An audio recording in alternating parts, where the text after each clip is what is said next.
go, let's move side to side, let's go. Let's go, let's move side to side, let's go. Let's go, let's move side to side, let's go. Let's go, let's move side to side, let's go. Let's go!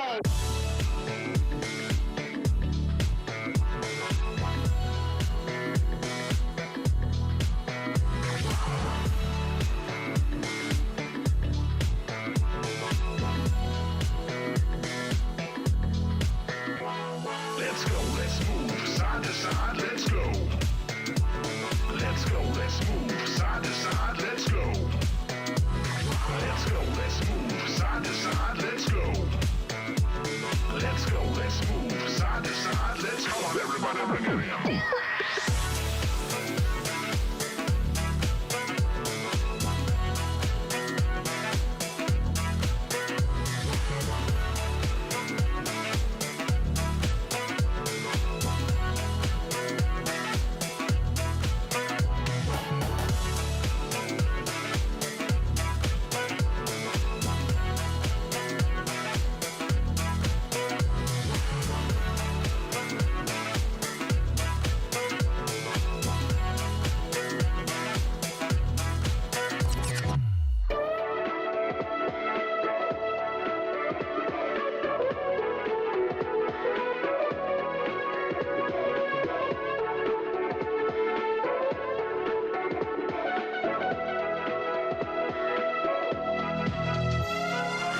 Let's move side to side, let's go.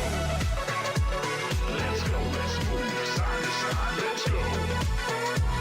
Let's go, let's move side to side, let's go. Let's go, let's move side to side, let's go.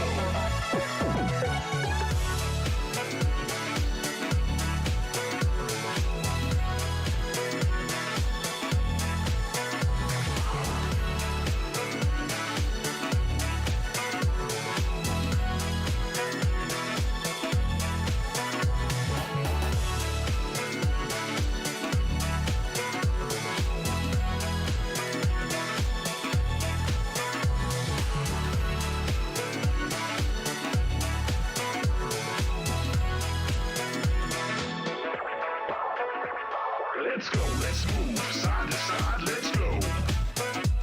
Let's go, let's move side to side, let's go. Let's go, let's move side to side, let's go. Let's go, let's move side to side, let's go.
wanted a peek. I've seen your face around here. Come along, tell me under the table, what do you see? Welcome to the playground, follow me. Tell me your nightmares and fantasies. Sink into the wasteland underneath. Stay for the night, I'll sell you a dream.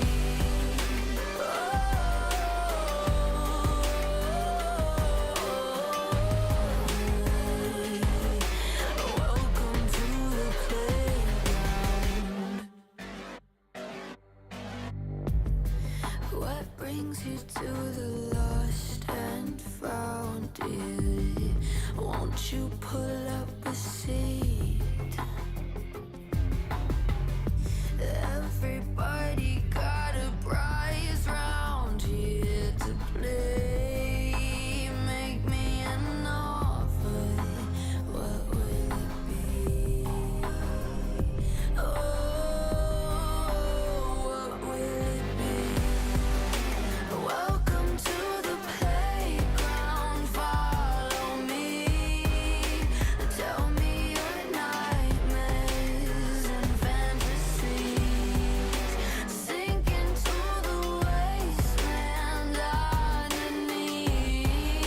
Stay for the night, I'll sell you a dream.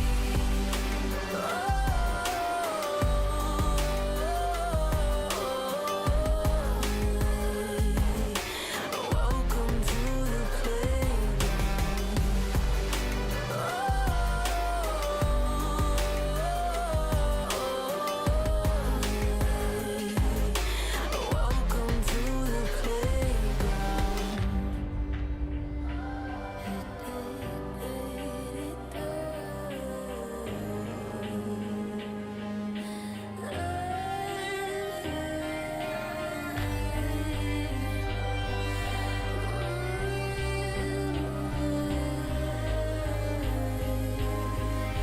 Welcome to the playground. Welcome to the playground.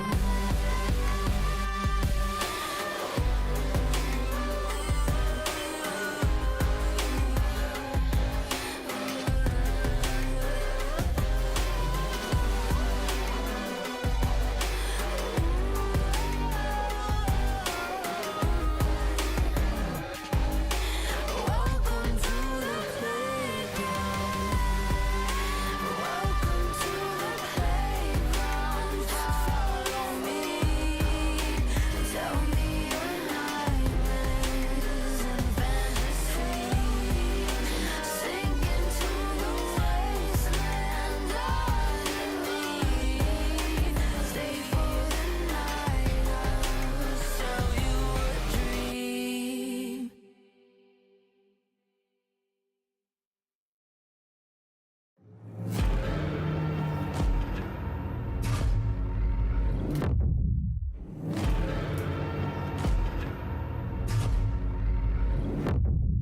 You walk along the edge of danger, and it will change you. Why would you let this voice set in your head? It is meant to destroy you. You summon storms, you play with nature. Now watch it hurt you. Why would you want to shape the world in your hands? You will never make it through.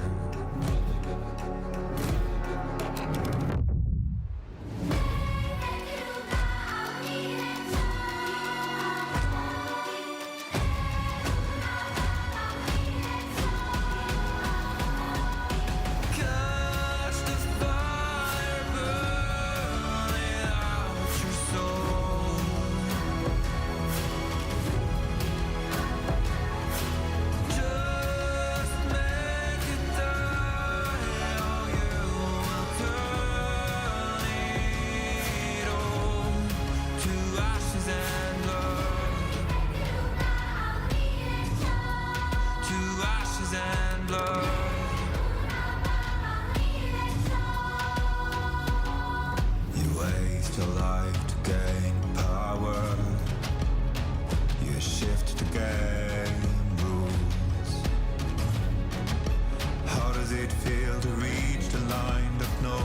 gap to cross.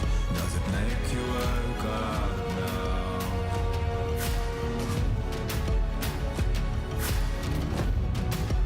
Every sin will be forgiven if you lay down your weapons to the ground.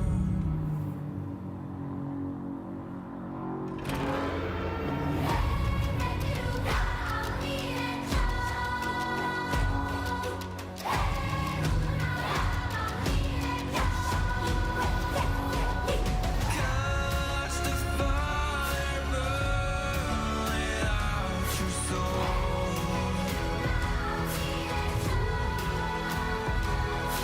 Just make it die, or you will fall. Catch the fire burning out your soul.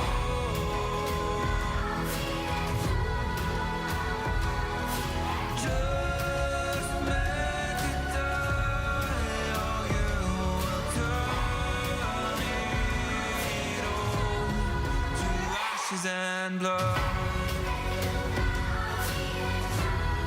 To ashes and blood. To ashes and blood. To ashes and blood.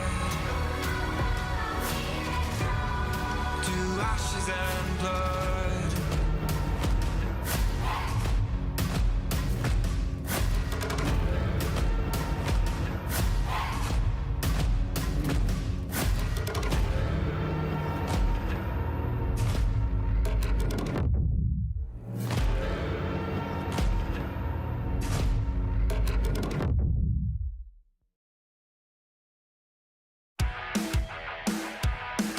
Hey, what?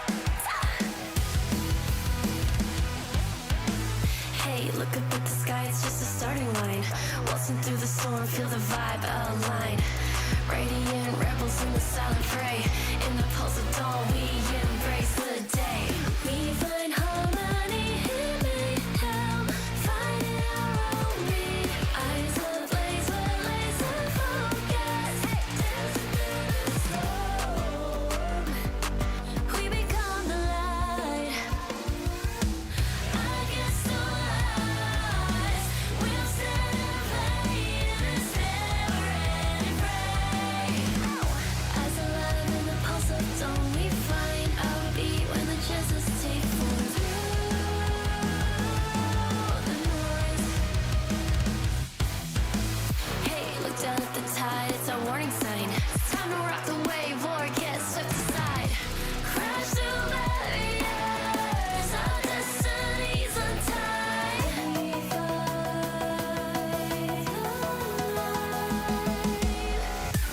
We find harmony in mayhem, finding our own beat. Eyes ablaze, we're laser focused.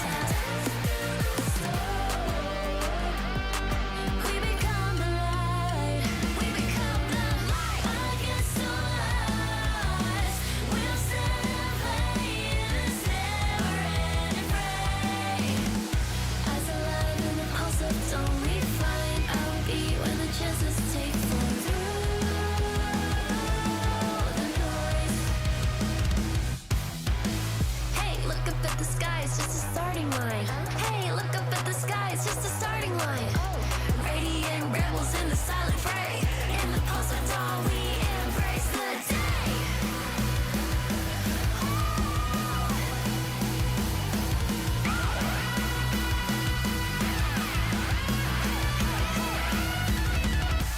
We find harmony in mayhem, finding our own beat. Eyes ablaze, we're laser focused. Dancing through the storm, we become the light. We become the light.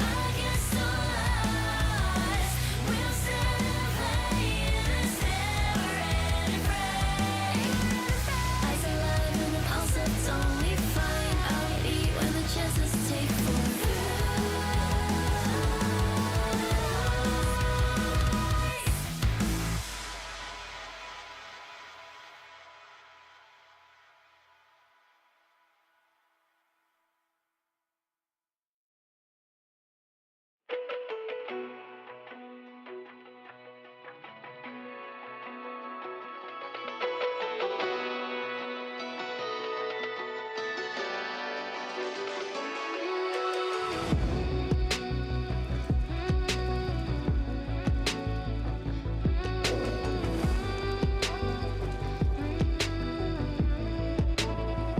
When darkness falls, you are my light. You take my hand and hold it tight. You are my home, I know it now. Don't let me go, we're safe and sound. I see your beauty shine, you radiate with light. Our hearts dancing time, you're one of a kind. Shine on and feel my heart. We're never lost, even when I'm gone. Like circles on, from near and far, above the flower bed. As we watch the stars, and we'll never be lost.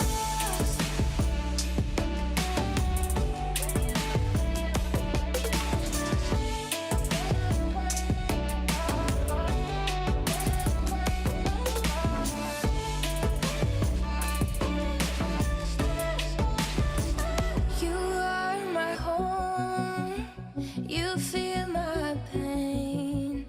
My soul is yours, two souls the same. With you I'm everything, you never asked me to change a thing. They set our world on fire, but our hearts will burn for miles. I see your beauty shine, you radiate with light. Our hearts dance in time, you're one of a kind. Stars shining with us, your fire is contagious. I feel the moon on our skin, love glows out, love streams in. Your eyes shining through me, light the way so that we can see.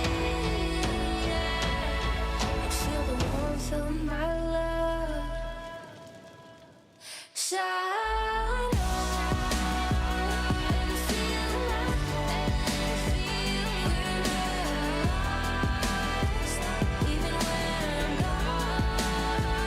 Like circles on, from near and far, above the flower bed. As we watch the stars, and we'll never be apart.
Is he switching lanes?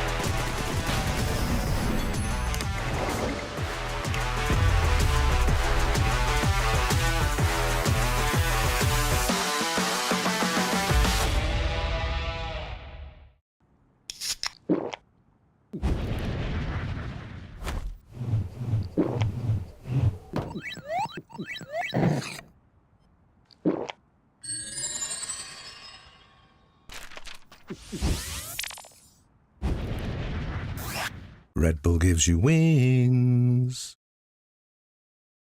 No, on to 5! What an ulti! What an incredible play there from... Oh, that was incredible! You love to see it. Right, yeah, let's really What get into... a move! He's just so good. I mean, the persistence, the patience to find the angle. You just don't see that from rookies.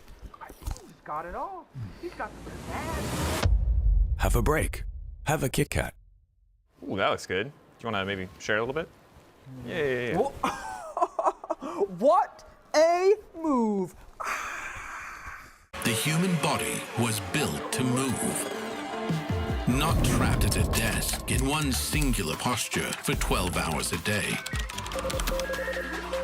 It's time your chair evolved. This is Secret Lab Titan Evo. Ergonomically engineered for you, gamers, hybrid workers, artists, backing your every move.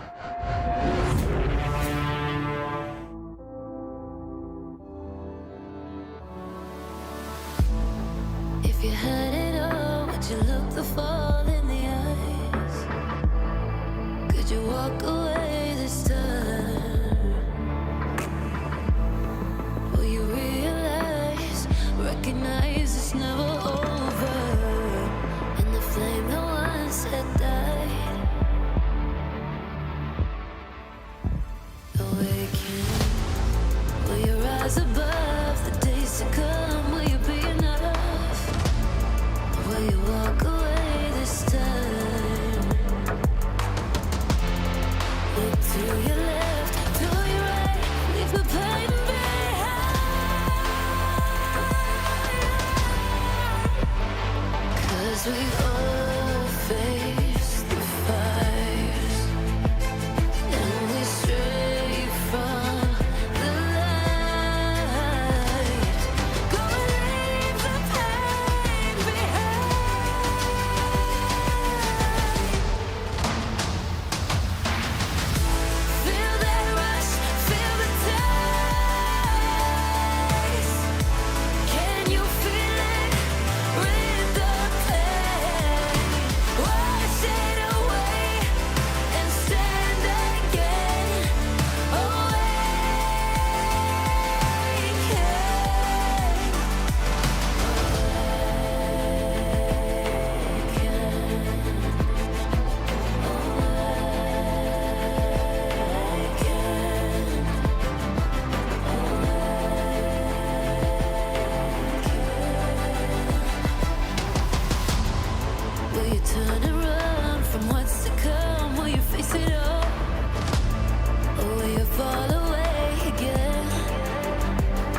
Chat, I'm gonna shave my eyebrows if MKOI loses this game, okay?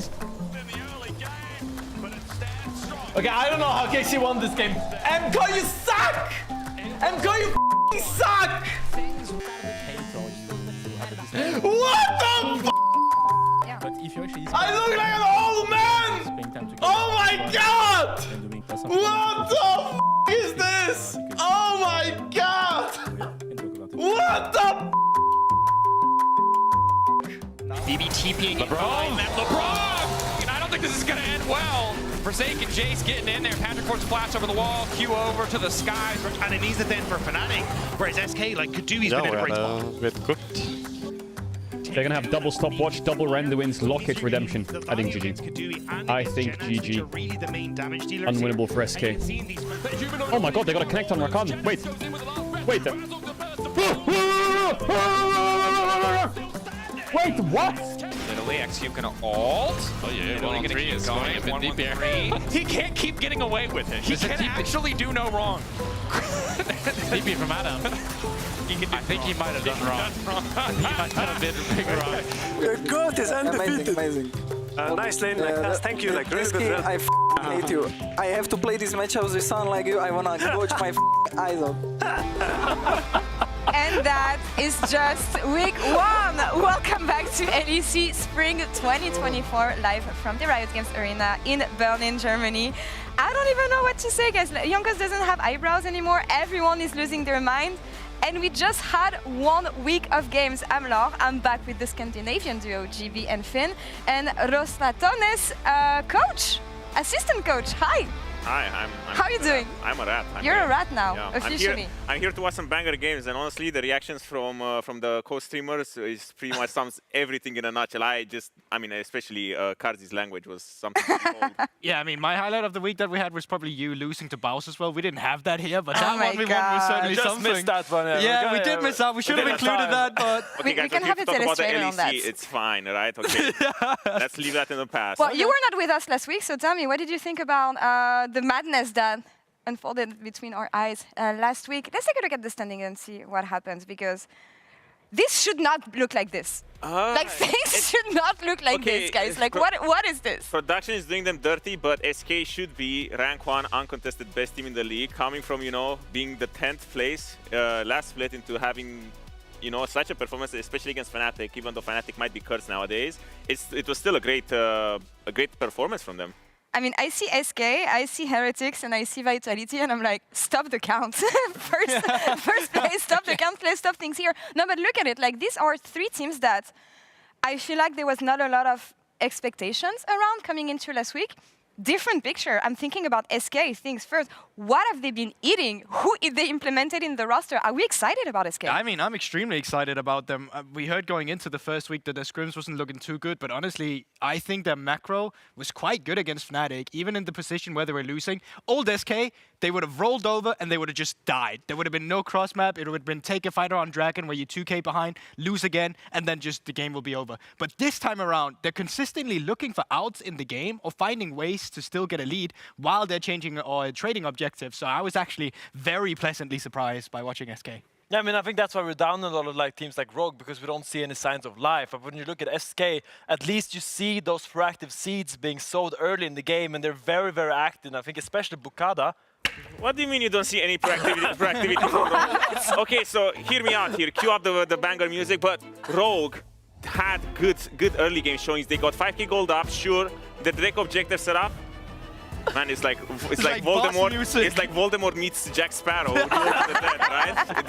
This rocks. But Rogue had a lot of activity in the early game. I felt like in at least 2 of their losses, they were in positions where they were fighting for the soul, or at least to deny the soul. And they had 5k gold up, and then they just like let it slip. You can't just say that Rogue is rolling over and dying like last split. They've been doing a lot more this split. Well, the biggest role assessment comes out. It goes from fighting for soul to wait, enemy's about to get soul. We have to stop them from getting it. Just a small technicality, okay? Don't do that. Don't do that. All right, I have to open the Spanish team's case, because what is this after these 2 weeks? I mean, that's wrong. That's hold up. Hey, okay.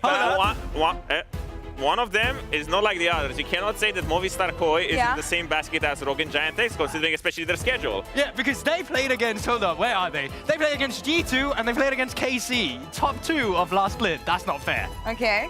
Do we have any hopes for them? BDS, baby! 1 month Oh my free on God. Italy, 1 month free on Nafiri. Where is he? Where is he?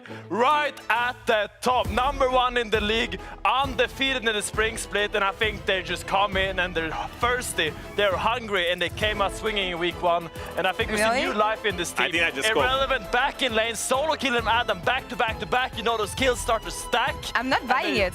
You should buy it. I'm not buying it. I'm not in. I'm not in. They seem like the team they were last split. Exactly the same. I don't see any evolution for BDS, so sell me BDS. Come on, salesman, do it. Smoke the doubters, the whole pack. Ice and Nuke was in Euphoria. I watched it, by the way. He was speaking about how it feels like it's a new team. They have some struggles, they have some growing pains, but I believe the individuality in this team and the mechanical prowess they have at their peak, at their apex, can compete with any team in the league. What about Heretics, though? Honestly, for me, they were a surprise. I mean, they're still, maybe they lack the individual star power, but for me, they have a clear identity, right? I think in both of their games, they got the soul. Shio, I feel like, is doing the thing that he's been doing at BDS. Well, technically, what BDS is missing right now, I think, to be a little bit of a better team. I think that swap was not a dub. I think they're performing great, especially considering what I was expecting from them coming to the split. I feel like we left the banger for the end. Who wants to press the buzzer on Fnatic? I'm not. Oh, that button is so scared right now. I don't know I'm not touching that one. I'm not touching that one. Like Casey? No, but we have to address what happens, like, because they show strong in the first day of. All right, Jimmy, you're doing it. I don't know what's happening with this team. This is the most bipolar roster I've seen in so long, and we've always said that with Fnatic, that they're an emotional team. But I don't even know what emotion this team gives me right now. When I saw Razor flash W minion, it gave me a lot of emotion. Pain. Oh, it gives a lot of pain. I think that's the main thing we're feeling watching it, and I think it sucks because if I just saw any other team that was at the bottom of the pack multiple years in a row, I'd probably go like, yeah, sure, it's the same. But it's a team like Fnatic where the conversation is always, how do we get to the top? And when they revamped their roster, building in all the new pieces that's going to fix the issues they had last year, and then some of the issues still being there, I mean, I think that says a lot. It still shows that they have a lot of communication issues, especially in Game 2 against SK. You know, a little bit more serious now. When they have a Nashor for free because the jungler is dead, and then Oscar just turns early, and then everyone's like, okay, Oscar went in, we need to bail him out. It just became a roller coaster of mistakes. But it just always comes back to discipline, doesn't it? It's just always they have the game in their hand. Laura, what do you think? I don't think anything. I just have questions. I just have questions about this roster, honestly. Like Oscar was saying it in game, we are cooked. How cooked are they for the rest of the split? And I know it's like mega overreactions because we only had 1 week, but that is my question. I still think like the fact that we've already moved into best of 3s and the adaptations of veteran players, as we're seeing of Fnatic, are not happening from one bad game to the other. I think that's scary because in best of 1s, sure, it's an overreaction, but I think in a best of 3, when you're playing against SK, who's not a strong team last year, and they had substitution, but they're still very new, I think you're expecting a lot more from a team. I mean, sometimes, you know, the hardest games are against the weaker opponents. Why? Because you have ego coming into it? No, because you expect the free dub, and the dub is not happening, so you're just mad. I guess ego? No. Well, you would tell me, can you? Closing thoughts on the standings and how mad things have been so far. From the surprises that we had in week 1, which teams or team do you think is going to surprise the most? Giantex. Positively or negatively? Now that I don't know. Okay. Because it's up. But they will have something. The curse has been planted. You know, in winter when Giotto did the interview where you know G2's not gonna make worlds. I feel like it's been a downward spiral, and I feel like now is the time for them to kind of come back because they've been on a big losing streak. And the time is 2 weeks ago or 1 week ago. We're waiting. But I expect to see a lot more from them, especially because they have such bigger aspirations that they've been showing so far. You know, even Jackie said at some point, this is a roster that needs to win at least 1 split, even though they had a change in the roster after that.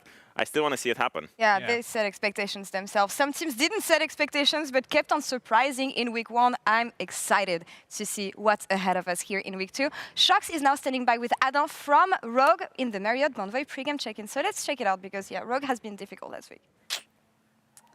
Adam, another day, another game. I feel like whenever we have these interviews, it's like it's not going too well with the team, and I want to say maybe it's similarly after Rogue's first week. But are you all healthy again? Let me ask that first. I'm healthy, so I'm really happy, really Okay. happy. The energy's back. I mean, yeah, because I'm also sad because, I mean, I think maybe if I was not sick last week, maybe we could have won against BDS. Like, I could not play as I wanted to, so I'm like a bit sad regarding that. But hopefully this week is like better, Yeah, there were some games where you were playing so well that it really looked unlosable. I think the Gwen game is a good example. What does that do to you? Because obviously you're part of a team, but you also need to prove yourself continuously, and then a game like that is lost. Do you blame yourself? I think I don't really want to look for like the specific person or to blame and stuff. I just want to... We should just blame it on ourselves, like the team, even like coaching staff included, like everyone, including the team, who's around the team, should be blamed for like our performance. And we should just try like to make it better for like the next games, trying like not to mental boom too much, which was like hard for me in the past, but like now I deal with it a bit better. It's better? Yes. I've been through a lot, obviously. I've been through a lot, but I mean, I'm trying just to make like the best out of it. Yeah, I think that's kind of what I would describe it like. You're trying to make the best out of everything. How do you feel the group responds to a loss and recovers from a loss? I mean, I would say that we're recovering pretty well because we've already reached the bottom in winter. So it's like we've seen everything right now. So Can't go worse. It cannot go worse. So we're trying like to keep good mental, especially now. Like the format is a bit like longer, so it's not as stressful as it was in winter. So we try to keep it chill until it's actually lost. The only way is up, unless it's going down. you're 10 again. It can't be any worse, that's true. We see you putting a lot into your personal development. You, of course, went to Korea to boot camp. May I ask, did you like pitch to the rest of the teams like, hey, do you guys want to come? Or did you really want to do this by yourself? I think it's like I just did that by myself. I didn't really ask for like anything in the team. I do believe that it's important for like each individual after such like disappointment in a split that everyone just reflects in themselves how they want to.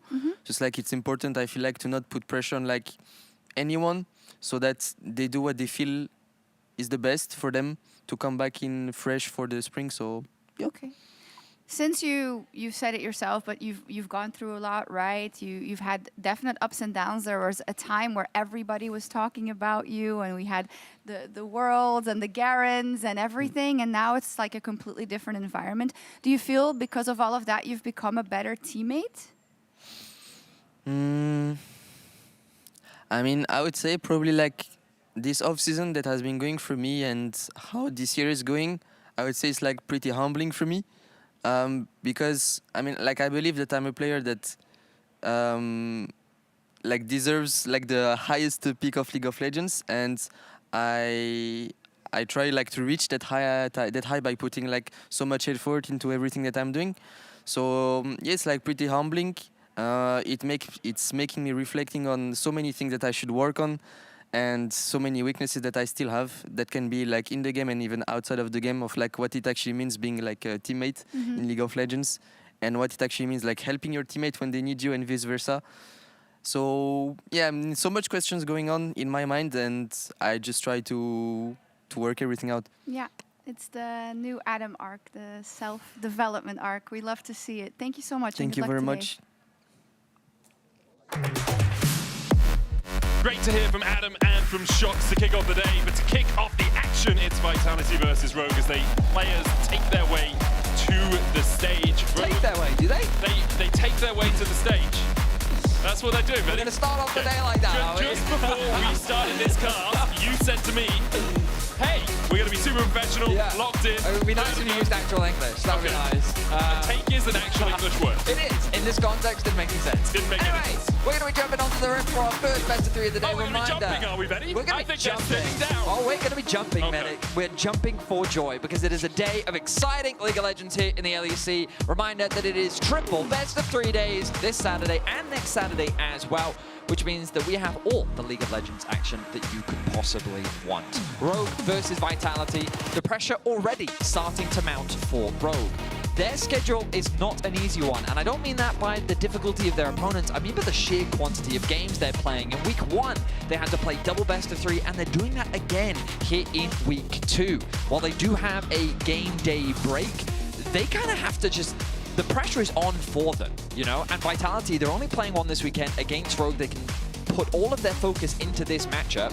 And last week, we saw strong performances from Vitality. Of course, still some question marks around Niski's performance, but Chayak in the mid lane really stepping up for the team. Had an absolute banger last week. Didn't die, as far as I remember, in their games. Absolutely smashed it on the rise as well. Let's get into game 1 of this fearless best of 3. Ivan banned away. Maokai, the trees are no more. Who will speak for them, Vedi? They have gone Timber. Apparently, according to you, Lilia is a tree champion as well. Yeah, she falls under that category. I don't think she does. More like a forest champion, I would say. I can give you a forest champion, but you could argue all junglers are forest champions. I agree. Great methodology. Now, Ivan and Talia are going to be taken away on the side of Rogue. We're on patch 25.7. We are. So the patch on the bottom of the screen is actually incorrect. That should be patch 25.07, which means slight Neferi nerfs, some Yorick buffs. He's looking pretty strong at the moment. I mean, we were talking a lot about that. Seeing it pop up in the jungle. Curious as to whether or not any of our pro teams have been experimenting with the pick, but that's the beauty of playing on live patch. You get to see a lot of interesting things very quickly, and perhaps some teams can look to abuse some changes faster than others. So far, the bans seem relatively standard. Iskana going to be joining the pool on the side of Rogue. Maokai, Azir. What will be the follow-up here? Things like Neferi, Gwen, all still available. I definitely think teams are a lot more willing to leave the Gwen open if Jax is also open. So just because it's such an effective counter, and with the Aurora being banned away, now there's a lot of these proposed power picks, but after the nerfs, I do wonder how priority Neferi is actually going to be. Is the Rumble locked in for Adam? Immediate AP top laner for Adam. There were also some catalyst changes on this patch that I'm wondering if we'll see some more of those tank mid laner builds, like the Ahri with the Rod of Ages, or any AP mid laner really can build that. Galio as well works really well with it. Instead, for now, we're going to have Vitality lock in Varus, widely regarded as the best AD carry on the patch, and then the Pantheon likely going into the jungle, immediately answered by Rogue with Sejuani and Yone. I mean, I like the top side of Rogue a lot of team fight power. Very valuable skirmishing power as well, just because of how the champions synergize with Sejuani's passive. But reminder that Yone did get nerfed on this patch. Thank God. The E now applies that stun duration. He can't just break out of that CC. The Ahri going to be used as an answer into it from Chayak, which gives you such a powerful mid-jungle duo, both Pantheon and Ahri. Really good at setting up for plays, looking for early skirmishes. I'd love to see Lintus invest in early mid ganks to burn that flash early from Larssen and then utilize the strength that this Ahri Pantheon combo does have. As a result of this, it means that Vitality can really start to pinch that bot lane pool. Given that they've already locked in their AD carry, I was expecting AD carry bans to come through, but maybe they argue that given Varus is just so much stronger than so many others in the bot lane, let's just pinch that support role instead, prioritize getting themselves the Rel. They could look to ban away the Leona here as well, maybe even forcing Rogue into a Rel ban. I do also think there are just a few too many good AD carries at the moment. Like, Varus obviously stands above a little bit, but what are you getting rid of here that doesn't have a third or fourth pick that's equally as good? So Ezreal's still available, you have the Kai'Sa, you have Kalista, you have Caitlyn if you want to play that, you've got Draven, you've got Jinx. Like, there's enough options for Rogue that only having 2 bans towards it would make it a little bit more tricky to really isolate that pool. Alistair and Poppy banned away though by Vitality. So Rogue either has to ban Rel here, or they leave the Rel open and then respond with something like a Leona, or maybe something else that they've got prepared. Rel, I would imagine, has to be the lock-in here from Vitality, given both Alistair and Poppy and Braum have all been banned away. Question is, what bot lane will Rogue consider? You talked about the Ezreal as an option. He got nerfed in the last patch. Didn't really influence his priority, I would say. It's pro Ezreal as well, right? Like, the ability to be so safe in lane, the ability to do damage from long range, contribute to a poke comp as well. Even if Ezreal is a little undertuned for solo queue, he's still very powerful when it comes to professional play. And Patrick had a really good game on him last week as well. Certainly did. I think also he's good weak siding, gives you a lot of safety if your support wants to roam. And there's that Leona that we were talking about. So Rogue looking to try and match. Now, how will Vitality round out their draft in the top lane as an answer into the Rumble? Galio is something that we've seen played before. Nako could go back to something like the Gnar if you want something a little bit safe. Even if you do have a weak earlier laning phase, it gives you a little bit more teamfight value. They could also just go for a straight tank if they wanted to. Oh, he's going for a counter pick. The Akali, often used as an answer into the Rumble. Your ability to skirmish against the Rumble can be very effective. You will have kill threat later on into the game.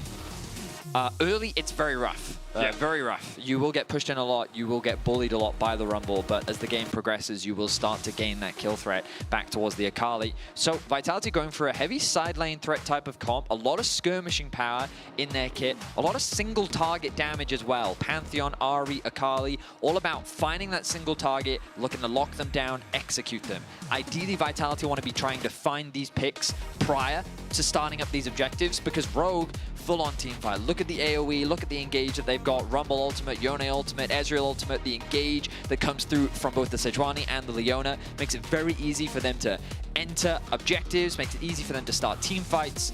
Overall, Rogue is poised to look for these 5v5s. That they are. We'll see how well they can do it, because last week they had a couple of good games, but weren't able to close out as the game went on. Ended up losing both of their series. Vitality only played one.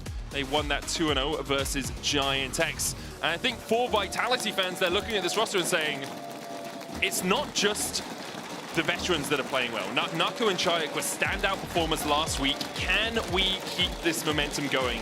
A series against Rogue should be seen as a very likely win for teams like Vitality if you're challenging for those playoff spots, if you're looking to get into that top 4. Can Rogue stand in their way today? I do have bad news for Vitality fans though, Vedi. Nako, 3 games on Akali all time. Yeah. Has won 1 of them. Ooh. And that was back in 2022 when he was playing on Fenerbahce. Nice. So a long time since we've seen Nako crack out the Akali in the top lane. Oh, Adam! Double glowing moat start. Okay. Extra cooldown reduction, obviously really nice, or ability haste. You get 10, 5 from each of those glowing moats. Hasn't got any pots either, he's still in base. Is he waiting for gold to upgrade into something? Wait, I can check real quick for you. Because he's just dancing around in base right now. Okay, he's sold both his glowing moats and bought a Doran's ring and a pot, which is a little more conventional. Do you know what I think he's done? Wait. What? Do you think he tried to build...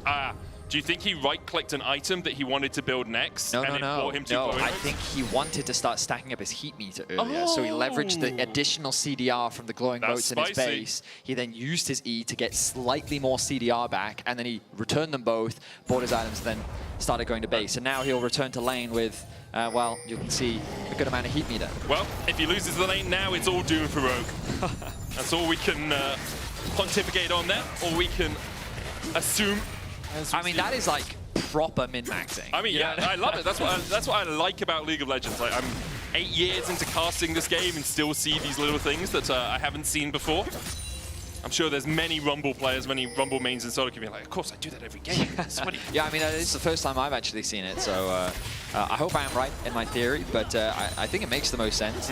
In any case, we kind of return to the lanes. We return to our standard early game with both junglers starting on the top side of the map. Early vision invested from Vitality to spot out Maorang, so they will know that he's pathing towards the bot side, but Rogue doing a similar thing where, given that they've got that early ward on the blue buff on the bottom side of the map, they know that Linces is likely starting on his top side. Rogue able to get that early push in the bot lane 2 versus 2. Nothing too crazy happening there. We're on the top side of the map. You expect Rogue to also have priority. So Maorang has a lot of options in terms of pressure in the early game, thanks to the control that his laners have provided. The only problem is going to be in that mid lane where Chayak, in the early laning phase, will be able to bully out this Yone and get that mid prio. I actually heard Nuke talking a little bit about Larssen on Euphoria, saying one of Larsen's strengths in years gone by was his ability to find pressure in the lane, to win out the laning phase, to push his enemy laner back. Hasn't been able to do it as much this year so far. We'll see in this game how well Larssen is able to deal with Chayak, who has had a very solid start to the split as well.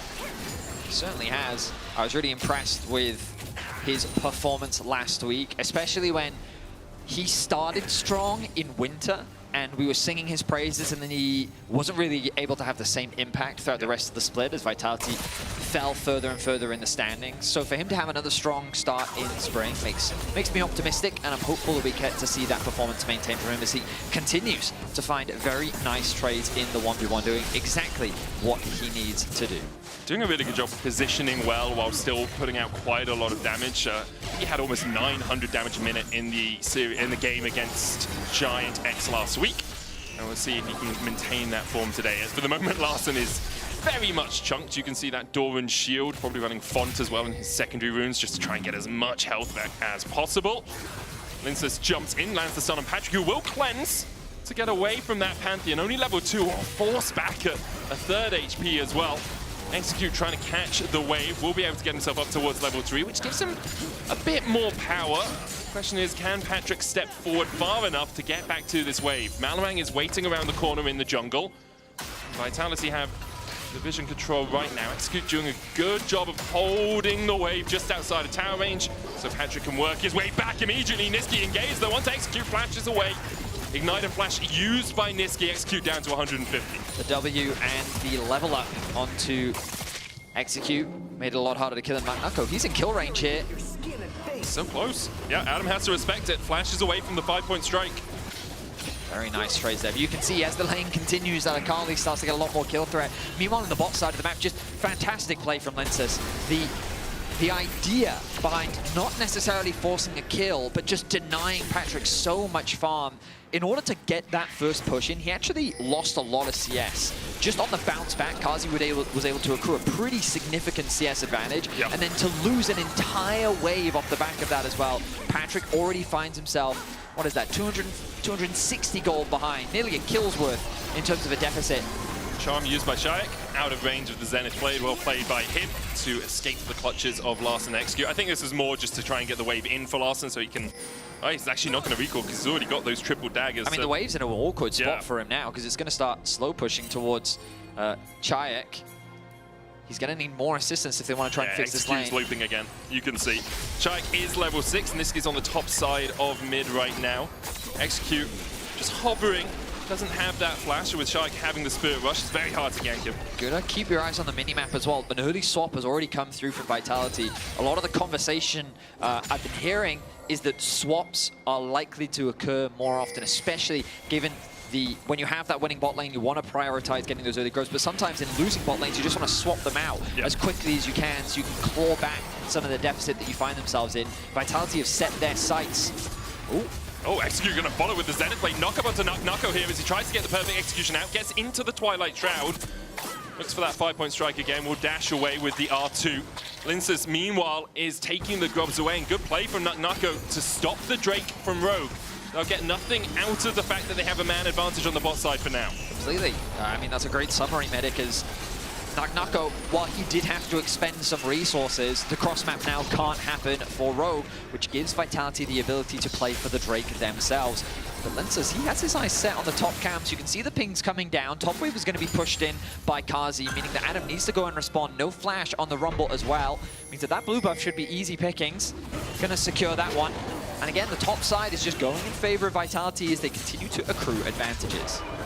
Already almost 1,000 gold in the lead. Execute on vision here, well placed by Vitality to spot him as they know the wave's going to be pushing in. That's the sort of hiding spot for a Sejuani or a Leona to look for the engage. Hex Flash in. Shayak and Niski will know.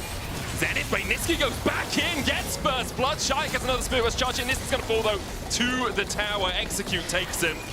Another rush away from Shayak will get him out of the clutches of Melrain. Wow. So support for support. Yeah.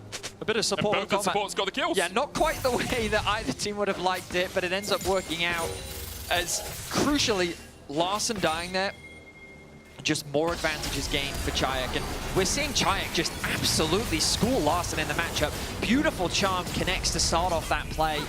With the follow-up coming through from Niski, there's very little that Larssen can do to escape. He had his flash available, but there was no window for him to use it to get away. And unfortunately, it was an electrocute proc into an ignite tick that ended up being the kill secure for Niski. You say unfortunately.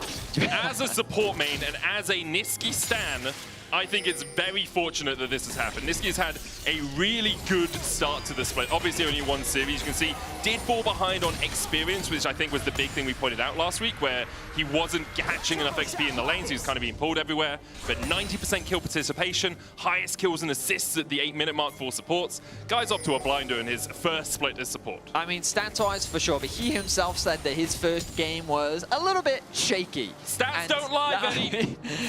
Except they always do. They definitely paint a picture. Yeah, he was definitely shaky. I still think he had a really good start. For sure. And I think that's the key takeaway, because the big question mark around Niski was, okay, what does he provide? Yeah. And one of the things we were excited for was his synergy with his jungler in particular. And already we're seeing him work very well with Linces, setting up for these early plays and making things happen for Vitality in the early game. We'll keep an eye on his individual mechanical performance and his laning as time goes on.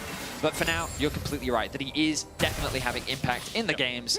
And so far, Vitality find themselves with a 1k gold lead. And just look at that mid lane difference. We were already talking about how Chayak had a good week 1, but he is just outperforming Larssen in the lane. It didn't die at all in week 1, was laning better than Jackie's for the entire series as well. Really off to a stormer so far, Vitality, and we kind of want to see that keep going. I will say, caliber of opposition is always something you have to look at in these sorts of positions after only 1 week and after only 1 series. Giantex did not come out swinging in the LEC Spring, nor have Rogue, so you want to pick up a win here if you're Vitality. We can't say that you're going to place first in the regular season or even make playoffs just off of these first 2 series, but it would be a very good start for them. I think, yeah, in terms of the schedule for Vitality, if your goal is, I mean, everyone's goal will be top 6 at the end of the split, right? But if you expect yourself to have to ramp up over time to build that synergy with Niski, this type of schedule is definitely the one you want. You could argue that this is the opposition that you have to beat, so maybe it's more pressure, but Nako, he sees an angle here. Adam flashes away early. Nako goes back in with a shuriken flip. Perfect execution, not enough. With that Q2 to kill off Adam. I think Adam may have held on to his W in that fight to try and mitigate as much of the R2 damage as possible. Still though, gets the flash. Ooh, forced to back away as Linces was looking to get himself that kill. The timing is nice though, as the grubs are about to respawn. More farm is being denied, and just, I mean, credit to the solo laners of Vitality finding advantages. Nako's behind the wave here. Doesn't have flash, doesn't have the perfect execution, and as you said, timing was good. Nako greeded for an extra wave. Is the top lane alive as the charm goes down onto execute, but the Shattering Strike does not follow up. Vitality will have to give up these grubs. Nice TP from Larssen as well. Recognizes that they've won position thanks to the kill they were able to get onto Nako. Doesn't want to waste any time. Immediately moves to bot, gets that wave pushed in as quickly as he can. Also, Vitality might challenge for Malrang's one alone out of now. these. As you say, Malrang is alone. Adam has the equalizer in the top lane, hasn't moved yet. There's the charm onto Malrang. Magnet Storm coming out as well. Malrang very tanky at the moment. Has the flash and an Arctic Assault. Goes for Jackie. Spirit Rush forward, gets the kill. Patrick now beginning to open up another Spirit Rush available for Shayek. Cleanse away into the charm. Shayek still lives through the equalizer burn. Niski flashes the Mystic shot, and Linces comes over the wall to take the 4th grub. Dodge this! True shot barrage through the heart of Niski. Patrick able to at the very least trade 1-for-1. Rogue getting themselves the 3 kills in total, as they still find themselves at a bit of a deficit. I mean, the good news is they're able to get 2 grubs. It's still 4 secured for Vitality. I think Vitality isn't too unhappy with that. Chaya gets a kill, they get themselves a grub. I guess the crucial thing is Patrick gets some gold back for himself. Given that the deficit he found himself in after the early laning phase, much needed kill for him, and a potential win condition for Rogue. Definitely not out of the game just yet. Remember, the big strength of their composition is the team fight. Yeah. Vitality's composition is very much about the skirmishing, the 1v1s, the 2v2s, hell, the 3v3s. They want to find these smaller fights where they have a lot of outplay potential with the mobility and their single target damage. So for Rogue to find themselves a little bit behind early on into the game is nothing too surprising. It's a question of how much of a deficit they find themselves in as they get closer to these bigger team fights. Importantly for Rogue, no one started the dragon stacking yet either. That first Drake of the game is still available. So even if you do need to cede some pressure, give up the first couple of Drakes of the game, you're still looking at a 30, 35-minute clock before you are staring down Soul Point. Action's been more around that top side, around those grubs, and currently those sit 4-2 in Vitality's favor. Looks like we're going back to relatively standard lanes, or at least standard for post 10-minute mark. AD carries match up in the mid lane, top laners up in top, and the mid laners down towards the bottom side. Marang and Execute just hovering Larssen right now, who has been struggling, about 30 CS down. It's about 5 waves for the Yone behind the Ahri right now. Keep your eyes on the minimap. Look at Linsis. Oh, Grand Starfall. He's looking to make a Starfall in the top lane. Adam, the target, stunned immediately. And he is just deleted by Linsis and Naknako. Meanwhile, Chayak, his first death of Spring. He will fall the shutdown over to Malrang. Nice plays across the board. This will open up the Dragon for Rogue as well on the bot side of the map. As Niski, he's got to be very careful here. Maybe overstaying is welcome. Yeah, he definitely is. He does have that crash down, can use it across the wall here to get back to the tower range. Larssen will dash forward though, lands the Q3. Magnet Storm Larssen snaps back to reality. Niski, he's falling. Oh, here comes Gravity. Underneath the tower, Execute will die to the tower shot and the Ignite. Not quite, he survives. Niski does not have that same luxury. Larssen takes the kill. So Rogue get themselves another kill on the bot side of the map. They get a pick on the Chayak, they convert it into the Dragon, they get another pick onto Niski. And I think they wisely shouldn't stick around for this tower. They need to get the reset off, get back to base quickly, start spending that gold. Meanwhile, on the top side of the map, Vitality did unlock that tower. Nako completing the Leandries. This Akali definitely starting to run away with that top side matchup. But overall, the game in a pretty interesting spot. Even though there is a goal difference in favor of Vitality, Rogue showing that they still have moves to fight back. Yeah, they definitely do, and getting Larssen back in the game as well. That Blade of the Ruin can complete on the Yone, as you said, did get nerfed slightly this patch, where if you are CC'd during your Soul Unbound, when you snap back, that CC isn't all cleansed, you still Damage get didn't, crowd control. Damage didn't, actually got slightly buffed. Yep. His passive no longer has a 10% crit damage reduction on it. Instead, he just does the crit damage that every other champion, well, not every other champion, because some people scale with, most other champions would do with that amount of crit. Dragon, 4 minutes. We've got the Rift Herald in about 45. Right now, both teams looking to gain control over the side lanes. Rogue hovering around Larssen as they can look for a potential play onto Chayak, but he has support of his own. Mid wave has been completely exposed, and notice what Adam is doing. Realizes that he can't really do much against this Akali. X-Flash, Shadowing Strike goes wide. He's too tanky, Niski, I'm afraid. That's an old school meme, but I got it. You remember who it was? I do. Yep. It's just a Vitality support thing, Petty. I mean, look at Nako in the top lane. He is a problem. I don't really think anyone can 1v1 him right now. Maybe Larssen could. Maybe. But it would be a close matchup that I would definitely favor the Akali in. I mean, Rift Herald should be the next objective that both these teams look for as the resets come through. Chayak does have TP, so it makes sense that he would want to path towards the bot side of the map. Maybe Rogue say they're not ready for a fight, so instead they just want to secure that bot tier 1 tower, which they should be able to grab right now. Kazi is playing so aggressively in this mid lane, dodging all of Patrick's abilities, even the W, Essence Flux. Not Essence Flux, can't remember the name of Ezreal W, but it has such a wide hitbox at the end that I was surprised it didn't quite click. It is Essence Flux, I'm a genius. Look at that. But because he's dodging all of these, as you can see, taking no damage, forcing Patrick to cleanse, still getting the tower in Patrick's space. Kazi has always been a very good carry when playing aggressively, often to a fault because of how aggressively he does play because of that, but there we see why it can do wonders for his team. Well, Vitality with great position on the map right now. They've secured the top and mid tier 1 towers. They've got themselves the Rift Tower. They have 4 grubs. The Dragon stacking, as you highlighted earlier, been significantly delayed, given that Marang's first attempt was interrupted by Nako, who, again, with a 1-1-0 scoreline, you may think doesn't seem that scary, but this Akali, against what he's playing into, it's a pretty interesting situation because fragile is Akali. So when the CC connects, it's very easy to shut her down quickly. Getting Leandries gives you a little bit more HP, making her a little bit more durable and harder to kill.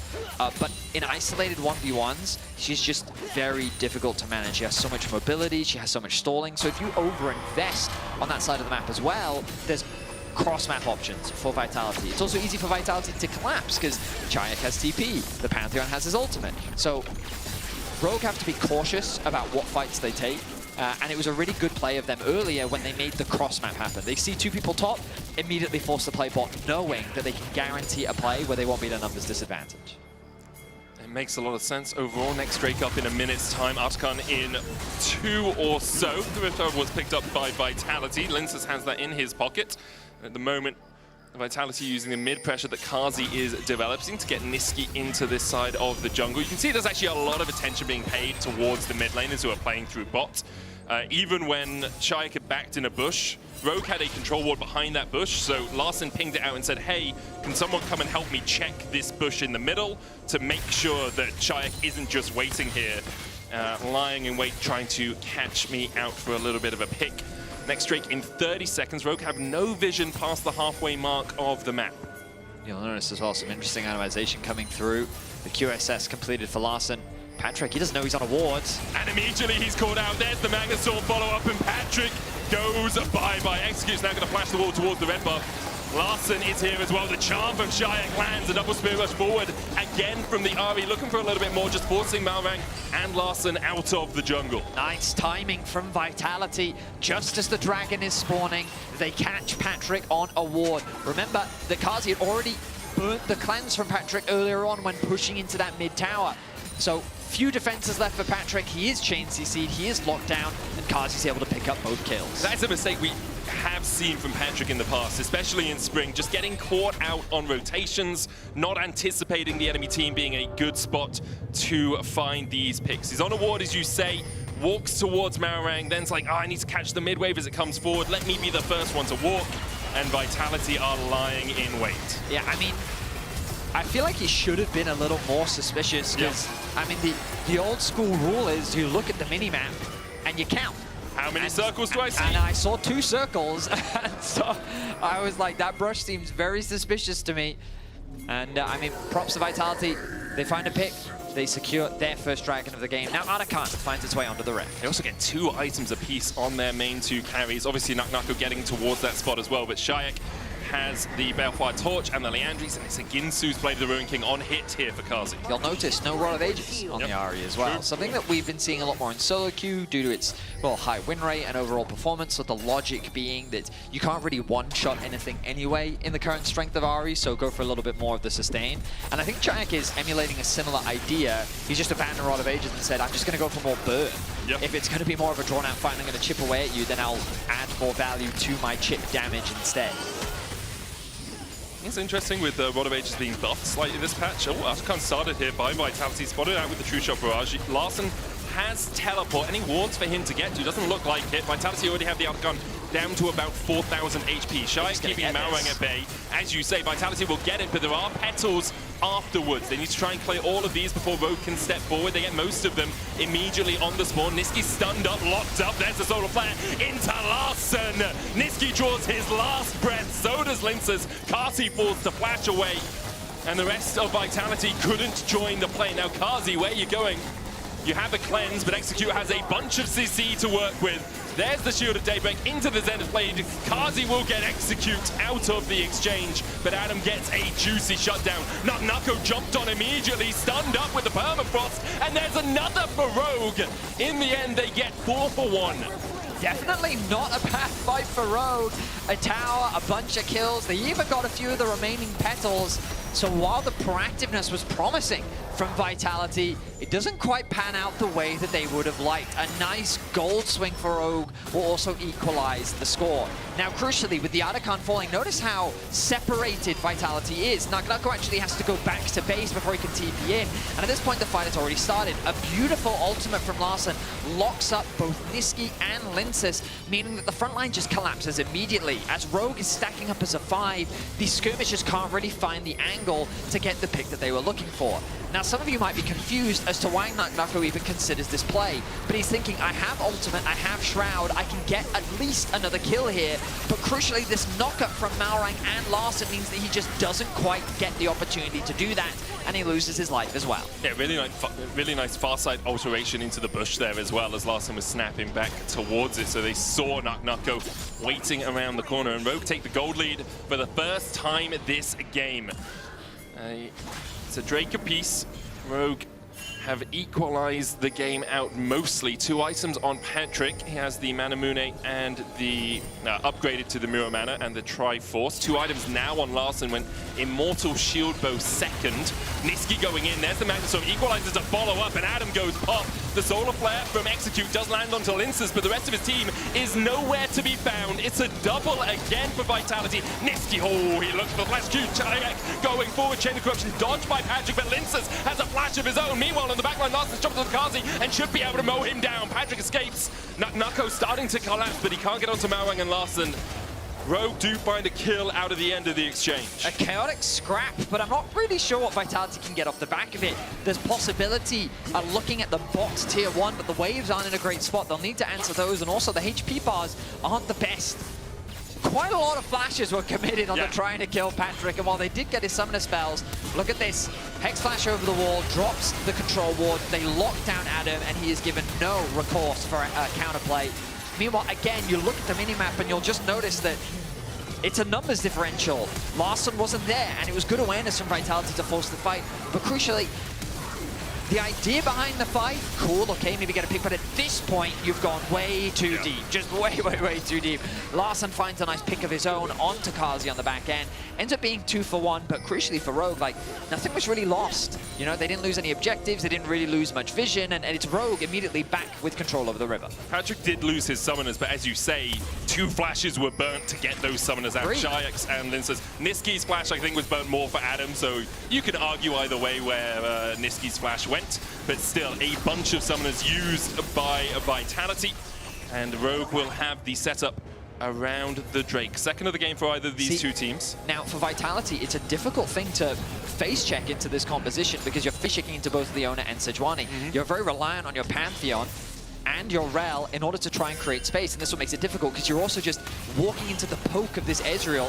They've been able to find an angle through the bot wave. The chip damage continues to come down. Good from Larssen to push in this mid wave. And again, it's Vitality that's in the awkward spot. Rogue can play the patient game because they can just play for the mid tier 1. Really good positioning here. Very patient play from Rogue. Now they can use the mid wave to immediately move back towards the Dragon, and the rest of Vitality have to respond to the waves. And so it's an uncontested objective. Just well executed, and a great demonstration of how you can, with your composition, you just exert pressure. You know, like with Vitality's composition, Rogue is very aware of how much harder it is to enter an objective. And so as long as they play it patiently and don't overforce, then it makes it very difficult for Vitality to really do anything. So they get themselves the mid-tier 1, they get themselves the Dragon, and again, we find ourselves in an equal gold state. Yeah, we do. It does feel like Rogue's comp, when it comes to team fighting, just generally better. You talked a bit about in draft, a bit about in the early game, Vitality looking more for those skirmishes, and with an even game state at 26 minutes, you've got to be pretty happy this situation as Rogue, especially since Larsen's laning phase has been overcome. He's now 1,300 gold ahead of Shayek, who has been playing really well, but just hasn't been able to be funneled as much gold as Larssen has. Larssen with 4 kills on this Yone. It reminds me a little bit of his LeBlanc game last week, where he struggled to have a huge impact later in the game. Here on the Yone, has all the tools to have impact. I would say this game is very counterintuitive if you're familiar with Larsen's history. Yeah. Because he's typically always been known for his laning. 100%. And then his... Oh, Linces, he's going to die. Burning. Mawang coming in as well. Yeah, Linces is just dead. He's just dead. That's a lot of damage from Adam with the Flame Spitter. Linces without... Well, only got the Merc that's Transform magic resist. Is that Baron? That is Baron. I mean, the jungle is dead. Why not? Just force it. You know you have a stronger team. You used nothing to get that kill. Patrick just burned his ultimate, sure, but that doesn't really matter. Yeah, force it, 100%. Here we go. You can see Larssen working his way through mid lane. Nako is answering the bot wave right now. Shayek looking for that flank position. Niski doing the same, has Hex Flash and Magnet Storm. Everyone grouped up for the Baron. It's a perfect opportunity for Arel to go in, but where's the follow-up if he does? TP from Nako. The Baron already down to 4,000 HP. Mawang just sitting in the pit. Niski jumps across. There's the equalizer. Follow-up Mawang lands the smite. There's the Baron. Execute goes forward onto Niski. He Magnet Storms out, but the Solar Flare finds him as he lands, and Adam will burn him where he stands. On the back line, Larsen's diving further forward. Shayek dash dashing away to escape, but it's gorgeous for Rogue. They find the kill at the end with the Ignite and the Leandri's burn. Rogue get a delayed ace as Linces has just come back alive. They get the Baron, they have a 3,000 gold lead, and 28 minutes in, it's all coming up Rogue. A single pick has just given Rogue full control over the game. Such a delayed engage, nice double knockup from Larson into the Rumble ultimate to kind of separate the fight on two fronts. They focus the front line, the CC comes through, they get rid of Niski as quickly as they can. And again, it's one of those situations where, okay, Larson fumbles a little bit, and crucially this stun that comes through from Mowing to keep Patrick alive. So much was happening in the fight that even I couldn't keep track of it all, but ultimately, Rogue, good target selection, played the fight patiently, they only lose a single member, they get the Baron off the back of it as well. And now, they're in a game-winning position. For Vitality, you've seen it slip away through your fingers, right? You got a Pantheon, but Gods aren't answering right now as he's been struggling to have an impact since the early game. Patrick pushing through mid here. It's a 4-1 split. Larson's going to base, has TP, will go to the bot wave. They're looking for all the tier 2s to kick off this push. Already 5,000 gold out of the Red Bull Baron power play. And a 5,000 gold lead. Grand Starfall into the solar play. Patrick cleanses away immediately. Equalizer coming out as well as Nako tries to get onto the backline, and he does exactly that. He will shut down Patrick. Larson is not here for the follow-up. Rogue lose one. It's their AD carry, but they could look to turn around the play. No Equalizer, no Glacial Prison, no solar player. Makes it a tricky endeavor. I mean, this is the idea behind Vitality's comp. Find these picks. If you're able to catch someone out, you create the numbers advantage and you immediately alleviate a lot of the pressure that Rogue is able to generate. They're able to get that kill onto Patrick. They get both of his summoners, and this time they didn't have to commit as many resources. That doesn't take away from the fact that there's still a Baron buff on Rogue and they're still in a winning position. Oh, Larson! Oh, Larson! Oh, Larson, yes! Oh. You're conflicted. That was nice! No, I can tell, because you think the play from Larson's good, but he did do it on Yone. Okay, yeah, that's true. But he QSS'd the chain of corruption so he could snap back. Oh, I mean, Larson is playing incredibly well. Again, his laning phase wasn't very good, but you can see his impact later on into the game. 6-1 and 8 scoreline he's been involved in. If my math is correct, 14 of the team's 16 kills. That's good maths. I mean, he's having an impressive game. 3 items completed with the QSS on top of that. Again, this is just a quick reminder that Rogue is still in a winning position even after losing Patrick in the mid lane. Yeah, 4,000 gold ahead, and they have 10 seconds left, 5 seconds left on this Baron now. They will get all the tier 2s out of it. Obviously would have wanted a little bit more, but there's still a large gold infusion straight into their veins, and with the pushing lanes, they can turn their eyes towards their third dragon of the game. An Ocean Soul would be monumental for them if they can secure it. Vitality will do everything they can to stop that. Question is, what do they have left in that toolbox? Do they have a spanner, a wrench to throw in the works? They're gonna have to find one, because Rogue's composition, we've already seen how it plays out in the team fights. Vitality just have so much single target damage, but now Rogue have too many threats. Okay, you invest all your resources into killing Patrick, cool, Larson and Adam will clean up the fight. Okay, let's break this up into smaller 1v1s. But how are you gonna do that in a 5v5? You know, it becomes difficult, which is why it was crucial that Vitality played through sides, find picks, leverage the fact that you have a Pantheon ultimate to maybe, oh, I don't know, if Adam is clearing a wave in bot lane, you send the Akali, maybe have the Ahri Shadow, you find that pick, and then you convert it into a bigger team fight. If you don't do that and you're just playing straight front-to-back 5v5, well, Rogue just has the better position. Yep, game's hard at that point. Game is hard. Vitality grouped up as 4 here. It's Nako pushing out the side lane. Adam has a Zhonya's Hourglass finish now, so Nako has much less kill threat. In fact, both the top laners at 3 items apiece. This tower should fall, though, with Nako having a sizable wave here. Adam is just going to accept that the tier 1 in the bot lane is not long for the world, as it crashes and crumbles into rubble. Looks like Rogue is just going to play the patient game for now. Baron spawns in 1:25. You can see that time in the top left of your screen. Rogue playing the patient game then? I know. Shocker. Ooh, I've been surprised by so many things today. Now, the problem with that is that in this position before, we have seen them fumble once or twice. It does happen. It does on occasion happen. Now, I don't want to bring back Rogue time, but if it happens again, there may be some precedent. But Rogue time wasn't it between 15 and 25 minutes? Yeah. So we're officially out of Rogue time. Yeah, I'm just saying there may be a new definition. Do you think it's going to be like New Coke, where they brought in a whole new recipe and it was actually just worse? than the original. Who knows? We're going to find out. Okay. That's what's going to happen. Let's see if Rogue can close this game out. Again, for all intent and purposes, they should be able to win. Hashtag go Rogue. It's just a question of also if Sally's ulted at this point. I don't know if there's any really counterplay. I don't think Sally would ever ult in a Rogue game. In Rogue's favor, I'd say. I don't think that's ever going to happen. I think he's learned his lesson. Jankos had to shave his eyebrows. I think they've learned. Oh, TP behind here. As Nako's looking to the flank. Magnustorm in by Niski, only really landing onto one. Chayak still chasing forward here. Larson able to get out towards the backside. Execute escaping as well. Patrick's opening up. And already Nako, Lynx is trying to dive onto Patrick. No, Nako is dead. Lynx is going to fall as well. But he does get Patrick in response. The flame splitter from Adam. Larson now trying to re-engage. Chayak, Niski, and Kazi all relatively low. Adam has to flash away. It's a 2-for-2 in the mid lane. That was a 2-for-2. Vitality are able to find an angle after forcing a full-on 5v5 fight. Yep.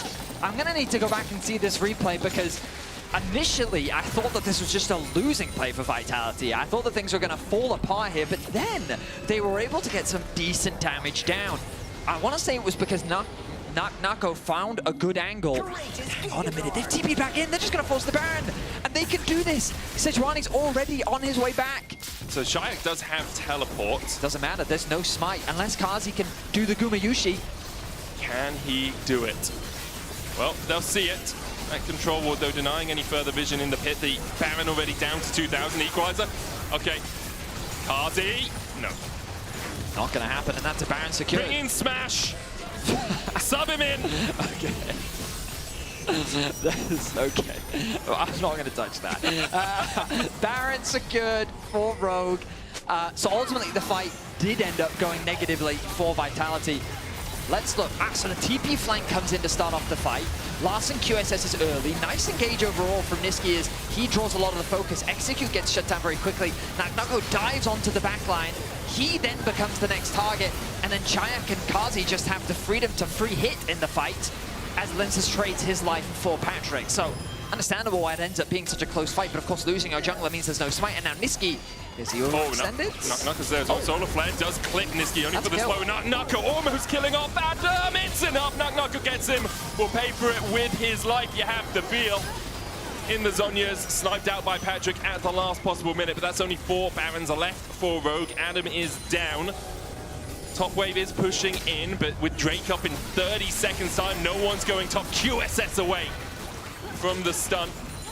Larson no longer has that tool at his fingertips. Rogue still stepping forward. Chayak doing everything he can. Look for those charms in this next fight. Niski, no flash, does have that Magnustorm, the true shot barrage. There's the charm again, only on to Execute. Shadowing Strike as well for the follow-up. CC, the dive in by Linces. Execute doesn't have an opportunity to breathe. Magnustorm on the backline. Linces gets the kill onto Execute. Chayak has the Spirit Rush, goes forward. Ring, ring. Hello, Patrick. This is Vitality. They slam Rogue into the dirt and only Larson's left alive. We're looking at the Sally Ultimate live, and it's happening in real time. Rogue, they fall short in the fight once more. The dragon being secured, the soul will be denied. 36 minutes into the game. I mean, oh no. New Rogue time. Oh, no. Do you love it? What a tasty flavor. So we look back at the fight, and this ulti from Patrick was huge onto the 2 carries as well. And you think that the fight should be done and dusted, but the charm comes through. Execute the front line. I mean, he gets executed to start off the fight. Niski then chain CCs the front line. Chayak and Kazi again are left untouched. And they just turn it into a single target fiesta. Larson is forced to ulti away. And Vitality find the picks they need to deny the soul. And now for Rogue, you're wondering how have these last couple of fights gone so wrong? Kazi we would be asking huge. the same question. Yeah, Kazi is huge. 4 items, Jack Show complete now as well. Has been untouched in the last 2 You're fights. completely right. Still has both of his summoners. The on-hit Varus obviously does so much damage in the late game. Yeah, if he's free to hit. Exactly. And that's exactly as you're highlighting, Medic. He's been given so much freedom. That threat from Larson that we've seen a lot in so many of the other previous fights hasn't been there in the last few. Execute hasn't been able to connect that ultimate onto Kazi, who still has both of his summoners up. Now, crucially, a lot of summoners are coming back up for a lot of players across the board, which means that this next fight is going to be a big one. It just becomes a lot about getting that mid control, gaining access into the river. But a reminder that Baron is still 2.5 minutes away and Dragon is 3.5. So both these teams are just going to keep clearing waves as we get closer and closer to full builds. And one of the problems for both the teams is the engage is so fast that if you put someone in a side lane, in the time it takes for them to teleport into the mid lane, the fight might already be over. We've seen that happen for Vitality earlier when Nako's TP was a little bit late because he based a little bit late and they just lost the top side fight around that Arakan. Poke coming out from Patrick with the Mystic shots. Nako looking for the flank. No real vision for Rogue on that top side, so they don't know exactly where Nako is. I think he showed on the wave here. Niski goes in. Shayak there with a follow-up base seal coming out from Larson. Shayak dashes back in with the Spirit Rush. Larson snaps back. Now Nako will fall, so will Larson. Now it's a 4-for-4. Niski low, Lince's low as well. Shayak has one more Spirit Rush. Patrick opens up, but he can't quite land. That extra bit of damage. It's a true shot, and it goes through the uprights, but now Kazi's the target. Cleanses away, can't get away from death. 2 more kills over the Rogues. They look for Shayak. The flash forward into the charm. Flash away from Shayak. Patrick misses the Mystic shot. The Essence Flush lands onto Niski. Shayak almost down as well. Patrick was looking for those final couple of shots, but Shayak and Niski will limp away. These death timers are very long, and given that Patrick is still alive, Rogue can look for the end. I don't know if Shayak is enough to stop the Rogue siege. What can you do, Vitality? Can you hold on? Right now on the precipice, Solar Flare, Equalizer both used, Shadowing Strike out from Niski, Shayak down to no HP. The minion wave though almost cleared out. Niski will fall, still 2 minions here. Patrick takes a couple of tower shots. And Rogue will not be able to break the Nexus towers. We go TP's behind. again. We go again straight away, mate. Straight back into the action. Adam and Patrick, they're going to get collapsed on. Naka, what can you do in this sort of situation? Shayak does have the Spirit Rush. He's got to run away. Okay, less exciting for Vitality, but perhaps for Rogue, the opportunity to find a tasty fish in a barrel. They're hunting Nako, the blue trinkets. The wall, has the oracles on. Hide behind the Crocs, they'll never know. Oh wait, they know. There's a blast cone! He can jump across. Perfect execution, into the perfect execution, into the blast cone! Patrick dashes in, executes it!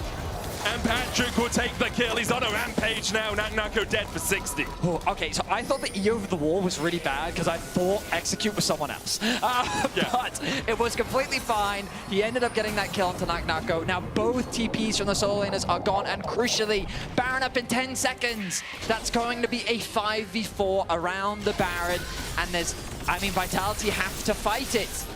I don't know how they're going to win out on this fight without that backline threat from Nako. But Rogue, again, I think this is their 3rd Baron of the game. Okay, I'm not going to pretend that during Rogue games, I don't go into a fugue state, okay? Everything for the last 20 minutes or so has been a blur. Afterwards, people will say I said things, and I'll have to listen to the VOD to make sure I said them. You can't say that this hasn't been entertaining. It's been great fun, Betty. It's just a fever dream. We go again. Rogue now with the Baron. The Soul spawning in 20 seconds. Nako will be alive for this contest. He should be able to get there in time as well. Sprinting out. That is a flank angle for Niski, and they don't know. Oh, they know. They know. The flangle has been discovered. Solar Flare into Glacial Prism. Niski's going to jump the wall. How much can you delay? Larson used his ultimate as well.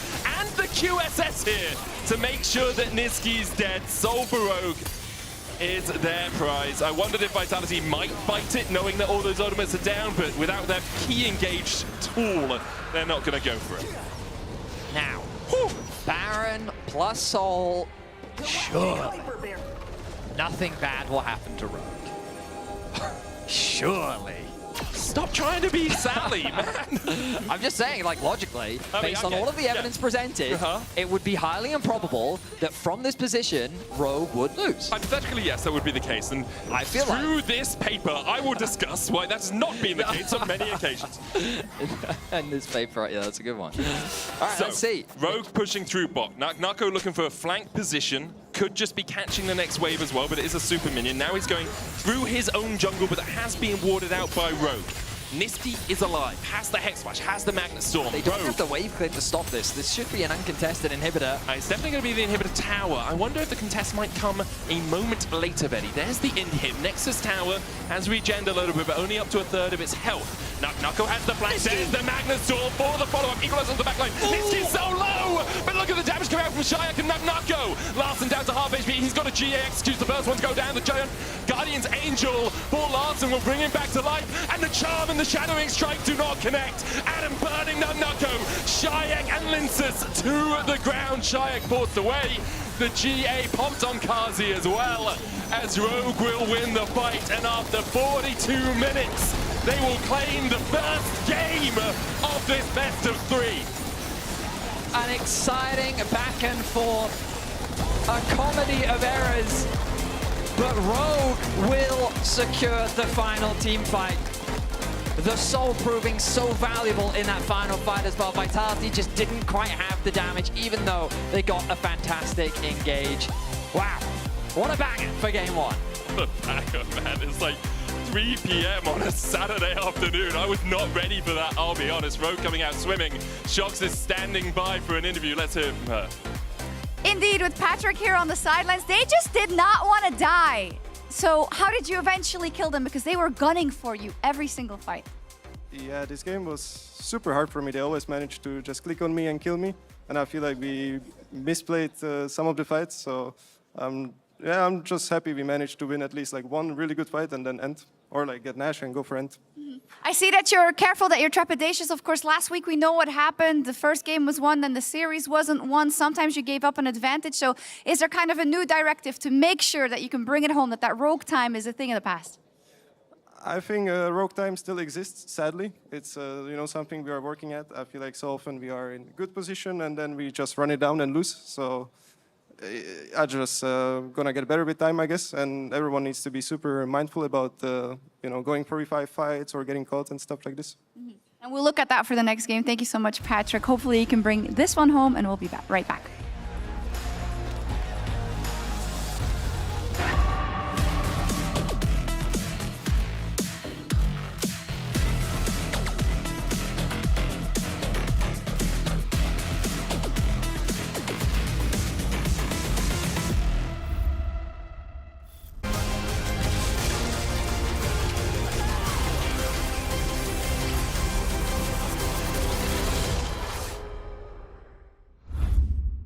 He doesn't like that. Look at him, he's a good boy, but he don't like that. Maybe we could play some A-rounds or something like that. I mean, this is map, right? New tower, new objectives.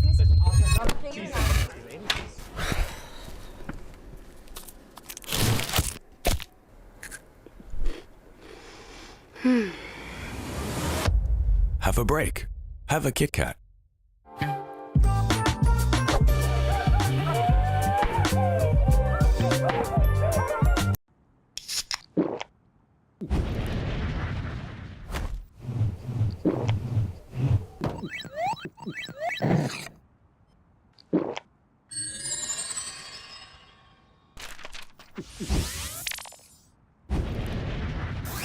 Red Bull gives you wings.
charm. Shayak still lives through the equalizer burn.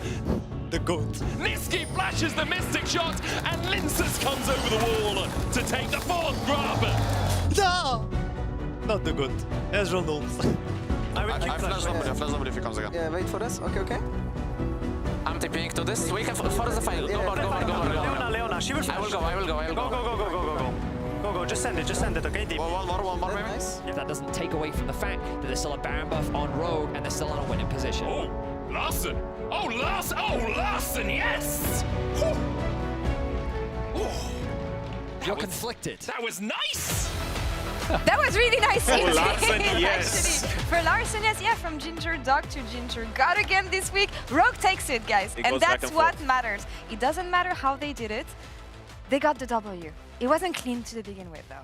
Oh no, it absolutely wasn't. I think this game still looked very dire for Rogue, and I think some of the main issues we've seen from them has been their early game struggles. We saw it last week, and I think we're still seeing it again this week. I mean, specifically for the solo laners, I think Larson had a really rough time, even in the 2v2. Yeah, it's a 1-for-1, but he loses the wave. And I think for Adam as well on the top side, individually, he's been struggling a bit this spring split of LEC. He had one good Aurora game, and some of the others has left a lot to be desired. Yeah, it's just when your team is struggling, especially after the winter split, it takes a little bit of time to figure out what actually went wrong and how to adapt moving on.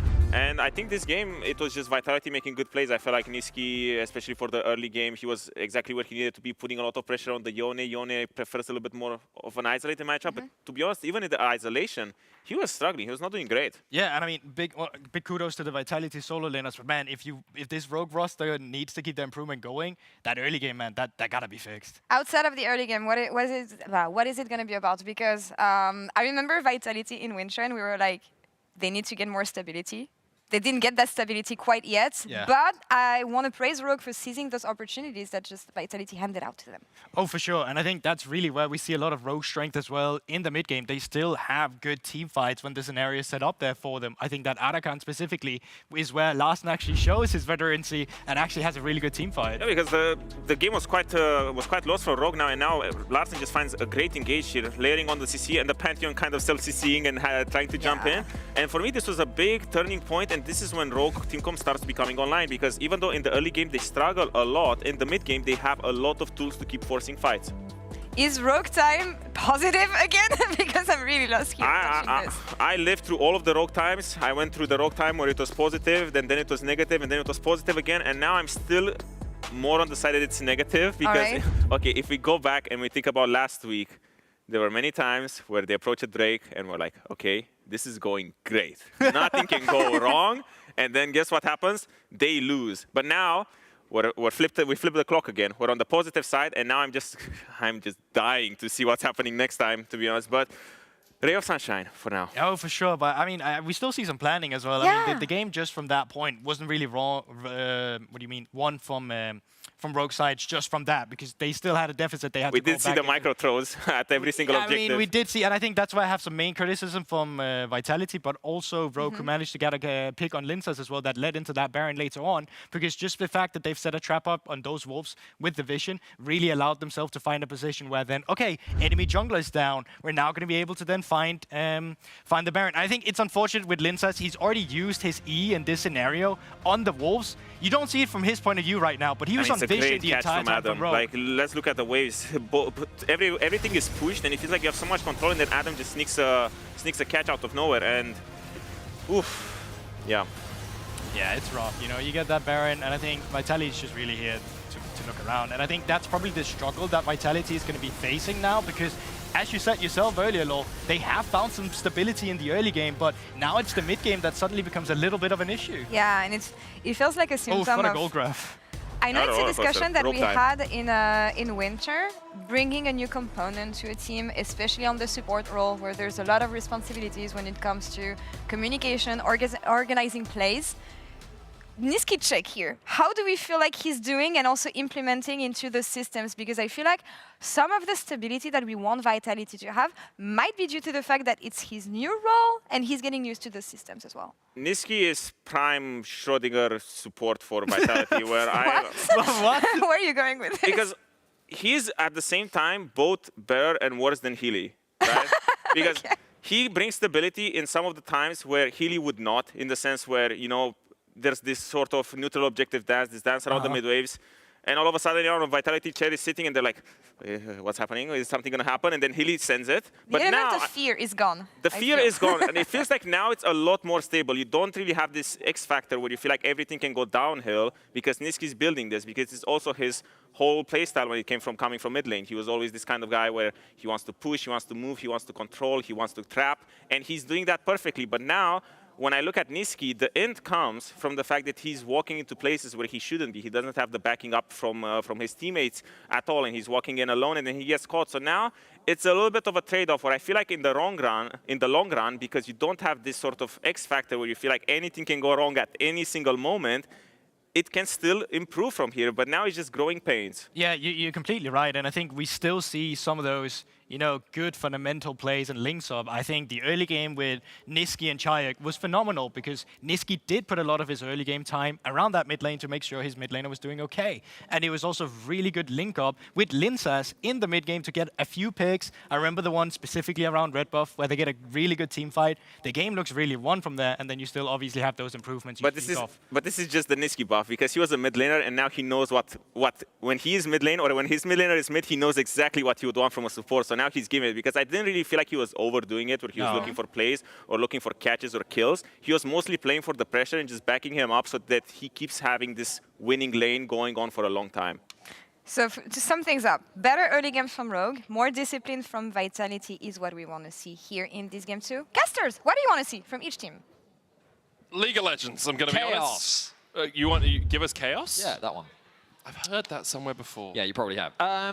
I don't want the teams to improve at all. I want to see this more often. Many throws, horrendous Baron setups. That's, for me, what is entertaining League. Larsen's having a nap. Get into the right mindset, Larsen. Channel the int. I want everyone in that mindset right now.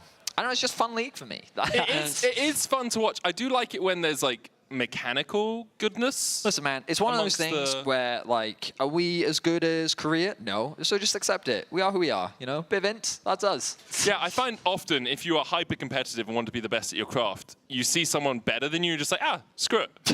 I don't need to get any better. I could just be mediocre for the rest of my life. Mr. Pessimistic. We're week 2 in the regular season. Yeah, but they should still be trying to improve, Eddie. Yeah, they can improve. You said you don't want them to. No, I just, in this game. Then game 3, they can. Yeah, okay. Deal? Sure.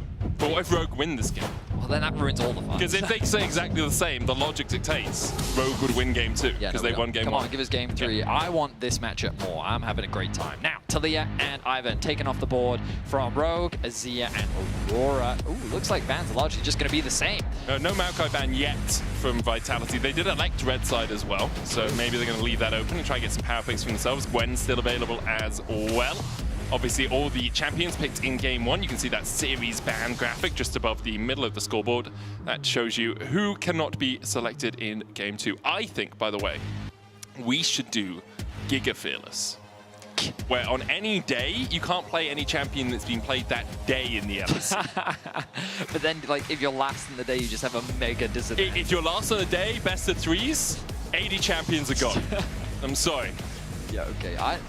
We're not putting you on the decision-making team. Corki going to be locked in for Rogue, a powerful bot lane 2v2. Of course, you do have the flexibility. Larsen, known for his Corki to some degree. And there's always that possibility with the Kalista locked in.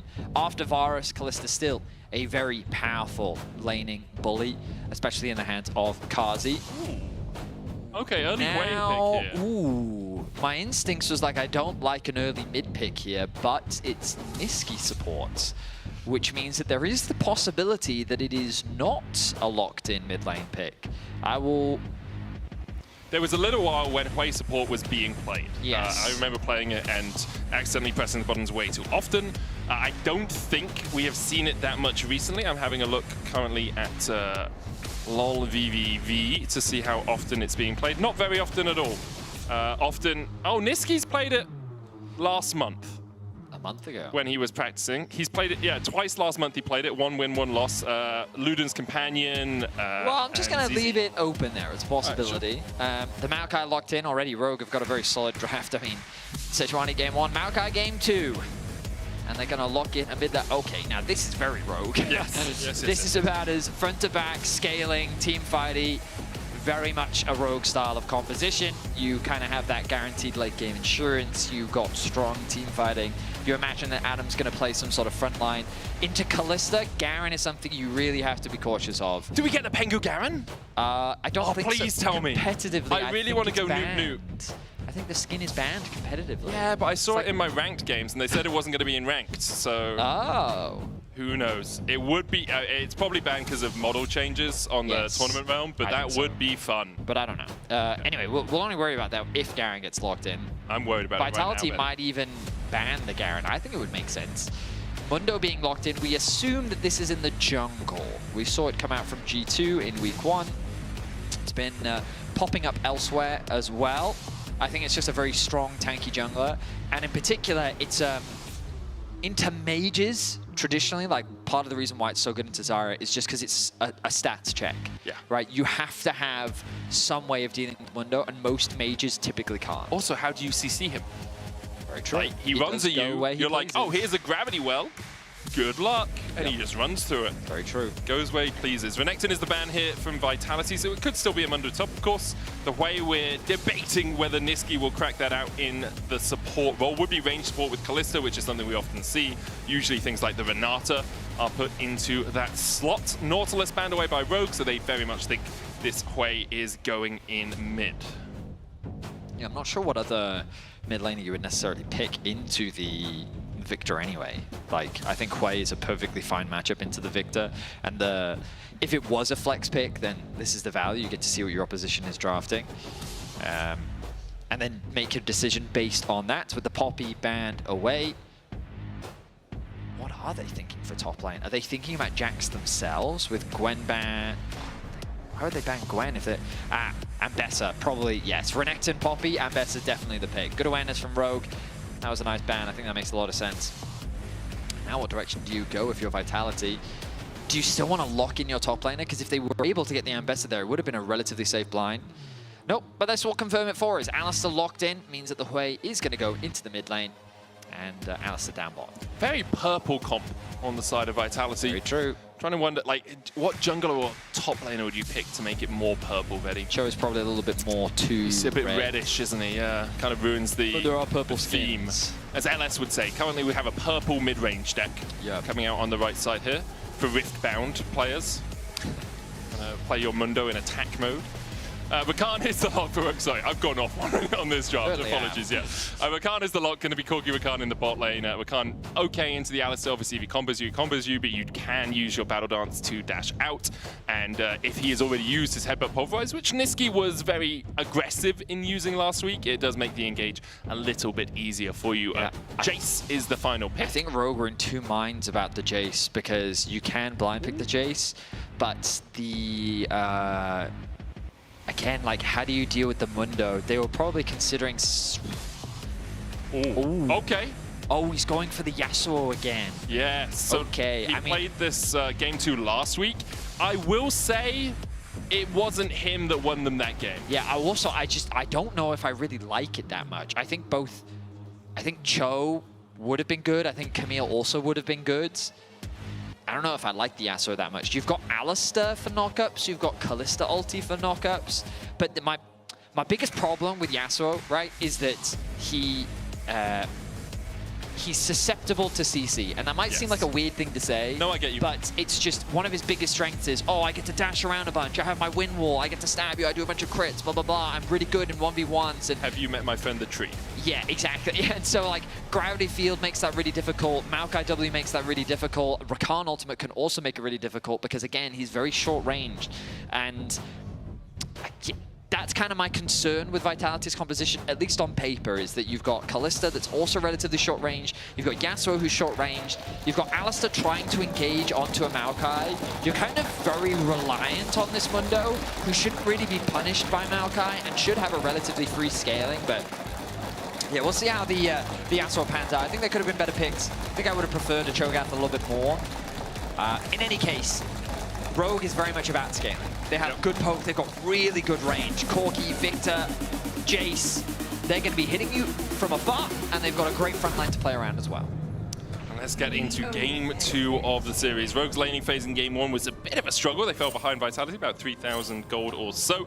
Vitality looking to keep that laning phase going, get those early leads again, but maybe close it out with a victory in the end. Linsus here running fleet footwork on the Mundo.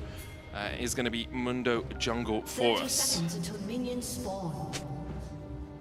Keeping my eyes on whether or not there's anything. Ooh, look at Nisqy in the top lane. Is he going to gank? Is he just placing... so what he's doing here is a second level mind game, as we call it in the business ready. Often, when players are playing a ranged into melee matchup in top lane, they will place a ward in the second bush, they will have their support place a ward in the second bush, so Naknako doesn't have a free bush to stand in the wave to soak XP and just dash out of so he can avoid those ranged auto attacks. Here, Nisqy was like, oh, I will outsmart you outsmarting by coming up here with an Oracle's Alteration to clear out any wards that were there. They weren't any placed by Rogue, so he doesn't get any, but he can switch over to his warding totem on his recall and wait out the cooldown of that before he can place a ward. Makes sense. Put a boogie in. Can we go back, guys? Did not. Return me to the boogie. Did not know that Mundo had his own theme song where he danced. He's a businessman. Of course he does. He's got business to take care of. Yeah. Yeah, so... Ooh. Nice. Nisqy with the thumbs up. Gonna knock back Patrick. Deny the E from doing any significant damage is... So for those that don't know this mid matchup, Victor is a lane bully, or he definitely can be in many matchups, just because of the shielding that you get on Q. Means that it's very difficult for a lot of mages in particular to trade back against him. And then when he gets his E, it just outranges most things, and it's... I would describe it as very erratic in that because of the many angles that it can attack you from, and that there's no like cast trigger, it's very difficult to dodge. So you just get bullied a lot. So Quake will likely concede priority. He'll likely lose a lot of HP in the early laning phase. And you can already see, you look at the farm, Chayak down about 3 minions, Larssen at perfect CS so far. And again, remind people, this is very much the style of play that we know Larssen for. He likes playing control mages. He's very good at getting advantages in lane when he's playing those control mages. And Chayak is just going to have to do his best to farm as much as he can for now. Meanwhile, in the bot lane, Patrick and Execute trying to get this under tower. Headbutt pulverized from Nisqy. Does have the aftershock pot, and I think he had bone plating there as well, so won't take too much damage on the snapback. Shaik is going to get a ward towards the middle of the river, but Malrang's up towards topside doing a full clear, as is Linsus. He's a little bit ahead, about a camp ahead overall on that Mundo. If he'll set his sights on the topside crab, I think it's a little risky given the wave stage. You can see Naknako at about 50% HP. Chayak not really in a great healthy spot himself, but he does have a mana advantage over Larssen. This is the downside, of course, when you focus on trading in lane. Oh, Naknako has the shield from his passive. From the wind, it's very nice. The wind. He's a wind brother, isn't he? A wind bro. He is. Gathers some wind up, makes a shield out of it. Is that not how it works? I don't think so. Pretty sure. Pretty sure he actually gets that shield from jogging a lot. Ah, okay. From sliding, I guess. How does he slide, Betty? Is it because the wind's on his side? No, he's very athletic. Ah, okay. He's going to have to be athletic to get out of this one. Maron goes in with the twisted advance. Once again, the wind shield and the wind wall, but it won't be enough. Adam flashes forward. Naknako trying to flash away, but Adam is having none of it. First blood to Rogue. Nicely done. Linsus going to steal away the Raptors respawn. But yeah, it's very difficult to dodge around when you get rooted in place. A nice flash came out from Naknako. Made me believe for a second that there was an opportunity for him to actually get a trade kill back. Ooh, the bot lane of Rogue do not want to allow these Krogs to go. Linsus not going to get knocked up there. Battle Dance back from Execute. They're just trying to trade onto Linsus, but they will keep the Krogs alive, which is nice, or at least that big one there. Linsus will pop a potion. He'll be okay. So Maran comes across, picks up his Krogs. Very happy that he didn't lose out too much from that gank on top. So the top matchup early on already pretty bad. Now there's a serrated Dirk. It doesn't get better. I mean, it will get better later, but not right now. It's not better at all. It's not better at all. Good knocker from Naknako. Yeah. The wind has left his lungs, Betty. Yeah. So kind of happy I started talking about that when I did. That was a nice solo kill from Adam. Niski going in, looking for the stun. We'll get it onto Patrick. Execute with a knock-up. Kazi, though, starting to put those spears in. Nice barrier. And that shield from the Battle Dance is enough to keep Patrick alive. No jungler in the area to threaten a dive, though. So while they'll gain a bit of an advantage in the 2 versus 2, I don't think there's really any threat onto Patrick's life. Top side of the map, though, already starting to go very well for Rogue. 22 CS to the 43 of Adam. Remember that the wave was slow pushing away from NaKaNako when he died. So not only did he lose a wave when he died under the tower dive, but he then lost another wave when he got killed on that slow pushing wave. So it's not good for NaKaNako on the top side of the map, and this is part of the risk of running a champion like Yasuo. There will be a point where he can win this matchup. It might not be this game. It just, the rate at which you get to that point is now very delayed, and Adam can accelerate the advantage that he has, and as long as he remains an item ahead, it doesn't really matter that much. Maybe at play of the Ruin King, we'll see how things change, but for now, Adam with full control over that top lane matchup. Linces is soloing out this Drake, though, knowing that Marwang path towards the top side. He can go for those Void Gloves if he wants. Adam trading onto NaKaNako again. Accelerated Shock Blast into that extra damage. Adam just absolutely melting through NaKaNako's health bar. He is on a struggle bus for 1 in that top lane. I think the rest of the team realizes that if they play around bots.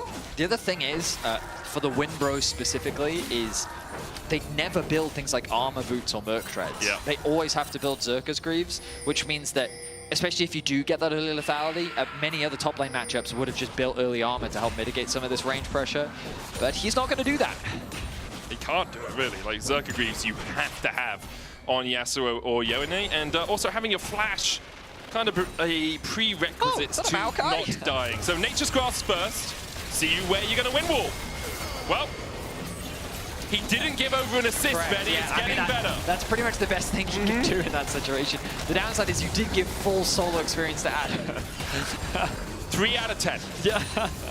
We're a third of the way there, Vitality fans. It's going to be okay. Meanwhile, bot lane, we have seen Linces going in, stealing that bot side jungle, forcing Patrick and Execute to be a bit more respectful, which has given Kazi about a 2-wave, 3-wave lead overall, so he is in an okay spot. Shayak has been able to start pushing Larson back in this lane as well with that lost chapter start. Larson just trying to farm up. Actually went Sork Boots first on the Victor, at least as his first completed item, and misses a couple of minions underneath that tower. He is 3 off of his E upgrade, which is going to help a lot for the wave clear. And Vitality have now committed to the swamp, trying to get NaKaNako out of this matchup. Surprise! Rogue can swap as well! Yep. Importantly, though, they do shove in the wave quickly, which means Patrick is going to lose some XP. Now. Yeah, I agree with the immediate swap back. Arcane Storm coming out with the Gravity Well down as well. Shayak on the wrong side of that trade. Takes about half his health in total. They do swap back immediately, so it's just about getting NaKaNako a wave wherever they can get NaKaNako a wave right now. Pretty much. He is just so far behind. He knows that he can be solo killed. It's a very rough spot to be in. Like, the itemization difference is just massive between the top laners. And Adam is definitely the type of player. The problem is, Maokai quite likes tower diving. Yeah, I think they might just go straight for NaKaNako again. Adam's opening up through mid. Marwang, they're waiting. Puts down a sapling. Will start to tank. Execute looking for the knockup. There's the last breath as well. The Twisted Advance to drop the tower aggro. NaKaNako ignited. The wind wall down. Nature's Grass coming out as well. Linces will block it for him. NaKaNako survives with 120 HP. Importantly, Kazi and Niski continue to push in the bot. Adam has arrived. Is here. Adam's here for the fight as well. Linces has his ultimate. Can go for that maximum dosage. There's the quickness. Double charm, double knockup, double dead for Rogue. They find 2 and should take the tower to boot. I mean, it's a clean dive from Rogue, and the game plan has been so well executed. Focus NaKaNako, punish the Yasuo pick, and just propel Adam as quickly as they can. 4-0-1 the scoreline now for him. He's gonna secure the top lane tower. That'll be the first of the game. They'll get the feats of strength already once they secure that tower to boot. And Adam is the gold lead. He's 1.9k ahead, and Rogue are 1.9k ahead. Now it's going to be 2.3 as he does manage to take that first tower. 5-0 as well for Rogue. The only small spot of red is Kazi, who's about 400 gold ahead after taking some plates in the bot lane. Hey, Naknako, it gets so much worse for him because he doesn't now have flash either. Adam could just flash. Red buff's like, oh, just walk. Yep, okay. Okay. Yeah, okay. Well, maybe Linces is on his way. Adam flashes the knockup, misses the shock blast. Trying to get away from Linces now, who has a flash of his own, goes in. Look at that blunt force trauma. Adam, how are you going to get out of this one? Linces still chasing him. He dodges away from the infected Bonesaw. Naknako dashing back in. Adam trying to get away on about 600 health. Knockup from Naknako. Doesn't land! Naknako dies to the tower! And Linces follows! He was there at the beginning. It's Adam! The first man, the only man in the top lane. Oh, it falls apart for Vitality. If they could get that kill, it would have been massive for Naknako. The shutdown, the experience, potentially tower plates as well. But then they overcommitted. Naknako drawing the tower aggro. The E from Adam was flawless underneath the tower, and he converts it into 2. 7-0 now, the kill lead. And Adam is monstrous. Vitality struggling so much, we can't even use the Brazil meme about them right now. They haven't even picked up a single kill. 11.5 minutes into this game, a 3,000 gold lead for Rogue. 6 grubs, next Drake up in 2 seconds time. They can contest if they want. Adam has TP, Naknako does not. But, I mean... just push. It's second Drake, who cares, right? Yeah, my question is, do you care? If you're Adam, you're probably better off just continuing to play for you. It looks like that's what they're going to do. Yeah, just concede the dragon, take all the topside camps, keep punishing Naknako. There's already a 2-level difference. And this isn't like this is a full 2-level difference. Yeah. If Naknako dies again, it will be 3. Almost 2.5, yeah. Oh, so Niski is going to come and try and save Naknako. Maura and Execute do not want that to happen. And they might just look for the tier 2. They'll get it. Adam should be able to pick this one up with those 6 grubs. Now what you do is something that a lot of people will regularly see is like bot lane becomes your point of strength, right? So like you move them around the map because they have numbers advantage, and so then they use their numbers to create towers. Adam is the point of strength. Yes. So Patrick is now the side laner. He goes wherever Adam isn't, and he's allowed to farm. Adam, however, will be given all of the resources, and basically whatever objective is in his way is now what the team plays for. So Larson will likely just stay in mid lane. They'll bring Adam towards bot, and they'll set their sights on this bot out of tower. It depends how much they care about the Herald. I mean, that's still 3 minutes away, and this bot tier 1 is just a very easy objective to play for. And already you can see Maurang clearing out his bot side camps. I imagine he will likely abandon his topside camps for now and instead utilize the pressure that they have on the bot side to then threaten an invade onto Vitality's bot side and secure those camps that way. You can see how much vision Vitality have invested around this area. Execute and Adam spotted out smart already. play from Vitality. They're looking for the pick on Execute here. Gleaming Crow round the corner, goes in with the quickness. They're trying to get onto Adam with the last breath. They will, but he manages to escape their clutches. Nature's Cross used as well by Maurang. There's a TP coming in from both the mid laners. Vitality cannot kill off Adam. Didn't have a summoner to burn, but he did have help. Execute saves him. Larson flashed away at the end there as well. The reason why I like that play so much is because Vitality had the same awareness that we did. They knew exactly what Rogue was going to do. They knew that Adam would be the point of pressure, so they just lay in wait for him to arrive into the bot lane so they could get that pick. Unfortunately, they couldn't convert it into a kill, but the idea was very promising. It was, but great ideas without the execution do not a win make. Vedius, because off that play, Rogue were able to take the tower in the bot lane, their 3rd of the game. Vitality still without a turret, still without a kill, and a 5,000 gold lead looms over their shoulders. Actually, Execute, the player with the 2nd highest gold lead on the team, about 1,000 ahead on this Rakan. I think he's just been around when plates have died. Yeah, but also, he was there for the top tier 2 tower die and the top tier 1, and so he's just been getting a lot of gold from towers, specifically. So now the easiest play for Rogue is to play for Herald, because rather than going this long back and forth of just waves being cleared in mid, if you can get a bit of chip damage down in advance, it makes the Herald play even easier. But Herald is your most reliable way to unlock that mid-tier 1. So you imagine that'll be the next big objective that Rogue will set their sights on. Larssen doesn't have TP, so he'll likely push in this bot wave and then look to regroup with the team as they get ready to contest this next objective. See Rogue setting up around here right now. They might even push for the tier 2 in the bot lane, trying to keep Nako at bay. They have the easier path, the shortcut through the jungle here. Kazi and Niski can't really do anything about it. Nako does have flash, but he's level 9 with a Vamp Scepter, a dagger, and a little baby sword. He's also got some boots. I don't think that's enough for him. Kazi dodging away from Patrick. You can't really dodge away from the Gatling gun unless you're behind it, so he will get clipped by that. Patrick going in with the Valkyrie, looking for the damage on Kazi, uses the barrier. Kazi! It's a rocket. There's the rocket. It's still got the kill. Patrick secures the 1v1 in mid. I mean, things are just falling apart for Vitality. And the thing about the bot tier 2 play is it's also not any wasted time. You know, the Herald is now respawned. Admittedly, I think it's going to be very difficult for them to now contest it, given that a lot of time was spent securing that bot tier 2. But just more gold is funneled into their pockets. 3.8k is now the individual lead for Adam. And this is just, I mean, it's such a stomp. Rogue are so strong at this point. They will lose the Herald, so a bit of reprieve for Vitality. But Rogue will just come back out onto the map and set their sights on this mid-tier 1. Makes the most sense for them. For Vitality, you're really looking at Shayak and saying, hey, how many waves can you clear? Can you get these waves before they get close enough to start harassing our towers? And I think the answer is most likely not. He can only be in one place at a time. Currently, he is in mid lane.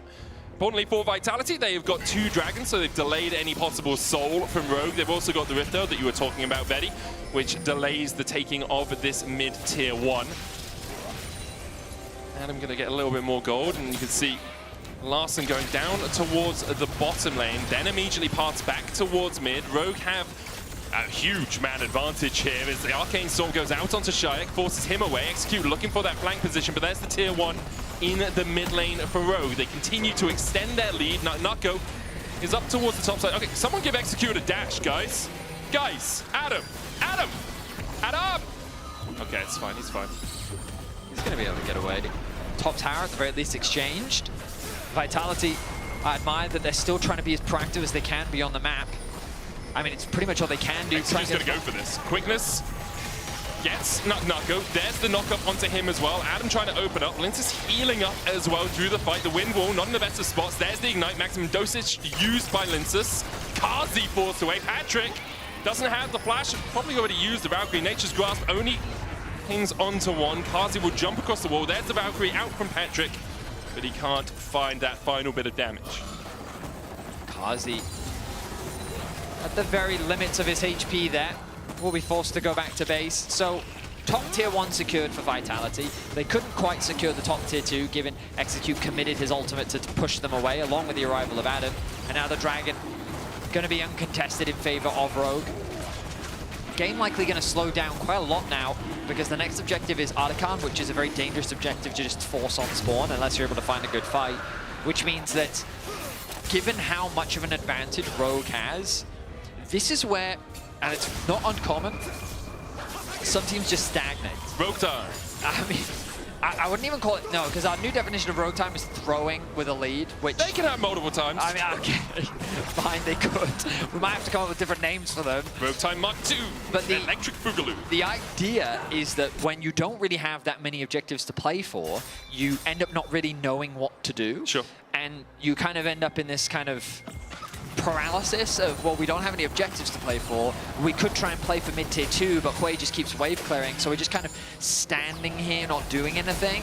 And usually the best thing you can do is just get full vision control around the enemy jungle. You basically make it very difficult for Vitality to ever really leave their base, and you try to have numbers advantage so that you can punish them. So for example, if Dark Nako's sitting here, you can try and get a collapse, you can get a pick, you can get a punish. Blast cone for Adam.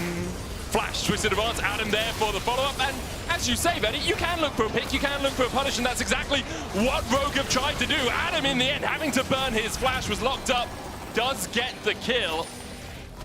Maybe just waiting to give Patrick an assist. So this is the idea But Naknako plays it well enough that Adam is forced to go back to base. And the problem is, even if you get these picks, what do you convert it into? True. Because on the other side of the map, Kazi was able to push in that bot wave. He's able to get more gold for himself. You look at the gold difference, he actually has a gold lead over Patrick, and same for Lenses. So there's an argument to be made that when you're ahead, like pushing your advantage as quickly as you do can sometimes put teams in a tricky situation where they don't know how to accelerate the game.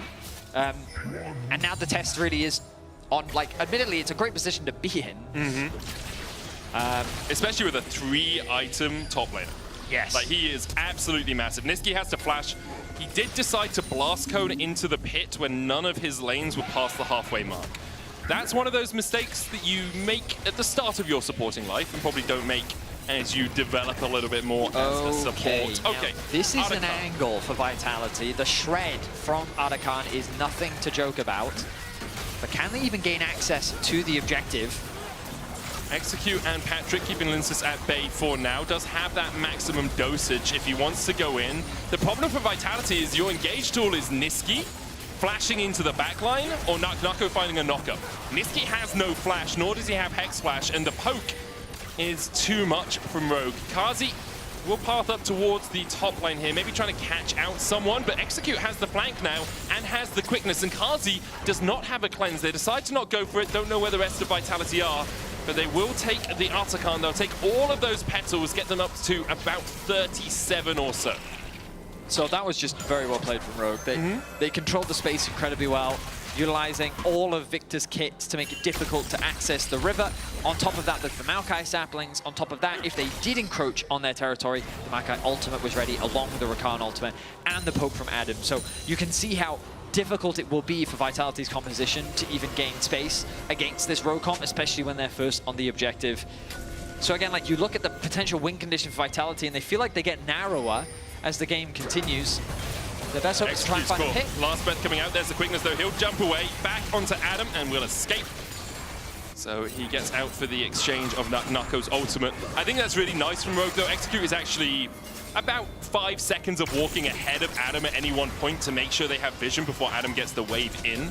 And he has so many escape tools. Like, Rakan is a bit of a rat when it comes to that sort of play. You can just get out of dodge very easily. And now Rogue are flanking Vitality. Still a minute before the Drake, so this is more fighting around mid lane prio than anything else. Maybe a little bit of that vision. They'll get a slew of wards as you see the shot blast damage from Adam, chunking out all of Vitality. Yeah. I mean, we've already talked about this so much, but how do you approach this objective? And the idea is that, hey, Mundo can tank a lot of poke, right? He has all this inbuilt regeneration, and he has a lot of HP, and it's like, cool. What if the poke doesn't hit Mundo and it hits everyone else? And you're like, right, that's a, yeah. And that's exactly what's happening. And you'll notice the positioning of Rogue is they're not setting up on the dragon itself, they're setting up around the mid lane. Because in order to gain access to the river, you have to contest the mid wave. So as the contest comes through, as you'll see on your screen right now, that's when the poke connects. Marang here was looking to see if they could catch Linsus or Niski. Last thing having to flash away from the Spiraling Despair. Will escape. Niski's flash about a third of the way before it comes back off cooldown. And probably Adam doesn't have his, Vitality have found a way into the river. They're utilizing the bot push. The mid wave has only just connected now. Larsen's going to go push that in, but that's enough time bought. Niski, though, continues to take more poke. Adam's Yumu's doing a lot of work. He goes in, he gets onto Adam. There's the last breath follow-up. Adam at half HP, quickness to the backline. Adam still surviving on the back, and you have to feel that's the last nail in the coffin. Kazi dashing forward, he can only take out Larsen. Linsus is able to survive for now. Shayak untouched on the backline. Adam can TP back into the play, though. And you could see Vitality's intentions were very, very clear. They wanted to kill off Adam, but Adam had other ideas. And at this point, you can just see the goal difference in action. If Naknako was a little stronger, or if Adam was a little weaker, that could have been an easy kill. It was a well-executed play. Unfortunately, the goal gap is just too big. They're continuing to fight over the dragon. Linsus could maybe get a steal. You can look for it, but as soon as Adam arrives, TP's back into the play. Chunks out Linsus, and Vitality know that they can't contest that anymore. 12-1 now, a 5,000 gold lead, or 4.6. For Rogue, they have 2 Infernals at their belts, which is only buffing up the damage that Adam will have. So Niski utilizes the Kazi ultimate in order to close the distance between him and Adam. He finds a nice engage, and again, the follow-up just isn't quite enough damage on Adam. You can see how low he does get. It was nice that Kazi at the very least got one shut down, but it's really just pennies in the grand scope of what is 4.3k gold lead for Adam.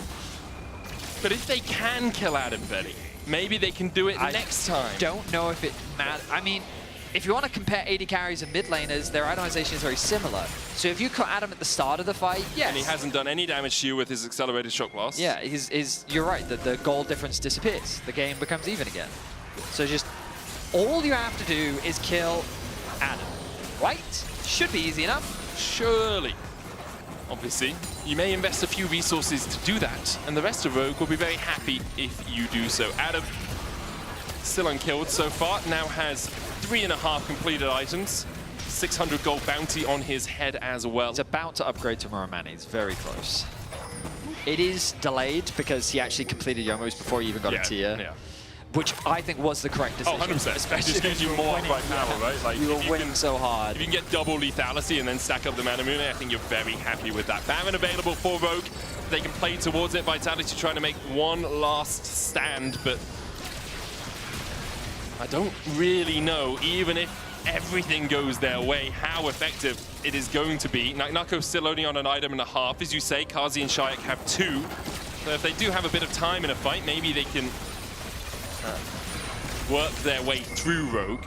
Healing reduction as well, very important against this Mundo. Nako doing what he can to get back into the game, but I think he may be caught out. TP! Yeah, I think that's a wise choice. You're kind of forced to make these decisions because you're so far behind, you have to get what gold you can, and so committing your TP to at the very least get another wave and get out, I don't think is the worst decision in the world. Now though, the fight over the mid wave begins once again. Rogue, if they can win another fight, that'll be Baron. Adam with no edge of night. Marang looking for the Nature's Grasp here. Linsis is going to block it, doesn't land on anyone else, but they dive onto the jungler, and that's really all they needed. Spiraling Despair on the Rakan. He's going to go down. Niski gets an engage onto Malorang, but not really the target you want. And now Larson, Adam, and Patrick, they just have a shooting party. They can look for anyone. Malorang, he's going to get caught out by Niski, who flashed forward to look for further engages. Couldn't find it, so both the junglers now down. Malorang over-eager in chasing Vitality. He flash W'd onto an Alistar that still had ulti available. I completely agree with you that that was an overforce. Vitality were able to buy themselves a bit of time, as it ends up being a 2-for-1 in the favor of Vitality. Yeah, really odd for Malorang to want to go for that. As you say, Niski still had his ultimate. I do like the flash Q from Niski at the end as he's looking for a little bit more, but it's Linsis who's caught out first. So they just obliterate the front line. I think this is an easy pick, and it gets traded for the support, not the end of the world. But at this point, Rogue should be setting their sights on Baron. But the flash W in onto the Alistar, who still had that ulti available, he immediately gets punished for it. And as you rightly called, Niski looking for an engage where maybe he can stun someone on the backline, but he was a little bit out of reach, so he couldn't quite connect.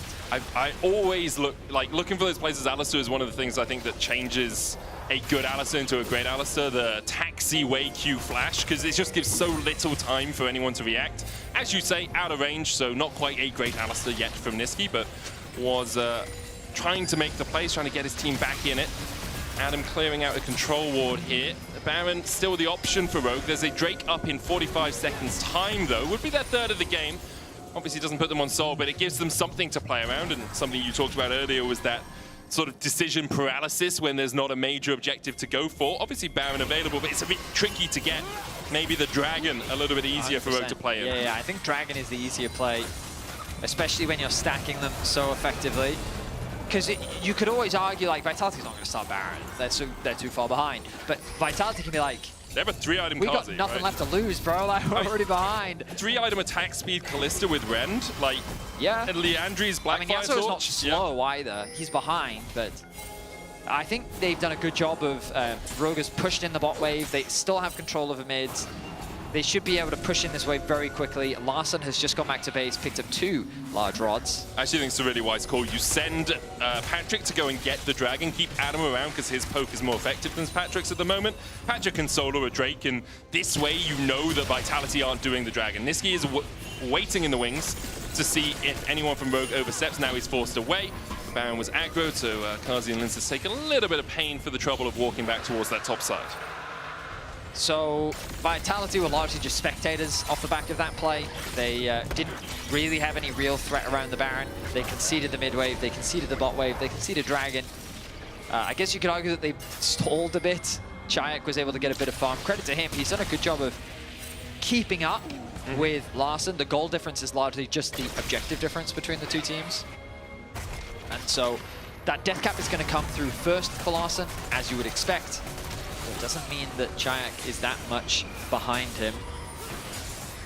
Now Rogue gaining control over the Baron pit. Chayak is catching a wave in the bot side. Nako takes a third of his health from an accelerated shock blast. The Soroda's Grudge now completes as well for Adam. He is in such a strong spot. Has the flash as well. If Niski looks for the engage, goes instead onto Patrick. There's the last breath as well. Execute in with the quickness, and Adam could just walk away and chase Kazi down. The redemption coming out as Adam will kill off Kazi. Lince is going to fall as well. It's a double kill to Larssen towards the top side. Lince is able to kill Adam. Shayak forced away. You can see Patrick recalling. In the end, a 3-for-1 exchange in favor of Rogue. The problem for Vitality is they're just too far behind. Every pick they tried to find, they just don't quite have enough damage. Lensis, he is a meaty front line that is difficult to get through, and with Chayak still alive, they can contest this Baron, which is why Rogue is hesitant to commit to it. But do you notice how the game is stalling? Yep. And we talked about this earlier, that Rogue just, while they had a huge lead early on, when you take all these objectives, sometimes it can be difficult. I like the fact that they are forcing the Baron, but TP's going to be available for Nako. Yeah, Adam's still 14 seconds away and doesn't have teleport as well. So Nako's up, he TP's in, Lince is here, looking for the seal. Shayak spiraling to spare around 20 seconds before that ultimate is off cooldown. As you say, Patrick low HP, Nature's Grass coming out. Lince's spell immunes it, the quickness from Execute to try and keep everyone at bay. Baron secured for Rogue. Can they get away? Well, Patrick will Valkyrie, and it looks like Rogue have escaped the clutches of Vitality. I mean, good use of the gravity field, the Maokai ultimate to follow up as well. They just use their tools to zone their opposition away. Are they looking for this fight? It's like Linces is, he gets rooted. I mean, they jump onto Linces immediately. Rogue, they cheated tempo ready. They stayed around instead of recalling after the Baron, and they find a pick on the enemy jungler. And now Marang's flashing forward once again. The engage onto Kazi. The follow-up, Marang's going to get healed. Redemption from the skies. Adam trying to chunk out Nako, and he'll put him in the dirt. Niski follows. Adam is 12-1-6 on this chase. It's a triple kill for Adam, and all 5 members of Rogue are alive. With only Chayak left to defend, I think the Rogue is looking to close this series out. Chayak has good wave play, but those bound up minions are no slouches. Execute with the flank, and Chayak can say nothing about it. The only spiraling despair in this game is for Nako. 0-9-1 on the Yasuo. Rogue, after picking up their first Game 1 win, will pick up their second Game 2 win and secure their first series in Spring. I mean, ultimately, just a very well-played Game 2. I love the focus on the top side of the map. I love the way that they executed a lot of the map play. Some of the fights and the picks got a little bit scrappy, but ultimately 23 kills to 4. Very little that you can be critical of Rogue in this Game 2. Just incredible stuff all around, you know? I love the way that they walk. I love the way that they gank top. It was just amazing stuff from Rogue, and a surprise to be sure. Game 1 messy, bloody, back and forth. Game 2, a couple of slip-ups, but relatively clean. There was a couple of stalls in the mid-game, but apart from that, they waited for their objectives, they waited for their picks, and they played the game incredibly well. And remember that they've got a tough schedule. They played 2 series last week, they're going to play 2 this week. Picking up these wins early is really important. So a big win today for Rogue. You can vote for your key player of the series. It's Adam, Larssen, or Patrick. All fantastic options. Shout out, of course, to the support and jungle, who, while not making the vote, did have a lot of great plays throughout the series today as well. Big series win for Rogue. Of course, Vitality, they find themselves 1-1 in the standings, so it's not all doom and gloom for them just yet. Single round robin, 8 series, 9 series. That's how maths works. But I think, like, I think their draft was fine until the Yasuo pick. Yeah, and it obviously happened last week as well. It's easy to talk about it in hindsight because the Yasuo just got shut down, but like they hovered the Cho'Gath. Yeah. They hovered some of the options that I would have preferred. But hey, we'll see how they can adapt moving into next week. Best 3 single round robin. Vitality find themselves at 1-1 for now. We were hoping for a Yasuo, and instead we got a Yasuo. That's pretty good, That's pretty actually. good, right? That's rare That's for pretty you. solid. I think, though, someone who knows perhaps a little bit more about top lane is getting ready on the stage for us. I can see Shox down there. She's waving. Shox, take it away! Thank you. Welcome to the Marriott Bonvoy postgame check-in. I do indeed know more about the top lane than you. I'm kidding. It's Adam. Congratulations. Thank you. Go. You're also in the Player of the Series vote and completely unbiased. I think you should win it because that Jace, that was something. Is this the Korean bootcamp paying off? Is this Korean Jace? Maybe, who knows? You know, I mean, I've been practicing Jace for like a few years now, and specifically this year, I've been feeling pretty confident on the champion. And of course, my teammates who like trust me, my coaching staff who trust me on picking like a champion that is like not easy to pull. First of all, on stage, and when we like struggle a lot, like in mid game. So I'm really glad because I think it was pretty clean game overall. Why do you think Jace specifically is hard to pull off on stage? Because it's I mean, first of all, the champion is like needs resources, right? Yeah. And you need to have like really clean setups when you do objective. He needs a lot of horror because he's not so good 1v1 on site, and everything needs to be like really like clean within the team. So. But you were far ahead, so you know you had a little bit of leeway. That's true. That's true. We do have a replay of I think it was the double kill where they try to go for you, but you said not today. Talk me through this one. I mean, yeah. I'm not too sure. I think I play like pretty well. I could have dodged maybe one Mundo Q and stuff. Yeah, I mean, I mean, I can do that because like I'm so strong. So really happy that it worked out pretty well. Yeah, it was beautiful to see. We also saw how excited you were afterwards. Now, of course, Rogue Time has been a big topic of discussion, and I gotta say, you know, you start thinking about it as a viewer, and I saw you talking a lot when the team slowed down, or the tempo of the game slowed down a little bit. So, was it something that was discussed? Obviously, not the word Rogue Time, but probably, come on, guys, we need to stay calm, we need to stay focused on this objective.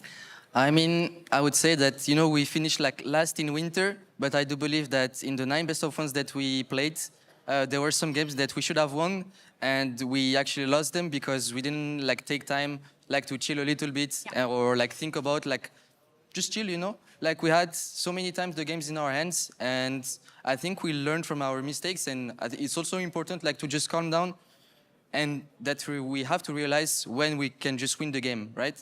And if we lose the game, it's in our hands. So just remind each other, take some deep breath, and maybe game is going good. Yeah, game is going good. Drive it home. You're also our Kia player of the series. This is no surprise to me. Congratulations, Adam, for that. And also, the very first win for Rogue. So are we looking at an upward momentum now? Yeah, I mean, we haven't won a single game. I mean, like an official game since the first best of against Heretics in winter. Whoa, really? Yes, we only won the first game of the 9 best of ones. And after that, we completely...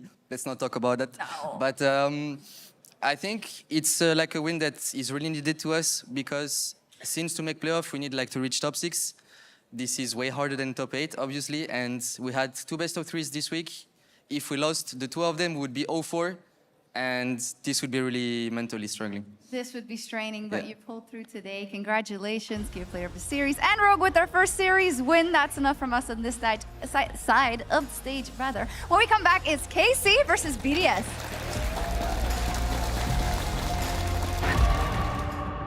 Give me chaos. Never gonna settle for those boring plays, no way. Give me chaos. Never gonna feed, but we will create some space. Give me chaos. Greedy for the glory, so we're only chasing dreams. Making titles, trophies, highlights, international memes. Give me chaos.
Actually, it's fine. Like Rogue also won the first game against Heretics. They won every first game and they lost the series. They are game 1 merchants.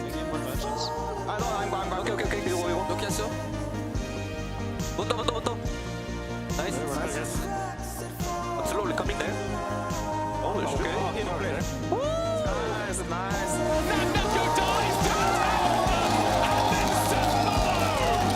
He was there in the beginning. It's Adam, the first man, the only man in the top lane.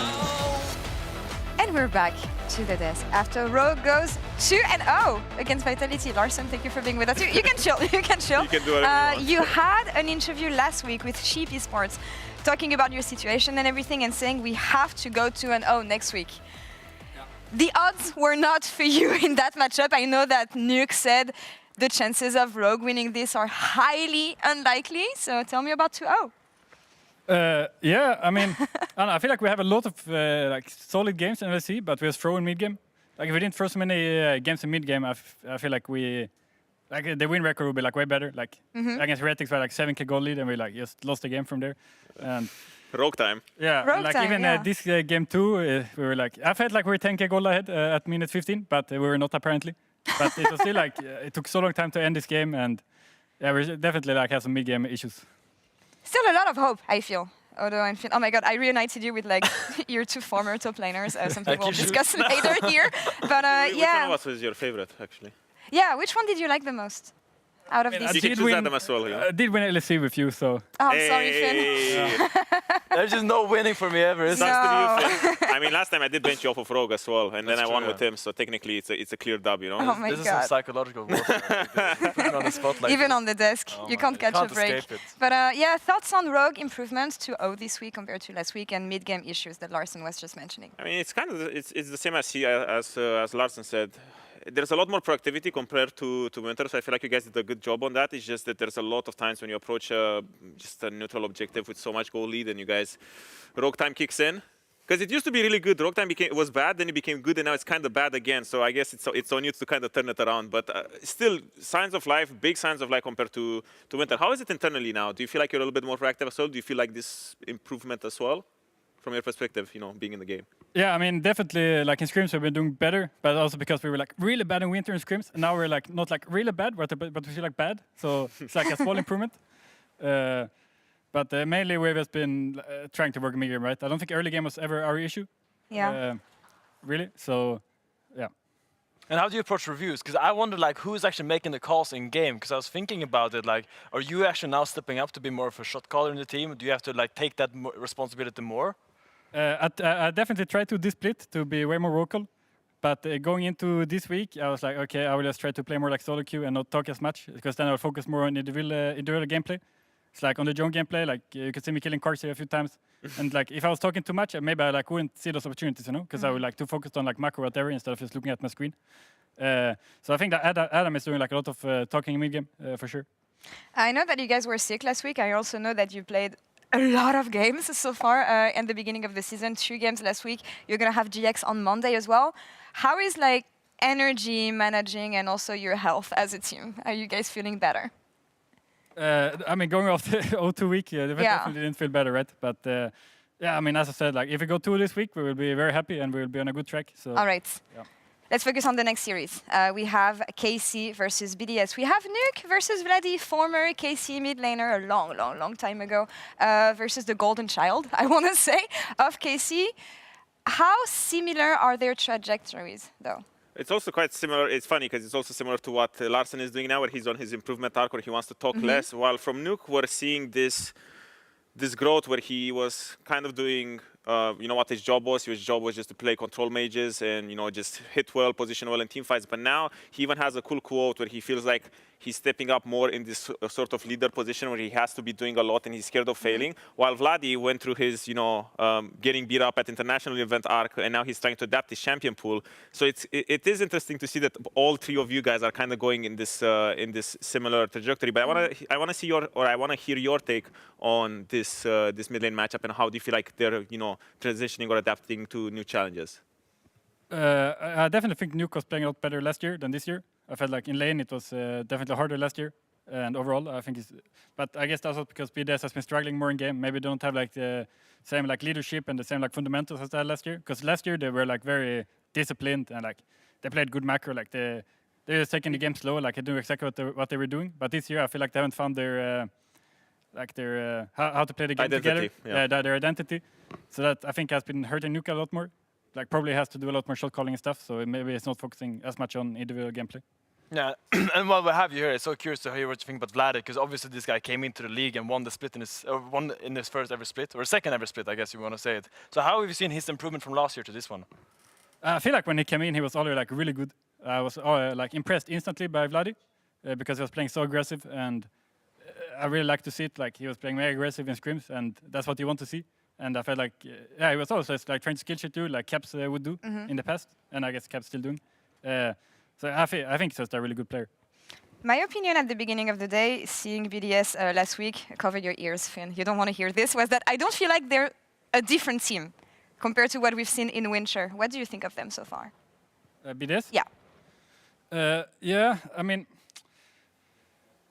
I don't think BDS was too good in Winter. I don't think they're too good now. Okay. Like even in scrims, I feel like they're struggling quite a lot. So yeah, I mean, we will have to see, right? Yeah. But I definitely think they have a lot to work on. We're going to do the draft here at the desk, of course, as the players are taking on to the stage. They're so cool. They're so cool, yeah. Look at him go, yike. All of them.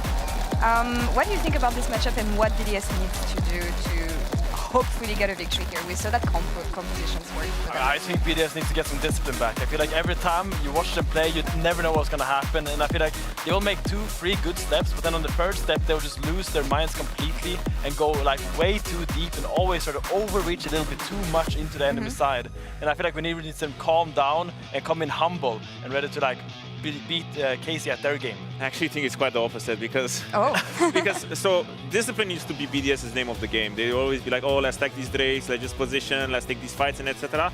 But now I feel like with the roster they have, with 113 being a complete psychopath and doing so well on these sort of carry junglers where he gets to skip camps, kind of do I guess what Marang is doing or used to do back in the day. I feel like they need a lot more of this X factor from him and a lot less reliability, because I think it's also what Larsen said is that in Winter they tried to play like old BDS with this roster of players and it just didn't work out at all. So now I think they just need to revamp and try to find something new and something unique that works for them. I think it comes down to like going back to the basics first. When I look at the gameplay that we saw from them last week, there was like a formula that was working. We know that poke, range, usually team fights as well is something that's gonna work well for them. We'll see how enough it is against KC here today, and of course the Nidalee is off the table here. Yeah, already taken out. I wonder if we will see the Naafiri. I want to get your opinion on this, Larsen, because you haven't picked Naafiri a single time, and it was really popular in the beginning, but now it kind of fell off completely. You did get nerfed a couple. Did get nerfed as well. I mean, it's just not a competitive champ. It shouldn't be a competitive champ, right? Like those champs are generally like never just a competitive champ, and if they're a competitive champ, that means they're like completely broken and will get nerfed instantly. Yeah, like which is what happened. Like, yeah, it's exactly I mean, what it got nerfed and then got hotfixed a day later. Yeah. So, I mean, I'm not sure.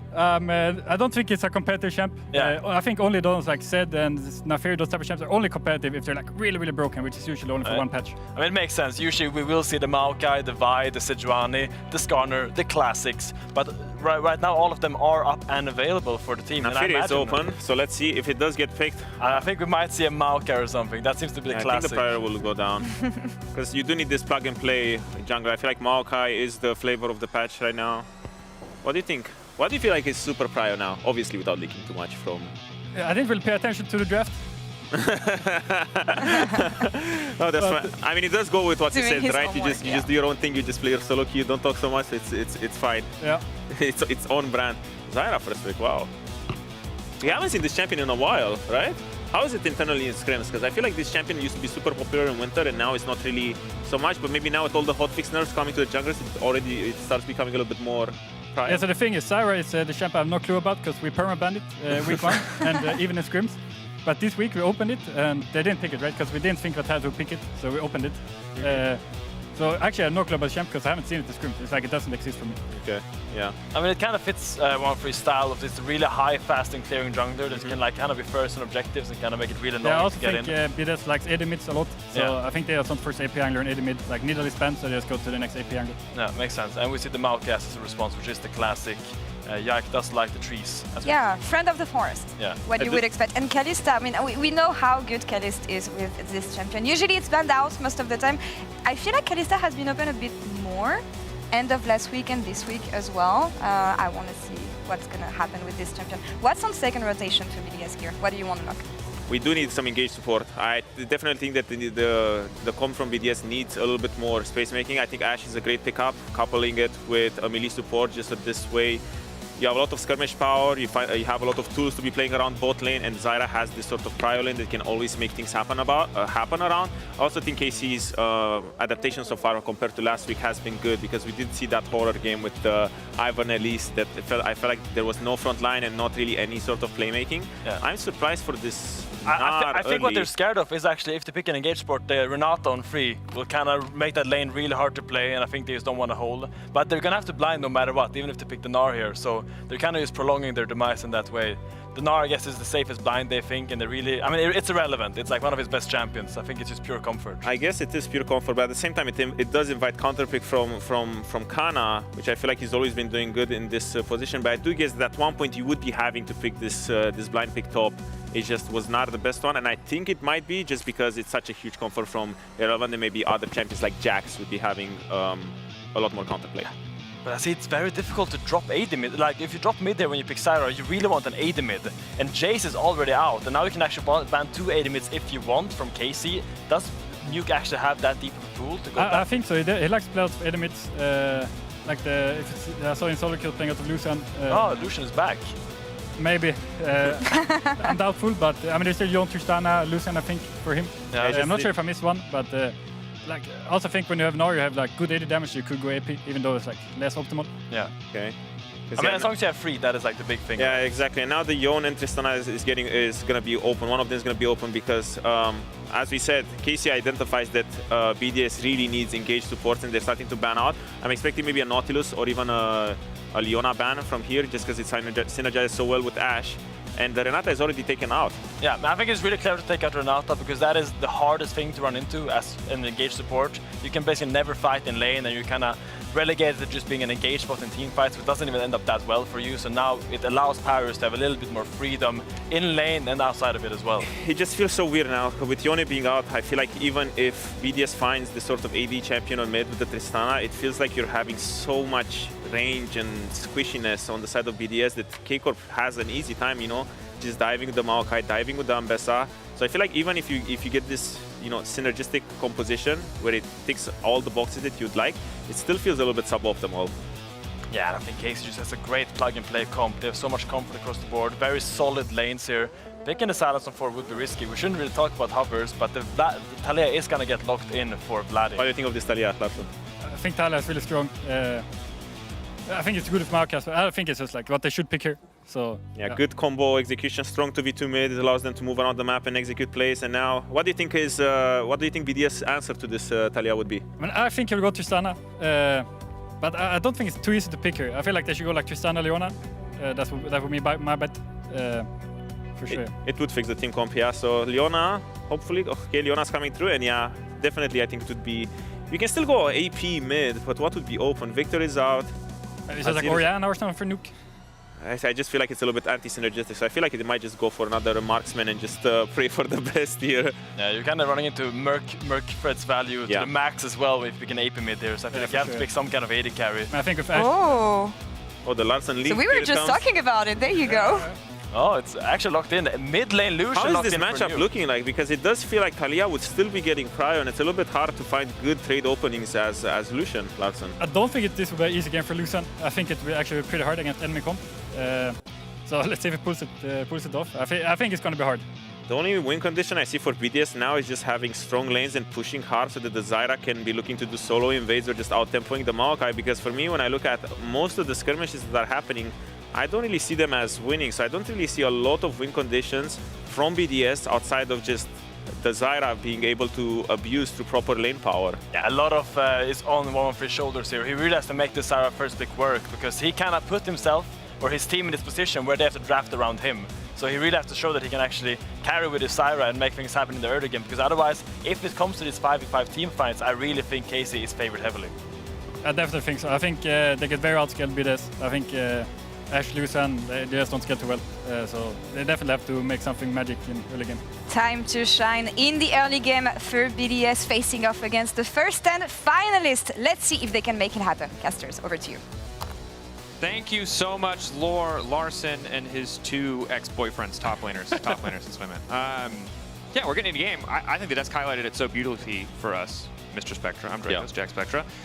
It's all eyes on this jungle, and especially this jungle mid, because there's some volatile champions. 113, no stranger to playing that carry role, but a lot of pressure on him to show up in this matchup to bring home the win for BDS. Yeah, I'm really happy that BDS are continuing to put 113 on carries. I think in this matchup, when 113 is on this Syra, what you really want to try to do is abuse her crazy fast clear speed. You want to be able to build up a camp lead and just keep those camps rotating so you eventually get to a point where you've just kind of generated so much tempo that you can either gank somewhere or just have a crazy CS lead. Good goal to shoot for, but a tough task. KC and BDS both coming off of very close series, very messy series, I think it's safe to say, but based on the performance last split, KC still, we would expect to be heavy favorites in the context of this matchup. For sure, and one of the difficulties of trying to snowball in this jungle matchup for 113 is the fact that KC's laners are very good. So if you, for example, have winning lanes as the Zyra, you can just go bot lane, you can go mid lane, put down the plants and poke them out.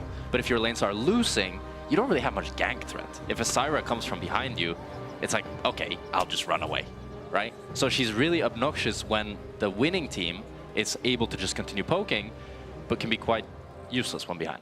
Yeah, it is kind of the struggle of a champ like this. It was similar when Brand was in meta as well. These AP junglers can be so oppressive, but when they're useless, man, they are really useless. Yeah, very little like personal agency and gank setup. Yeah. So just a quick update. Players are already conducting ready checks, which means whatever was going on has likely been quickly resolved. However, if there are any other updates, you'll see them either at the bottom of the screen or I will verbally say them. And you can see now, bottom of the screen said game resuming shortly. I can see in game, the game is resumed. Are you ready, Dracos? You know, I thought I was, and then we have Lucian mid lane, which I was certainly not prepared for. You know, it's funny how Larson said it. It sounded like he said Lucian. You know how people put the loose and then... Yeah, loose. Yeah, like Lucian. No, this is going to be a win, Shin. This needs to be a pretty, tight Lucian performance here, I think, if he wants to win. He did get buffed. He got a little E cooldown buff recently, which could be one of the reasons that they decided to pick him up. Does have a very good early game, but as the desk stated, he does fall off quite fast.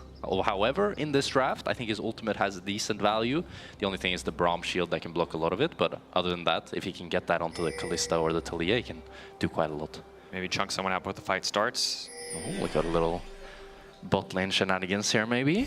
Always a little bit tough trying to all in against Kalista and certainly against Braum in the early levels, but Ice just going for a bit of poke. See who's able to get to level 2. I don't think we expect a lot from this bot lane though, right? Mostly just a battle about pressure. Maybe some all-ins if junglers show up, but I think much more likely that mid is where the attention goes. For sure. I think bot lane is mostly about the level 1 volatility. How Kalista and Targamas can choose to play it is make it very chill. While if they decide to just fist fight, it can, a lot of things happen, but usually just Kalista can get that push due to how fast she pushes with the Rend. Ashe tries to get in a few autos here and there, but just loses the push. But then it's this mid lane. I don't know how Lucian actually fares up against this matchup at all. I haven't seen Lucian in such a long time. But I do remember he was quite the lane bully back when he was so prevalent. Yeah, I mean, we can theory craft it to a certain degree. You know, you can see how Lucian could outplay the individual 1v1. The problem is, in the context of mid-jungle, it's very easy to see, regardless of the opposing champion, exactly how Talia kills people. Yeah, the thing is, when I think of this matchup, I think of it a little bit like this. Lucian wants to dash in, but you're playing against Talia, who loves if people dash in. So I'm curious to see if Nuke can outplay this matchup and actually make the pick worth it, but in my head, it doesn't really make that much sense. Yeah, and there's definitely a lot of pressure on Nuke to perform, right? Not only has he been, last year, one of our top mid laners, but this year, kind of bearing more of the burden of leadership on this team needs to be a strong point on the map for BDS. And going up against Vladdy, you know, it's definitely not an easy feat. This guy was an absolute monster in winter. The golden child. The golden child. Yeah, and for good reason, right? I think the last guy, or the first guy in a long time to make Caps really, really sweat. Hopefully not the last guy. And hopefully not the last guy. We'll see if he can maintain that, but already not off to too bad of a start. You saw the earlier trades working out well. But for now, the lane's still in close contention. No jungle lead for 113 yet. Actually a little bit behind Yike in terms of overall clear, but he will finish up the scuttle quite quickly. I mean, so he ended up full clearing towards bot and then passing through mid and giving Nuke a little push out here, so he gets a free reset, so that's why he was a little bit behind this Maokai. And then he's just going to resume back into a full clear here. Pressure on bot lane. Only 4 minutes. Next minute, we'll see if we get a swap up to top side to maybe try and play for the grubs. Has been a classic that our teams have been liking. I think it's just, you know, sometimes you just want to be out of that 2v2. Yeah. And if you got the grubs push, are just a lot of time pretty and also, strong. It feels like the best use of your push in bottom lane, too, oftentimes, is Irrelevant. Getting a little bit more aggressive. Kana continuing to dive his way out of this one. Nice sidestep on the house. And we know some of the hardest points in the game for Ambessa are those first few levels, those early levels. Kana not opting for a defensive rune like Fleet, like Grasp, just for a bit of extra healing. Instead, going for the Electrocute. So when he does tick over to level 6, he's going to have a lot of kill pressure. Yeah, and when this Ambessa starts to get some items and get a little bit more fed, she's playing against 4 squishy champions. I mean, the Gnar, especially when he's mini, is going to be pretty squishy as well. So whoever that ulti hits is probably going to be a kill. Something they're going to have to play around. It'll be tough too. All of KC having their moments at first stand. Irrelevant though, this is one of his most comfortable champions, I think, alongside the Jax and the Renekton. Really keeps his pool to those iconic top lane options. Yike will use his bot pressure and mid pressure to essentially start dragging for free. Has the luxury of an additional little sentinel in the brushes there from Callista, from Callist. Yeah, so he's skipping his Wolves and his Gromp here just to try to get this Drake on this timer. I think BDS could try to contest, but then they'll have to fight after the Drake goes down. This looks like they're posturing for it. Walking up anyway, at least getting a bit of vision. Very late decision to contest. Not a lot of certainty there. It's too difficult when Nuke is still pushing that mid wave in. If he could push that a little bit faster, then maybe they could look to contest here, but it's just going to be a free Drake going over to KC. And this is something you mentioned earlier on, right? The Zyra, combined with pushing lanes, can feel like an incredibly oppressive champion, but the enemy team is winning push. It's really hard for her to get active, for her to get involved, and you saw that there where 113, Paris, Ice, waiting to see if they have an angle into the pit. Ultimately, they don't. And for KC, a team that we heard from Larson, from Odo, from Finn, from Lore, look, like the scaling pretty clearly favors them. So every Drake you can get early game feels like a huge win. Yeah. It is at least going to be the grubs picked up for BDS, but it does feel pretty underwhelming. As you said, when you're the Zyra and your best play is to just walk into a lane and throw down some plants, and that's really all you can do. But for me, I'm very curious to see in this game the KC bot lane. Oh, no, we got a fight. That's the public execution. Kana trying to dash out, flash out the wall just short. Mini Gnar now coming through. 113 full committing for the dive. But the ulti is there, and that's first blood. It's just a mistake from Kana. He knows that 113 is on the Void Grubs, but he still goes for the 1v1 against Irrelevant, and that's going to be some plates going over for Irrelevant combined with that 3 Grubs. That's going to be massive. Look, 500 individual gold lead, as well as Kana was doing it, keeping pressure close, keeping gold close. That is a huge fumble. We know what happens when Gnar can start to snowball ahead in these side lanes. He has no TP as well, so the wave is going to be slow pushing back into Irrelevant, and now he has no flash and no ulti. 113 could choose to full clear all the way back down to bot lane, and then recall, open back into top side, maybe try to leverage this top lane push and control. And this is big, getting some value out of that Zyra jungle, punishing Kana for being over-eager. Finally a strong point for BDS to play it around here. See if that will continue to snowball as you highlighted. Yeah, can't clear down to the bottom side. Callista ticking over to level 6. Some room for playmaking. Ice does have the cleanse. Won't stop the knockup, of course, from the Callista ultimate, the Fate's Call. But some defensive utility. And in the meanwhile, the mid lane that we were so hyped for, kind of chill. Yeah. But what you can see, that's interesting, is how much faster Zyra is. She's already on the Krugs here. Oh. Pulling. Did I just catch or curse that? Yeah, immediately. Sorry, KC fans. Vladdy doesn't have TP yet, but I don't think Nuke can do anything with Maokai in the vicinity, unless he wants to try to trade for a 1-for-1. Is he going to get over-eager? Looks like he will just back away, I think big. We've seen a lot of situations in the past 2 weeks where when you're playing those early to mid-game champions that feel like they can spike really hard early, you just try to do a little too much. As the Zenith Blade going wide. Pretty massive mistake from Paris. Seems small, but the Zenith Blade in would have gotten at least a few more sums. Likely sets up 1-1-3 to be there first on the play. Yeah, and it feels bad when you're not able to combine the CC with that Leona engage. It is, however, the cleanse and the heal being used by Kalista and Targamas. Ooh, but we might have another fight here. Ice continuing to poke. 1-1-3 still here. That's the ulti going out, but I don't think they're in a great position to body block it. Paris has to flash back. Ice who body blocks, a little bit of poke back. Great patience by Ice there. Doesn't burn the cleanse. Knows he's in no real danger. And it's not really going to be... I mean, it's going to be the flash invested from the Leona, but if Ice panicked a little bit more there, he easily could have used his cleanse and then be really vulnerable for the next few minutes. And the time for 1-1-3 spent on the bottom side, rewarded quite well. Of course, he didn't really have much else to go for, as you noted earlier. Just speed clearing through these camps, resets back to top side. Irrelevant trying to force his wave in. Maybe get a good reset. Good sidestep. Khan is still going all in. He might not even need the ulti. Irrelevant not stacking rage at all, but there comes the Talia. Vladdy gonna look for the setup here. Irrelevant gonna dodge the flick back, but it's likely gonna die anyway. Takes a bit more time. Good roam from Vladdy. And it's a great roam from Vladdy, utilizing this Talia champion to get that ulti onto Irrelevant, making sure to give Kana that little bit of help, and we got a pause. And as always, there will be a little pop-up bottom of your screen to give you more information, and we can maybe give you a little bit more too. So, investigation in progress. I have no idea for this one. I'm not going to speculate. That's fine.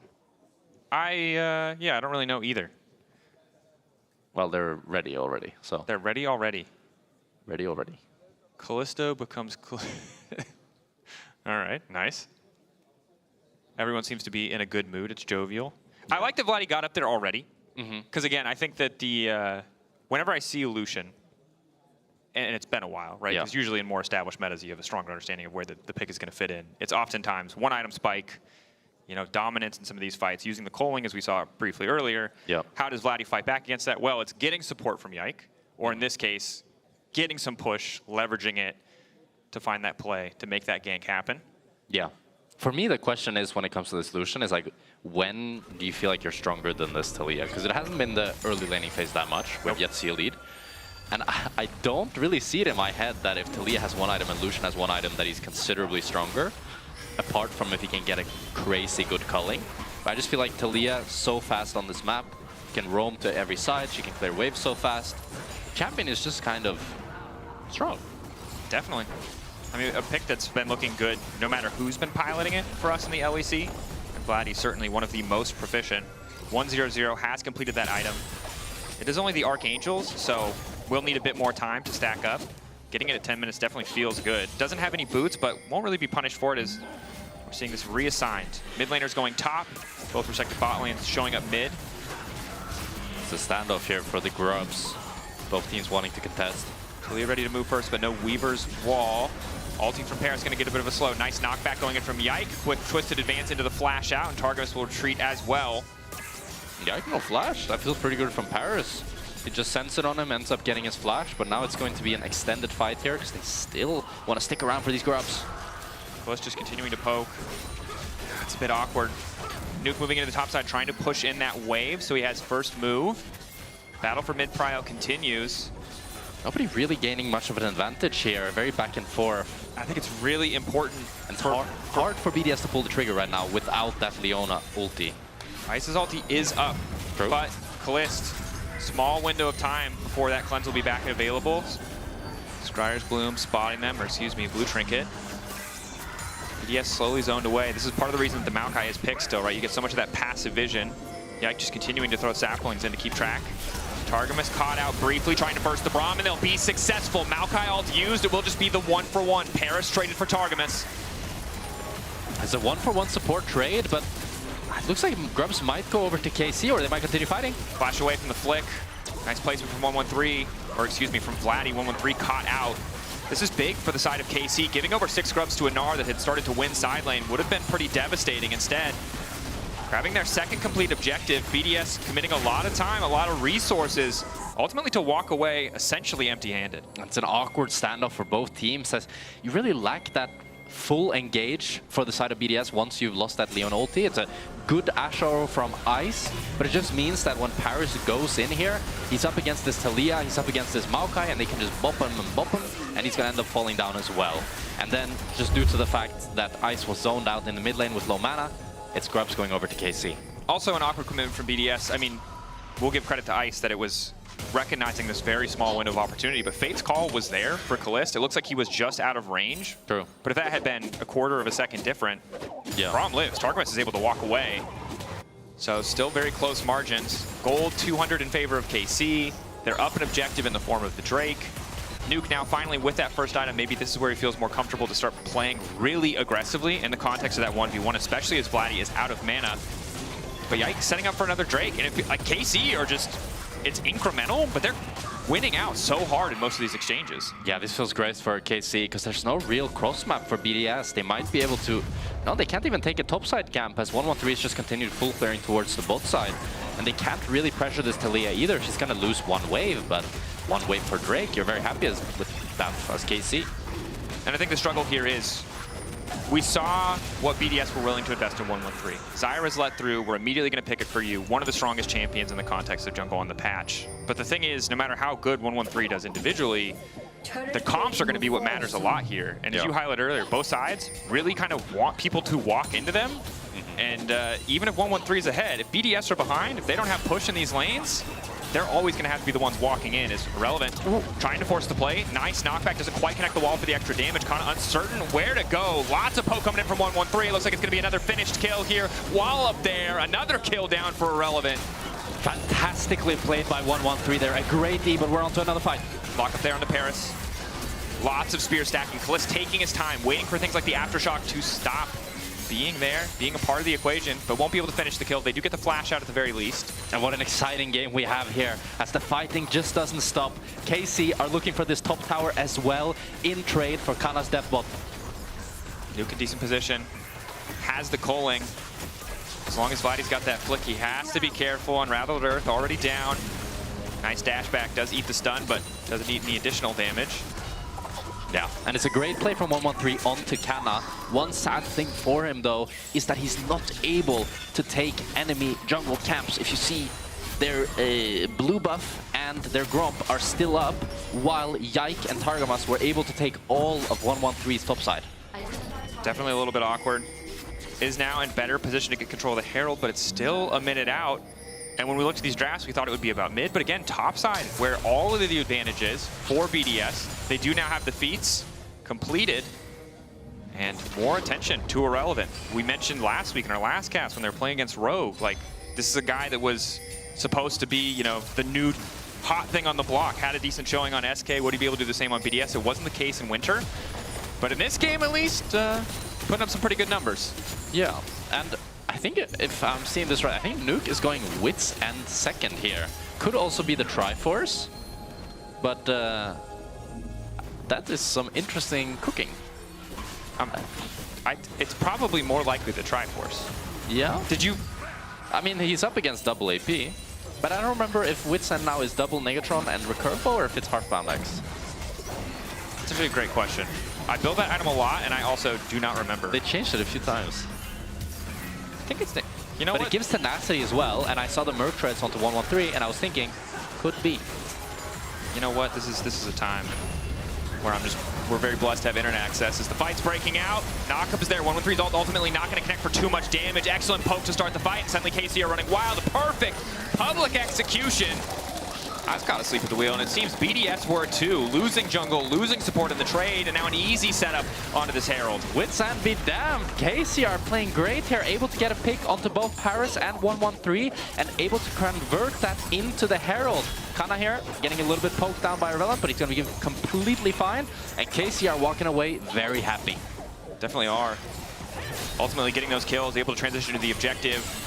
Staying close as we get later in the game is a good sign. And you can see 113 does some okay initial damage, but without any of the follow-up there, it's just not enough. Oh, he's going Kraken Slayer. Ah, I don't like it. Wits End is double recurve Negatron. Yeah. Okay, Let's here we go. Here. So it's a great wall by Vladdy here to catch them off guard, and then the passive proc from Targamas onto 113, and he's just going down, and then Paris is in no man's land, gets picked up by the Canas. Public execution as well. I mean, beautiful collapse, you highlighted it well. Vladdy despite playing into Illusion, a matchup we weren't expecting, just continuing to have a huge impact in this game. 100% kill participation. And Kana still able to contribute meaningfully despite that deficit he's found himself in. So overall, I mean, a damn good look for KC. I think the game has been slightly in their favor for the majority of the game, but the fact that they found that play just very clearly mitigates what Irrelevant is able to do, keeps them in a favorable position. Now I feel like I should elaborate on why I don't like Kraken Slayer on Lucian. Because I feel like it's hard for him to auto-attack in this game, and we have maybe more action. No, okay, they're just having a little bit of standoff. But I think it's hard for him to auto-attack this game, and the crit scaling on the culling is really high, so once you get crit items on Lucian, you actually do insane damage with it. And I think the culling is his biggest tool this game to actually be useful, but Kraken Slayer provides very little damage to that ultimate. And we've seen how valuable the culling can be. Again, in the sense of this game being a lot about who has set up first on the objectives. If you have to walk into Illusion as he's full culling you, you lose 50% of your HP. That fight is so much harder to take. Yeah. Once again, Vladdy looking to rinse and repeat. Barely misses. But it's so hard for BDS to enter here. Paris doesn't really want to face check, and 113 can slowly put up these plants to try to walk into the third Drake, but I think KC are heavily favored if they have the first control. But Relevant's onto a flank here. On the side, managed to find Yike. Interrupt now coming in. Target's trying to get a bit more space. Vladdy going golden. Managing to back up. Plants are huge there. Good poke back. Kliss trying to re-engage. Kana now on the chase. Relevant not able to finish that job. It's a scattered fight from BDS. It's not the same for KC. Confidence in calling their targets. Vladdy able to walk away. But it's a great initial retake by BDS. They're able to force KC out, but through a great Yike ultimate, KC are able to collapse onto Irrelevant, take him down, and secure themselves the third dragon. One more Drake for that Chemtech soul. And whenever we're talking about, hey, but at least it's a Chemtech, you know we're coping hard for the team that's on the receiving. That's true, but I say, hey, it's a Chemtech, you know?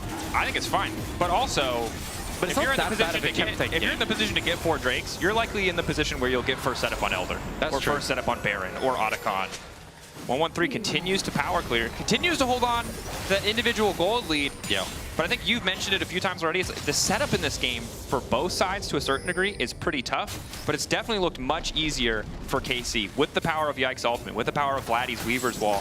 Whereas for 113, once or twice, he's been able to lay down all of his skills, really catch an individual member out, but he has yet to have that hugely impactful team fight. And for me, the problem is when you're Paris this game, you might think, oh, he's inting, why is he just dying?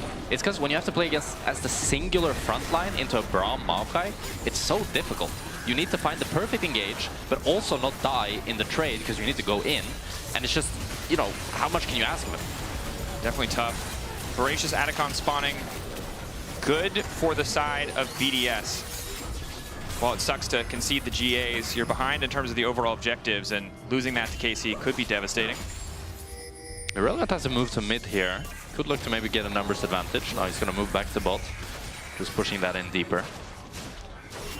It's actually quite a big gold lead here piled up for Kalist, as he's 226 CS at 20 minutes, doing very well for himself.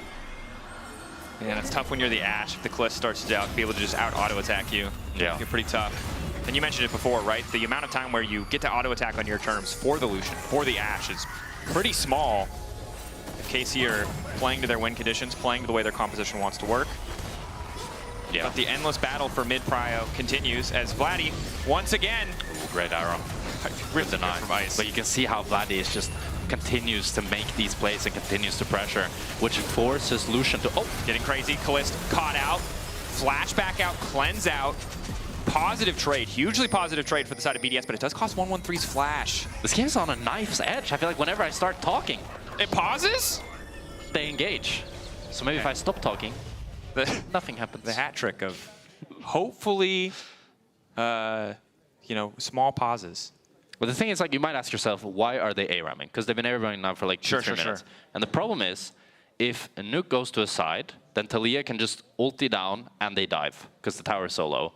But if Vladdy goes to a side, then nuke has to match as well because he can't really pressure mid the same way Vladdy can. So Vladdy is the one that can kind of choose whatever is going to happen, and Vladdy has the playmaking ultimate, so he's going to stay in mid lane.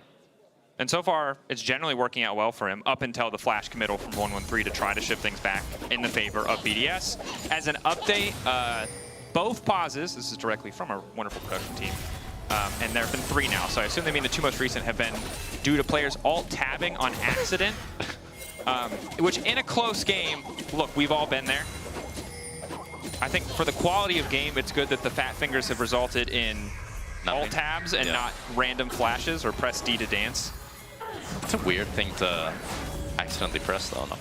Alt tab? It's like the zoomer habit of always just infinite APM.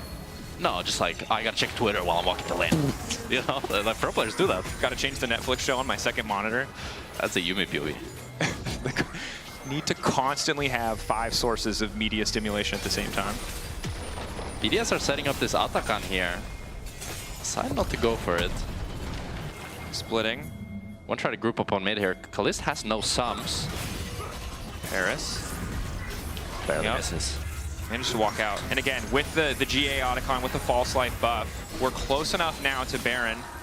Not quite close enough, but we will soon be close enough to Baron that you'll be able to carry that buff over. And that feels like the big strength, because again, without either team having 100% reliable, immediate engage options, getting guaranteed value out of that Otacon is a bit difficult. Okay, so this might sound stupid, but how do you know it's the GA Otacon? Huh? It said earlier. It said, it said earlier. It said Ravenous. Because you can, they have a different model, no? But I feel like I never see the difference. Well, I think the face on the map is slightly different as well. So when it's orange, then it's the we're all learning together. When it's orange, it's Hungry Otacon that gives you false life. And then there's Angie Otacon, and Angie Otacon gives you flowers. And what color is the Angry Otacon? Red? It's the one that isn't orange. Oh. You mean in-game or you mean on the mini-map? Because you play more League of Legends than I do. There's no way you don't know what the other one's color is. I don't know. I feel like they have the same color. Maybe I'm colorblind. One is bright red, the other is like black. Maybe it's a navy blue. Like I don't know what the hex code is. I don't know how it's specific. Yeah, it's like a grayish black. I don't know. I'm very caught off guard by this question. Sorry. It looks different on the Chemtech Soul in 40 seconds and BDS starting off the Otacon here. Ice is caught. Never mind. Ice zoned away at the very least. Blast cone over. Nuke in a decent position to just lay down the culling, but they pulled away from the objective. It's desperation for BDS. But they're trying to force a fight here. There's no vision in the pit, and Otacon is parked right outside of it. But instead, the call from KC is set up on the bottom side. They're giving. Take advantage. They want Soul. They're not worried about the false life. Yeah. Nuke is ulting it. Just wants to complete it, because they know they need to go to the next objective. 10 seconds. Okay, taking stock. Flashes up. Everyone but 113 on the side of BDS. Maybe they can look Deuce. They have no vision, but they have the false life. But again, the nurse to it mean it's not reliable to come back to the fight. If you get locked up, you could be done. Paris trying to buy a bit more space. KC still on the objective. Vladdy looks like he might get caught. Pullbacks there from the face call. Objective getting lower and lower. It looks like it's going to be the Soul, and it will be for the side of KC. BDS just don't want the fight. They've got the false life. They've got an extra life. Knock into the wall. 3 people locked up, and the Braum is there to body block. And it's Kana to turn the fight. Kana and Kalist back to back in the midst of everything as Nuke on the side gets nothing done. Targamas to finish the kill. Members of BDS sent packing. And it's KC with individual outplays. Send all 5 members of BDS back to base, withdrawing. And KC are looking pretty happy with the Chemtech Soul. Chemtech Soul at 1,000 gold. True. That's a great deal. Yeah. And for BDS, you can see the logic. They made the fast play on the objective. They wanted to get something. Look at Vladdy's movement here, because it was crazy. He flashes dash arrow. Look at his movement on Leon ult there. Oh, sidesteps it, so that he doesn't actually end up getting stunned. So he's able to kite out Nuke. And because Nuke ulted earlier for the Otacon, he doesn't have that crucial tool to take Vladdy down. And it's a great engage by Relevant, but it's just not enough. This Ashe is doing nothing, no damage. So she's not able to do anything. They all end up falling. Yeah. I mean, this is a struggle of a fight. Nuke close to maybe finishing one of those kills. Vladdy again with some clutch stopwatches this game. But you can see that as great as that 3-man Gnar looks, between the Braum and the lack of reliable follow-up from BDS, 113 also getting caught out there by Kana's ult, I think it's important to notice. It's just the team fight immediately falls apart. Yeah. It's just the side of KC on with Talia Kalista have so much more damage. And I struggle to see how BDS is able to work through this front line of Braum Maokai. Yeah. And it's one of those situations where you understand they wanted more physical damage, I guess, in the mid lane. They wanted to split their damage profile, and they felt like this would give them a good mid lane matchup. The downside is, in situations where someone on your team finds that good engage, if you just had a control mage, it'd be so easy to flash in, throw your ult down as Nuke, and know that you've contributed enough to the team. Instead, you're fishing for these angles on flanks. And it's not a style that this version of BDS has been super successful on. Well, this is just started the Nash here. It's gonna be blue trinketed though. Spotted out. Again, BDS walking in is tough. Targamas buys so much time. Vladdy to split them off of the wall. Is a bit early. 8K getting lower. Arrow dodge. Flash out from 113 means there's no way for him to get into the pit. They're just going to grab this. BDS now need to play for the exit. 113 to the back line. Manages to get the ulti down, but he has no Zanyas, and there's no follow-up. Irrelevant is finally here, but he can't get involved. Instead, he's trying to twist on the Kana, but Kana's already flashed out. KC completely dumpstering BDS. Absolutely styled on. BDS in a desperate maneuver, just lose everything. And Casey get everything. It's absolute desperation from 113 as he's suicide engaged to try to make something happen, but it's too little too late. Casey already got the Nash, and it's a beautiful flash from Kana to avoid the Gnar ulti, which just results in 4 members going down for BDS. That was already a desperation look from Irrelevant. I don't think it could have gone worse than that. And credit to BDS for the earlier stages of the game. It was close. Oh, Irrelevant's dead. Irrelevant now in trouble. Oh. Very likely dead. Can just bounce here, but the concussive blows makes it easy. Paris on the way. Auto the minion. It's a ruthless catch. Kana auto to minion. I don't know if it would have killed Irrelevant, as Locket was also there. But this is where the game feels really, really impossible. Your wave clear is the Coling and Zyra. Not great. And the pick potential and setup we've seen from KC all game long is still very much a threat, doubly so when you have Soul, Baron as well. Yeah, so I think like how BDS could come back is some Miracle Ash Arrow, Miracle Leon ult. We'll have a replay here of this Nash fight. So 113 is forced to flash, mostly due to the combination of the Embezzle from one side, Maokai from the other. And then after they get this Nash, 113 says, they're not getting away with this, right? So he just decides he wants to start this fight no matter what. Engaging Zyra is definitely not my forte, but oh, we got another fight there. Wall is there. Ice manages to walk away, not quite pinned by the wall. Irrelevant, keep your eyes on that Mega Gnar. Maybe can turn it. Vladdy goes golden, timing a little bit off on the solar flare. Nuke now finally there. Targamas will find a knock up onto one. Flank coming in from Kana, and Bessa in. Public execution doesn't hit. Now it's a chance for BDS to turn because they got so much time to auto. Coling going down. Kana in the backline, cutting through everybody. It's a triple for Kalist. Nuke next on the list. The Quadra there as well. KC again. Just obliterating. Kalist is running them down, and that's an ace for KC. And with the Baron buff, I think they're going to be able to end the game. I think that's a pretty safe bet. The fights have just been cleaner. And BDS, every time they've tried to throw a punch in late game, it has come back twice as hard to hit them. Paris is up here. He could try to defend, but actually, Targamas, they're not looking to end, actually. Wow. No time. It's a 9K gold lead. Yeah, I mean, it's better safe than sorry, I suppose, but I think could have ended, maybe. But it's just Irrelevant here, caught off in the jungle, and there's just so much follow-up with the Tali ulti, with the Maokai ult, that KC can choose to run down whoever they want. And beautiful Rens here from Kalist to just pick up kill after kill after kill to get that quadra kill. And you can see the team coordination from KC around calling the targets, focusing those key members is just better. Yeah. Better tools to do it and better execution in those fights. Kana does die, so at least they get that 1 kill back. Slow down the push. No! Kana took his penta. Yeah, but you can... if my 80 carry in any game I'm playing is ever speaking in that high-pitched of a voice saying penta, I'm pretty sure the game is won. I had this thing where I started saying penta whenever I got 2 kills. Well, maybe penta is the angle of the fight kicking off. Vladdy already laying down the wall. Coling coming out. Immediate ball damage isn't quite there. Kalist caught out. Locked to the Iron Solar. He's living for an extra second. He's still standing. I don't want to hear anybody talking smack about Hextech. He's still alive, and KC killing everybody once again. BDS managed to find one. Nuke still standing for a brief moment, but all of KC now on the chase. Nuke, how fancy can he get with it?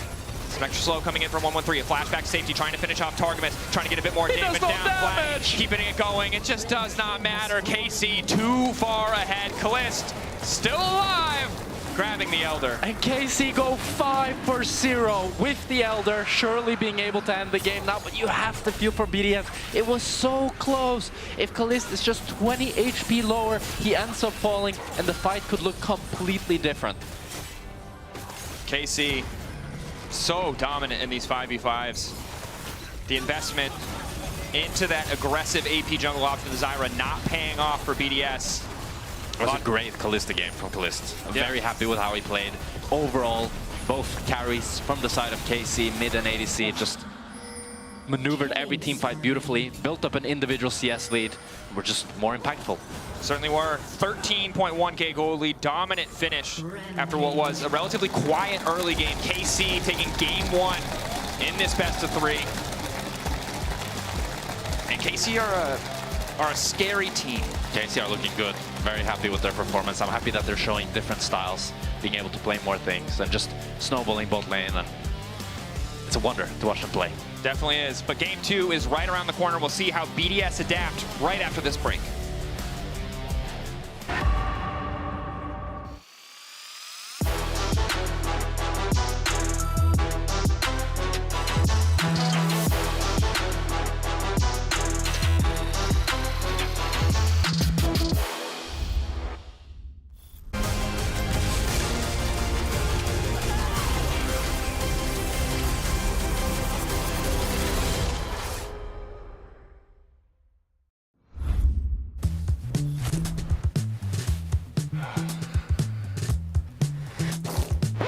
Damn it. Hey, Dragos, you ready for the...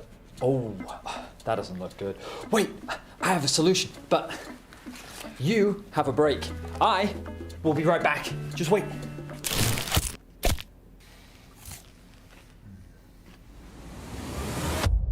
Have a break. Have a Kit Kat. See? I told you we'd figure it out. I don't think this counts. Come on, let's go.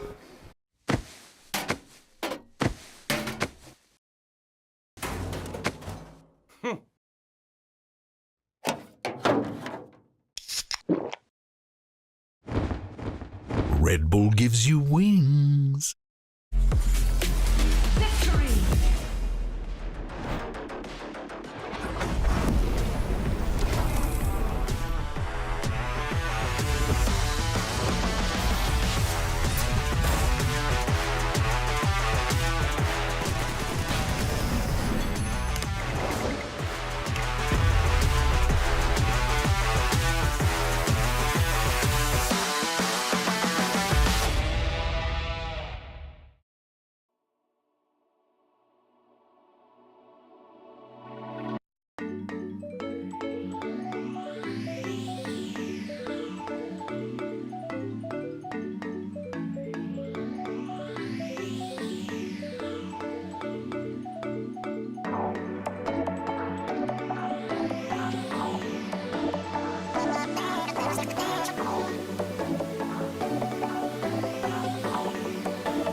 the wall for the extra damage. Kind of uncertain where to go. Lots of poke coming in from 113. It looks like it's going to be another finished kill here. While up there, another kill down for Irrelevant.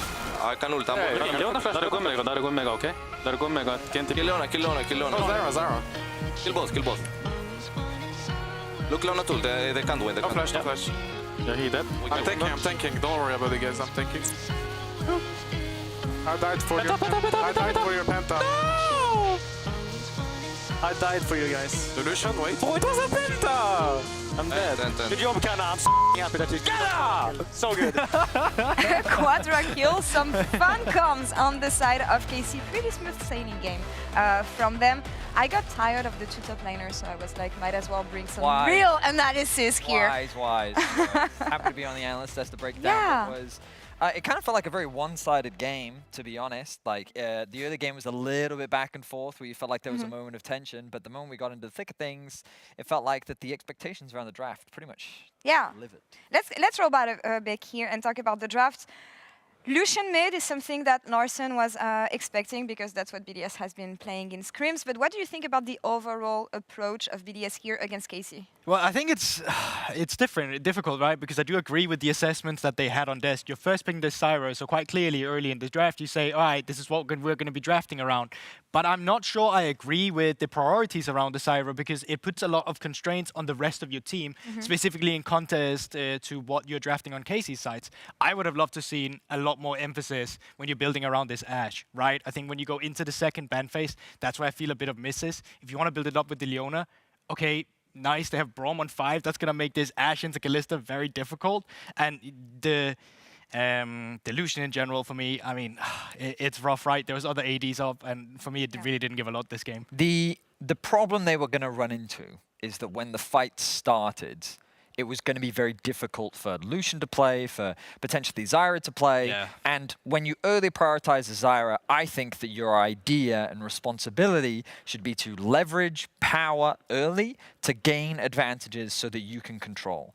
And the really important thing with this composition is that you're first on the objective. They're walking into your plants. They're walking into your Ashe, your Leona, which they couldn't really do, which is why early game agency was so important for this team. And I felt like that they just didn't have the tools and they couldn't execute in order to get it. Yeah, and I specifically think when you take that in context of the current meta that we have, which is so dependent on the Dragon stack, and I think 113 did a good job at finding some moves on top side where they could kill Kana, but in terms of what Vedi is saying of setting up at the other side of the map, being there first on the objective, which is the Drake right now, very difficult when your bot lane then doesn't have prio, mid lane didn't have prio, and it made it very difficult to you for you to walk in and try and contest these dragons. Absolutely. You guys want to take a look at some fights and see how things played out, because they had time against them. That is the worst thing. They needed to be proactive in the early game, and then it comes to fights like this, and it's like, even if you go first, or if you react, what can you even do? Yeah, but that is the thing, right? Your left lane proactivity, and even in some of the fights where you are posturing to try and contest, you're never really finding a moment where there's enough CC or damage layered upon one target. And I think this is also where it becomes so easy for KC. You can see how much space they're able to buy with just the Talia, the Maokai ultimate, and it just allows them to turn on Irrelevant. And this is the setting that Vedi was talking about. It makes it very difficult for BDS to face check. You are relying on your Gnar and your Leona to enter this space, and notice against the Talia and the Braum how challenging that is to do. There's also things like Maokai saplings, and the scariest thing about playing into Maokai especially is even if they were first on the objective, your ability to reclaim that space with a Maokai ultimate is just so effective that it felt like that they were running out of options. And so when you draft a composition that's very much about you have to find leads, you have to be proactive, you have to be the one that's basically driving the game forward, against a team like KC at the caliber of BDS, I just think that the expectations are too high. Yeah, but you're also doing it against some of KC's best comforts, right? You're seeing Yike on them, Maokai, right? I love that we call Yikes Maokai. But he is one with nature, and you know it. It's the plant that counts for that guy. But also, I was really impressed with Kalista on the Kalista, because I think that their bot lane laning phase had been a bit questionable at times ever since we got rid of lane swaps, and I think they actually had a really good laning phase this time around that really just helped KC continue with this game plan. I was about to say, we expected KC to be maybe weaker without this lane swaps situation. Are we satisfied with what they've been able to do? I mean, I just think as a that duo? BDS is not the team to punish them for it. I think the fact that Kalist got a winning bot lane matchup, I think helps them.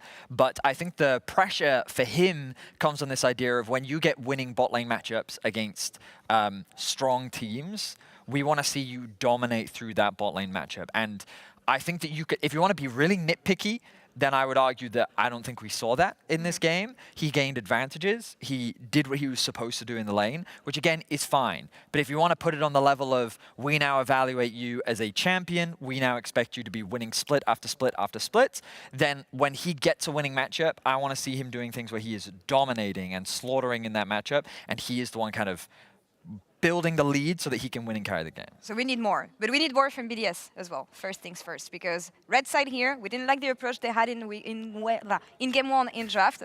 Super hard. But yeah, what do you want to see from them in game 2?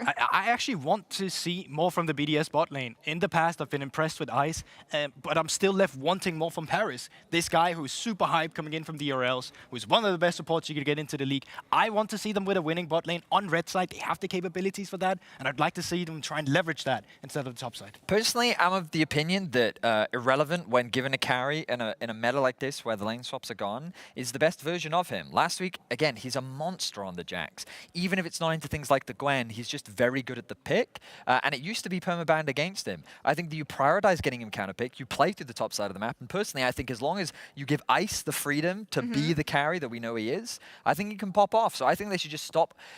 A part of me blames the coaching staff. For a long time, I think BDS, when they try to change their approach, they get too optimistic with the draft, and they change too many things. And I think they just need to simplify it. Right now, you are aiming for wins. Get those early, especially if you can get a win against KC playing Comfort, I think that's a better play. Yeah, but also the BDS we've seen when they were at their best was their dragon stacking. So I really am hoping for a team that's going to set up their success around these drakes. Back to basics. You're not him yet, BDS, but you want to be. You want to be, and you want to beat KC. Let's see if you can do it in game 2. Casters, over to you. Thank you, Laura. Who is him? That was the question. We're getting mixed signals from Goldberg and Vedius. I'd say Kalist or Vladdy. Yeah, well, yeah, okay. That I meant from the side of BDS. Who will be him on the side of BDS? No, you're correct. It was Kalist and Vladdy. Incredible Taliyah performance backed up by an ace Kalista. Makes sense. The names are so adjacent. Who on the side of BDS will rise to the challenge in this particular game, we will find out soon. Callouts for Ice, bot lane alongside Paras, or Irrelevant. But the draft will tell us a lot as we head into game 2. Nidalee banned again. The respect. 113 on Nidalee. Yeah. Look, I can't lie. It started as a for fun rhyme, and you've manifested it into reality, or 113 has, I think is safer. I don't want to give you too much credit here. Skarner banned away. Sejuani banned away. Obviously, champion pool is limited as we remain in Fearless. So what is going to be the priority for KC? Yeah, pretty much all the tank junglers taken off the table here. Wondering if maybe KC wants to go for the Rumble lock-in. Yeah, and then the question now is, do you want to take away the Vi, who's still kind of a premier jungler that is up, away from this Rumble, or are you willing to give KC the Rumble-Vi combination? A little bit of debate. BDS taking their time. I would like to see mobile carries for the side of BDS, because that's always the key whenever you give over this Rumble. So Victor is all right, but then for example for the ADC role, I'd pick something like the S role. I think would be great. But it looks like they just want to go for the Xin Zhao Victor and have a really strong fighting 2v2 mid jungle. And Xin is an interesting champion. Like if KC now lock in some longer range carry options, I love the power of Xin Zhao's ultimate. Yike. I'm not going to say that I was begging on Twitter for someone to pick this champ, either 113 or Yike, but I was definitely shamelessly begging. Yeah, you've been wanting this champ bad. Yeah, I need to calm down. It's going to be Vi. That makes a lot more sense. Yeah, the Vi Rumble combo. Wow, with the Yone, we literally saw this draft in our first series, and you know what? It did pretty damn well. It's a tried and tested strategy. Just great setup for this Rumble ultimate. Now, definitely for the side of BDS, you need even more some mobility in that ADC role. So I'm really hoping for an S roll lock-in. Or he could go something like a Zeri, but that's much harder laning phase. But they could also just choose to answer the top lane with a tank in the form of K'Sante. But my worry now for this side of BDS is if KC now takes away this S roll, what do you really have that is good enough mobility-wise into this Rumble, Vi, and Yone? I think Saya, another great option. But if I'm KC, those are probably my 2 bans. So You can take away. We'll see if it's just going to be the Ezreal and the Xayah. Maybe they want to take a support playmaker away, but it seems unlikely. This is a tough start for BDS. All these champions strong in their own right. I like the Xin and Cassante together, certainly. But Victor, again, kind of similar to what we saw with the Zyra in the previous game, a champion that really wants people to fight into him. We know how oppressive this champ can be in those mid to late game fights. But the other champs on the team aren't really going to be playing to protect him based on what we've seen historically. Oh, and it's actually double support bans here from the side of KC and BDS.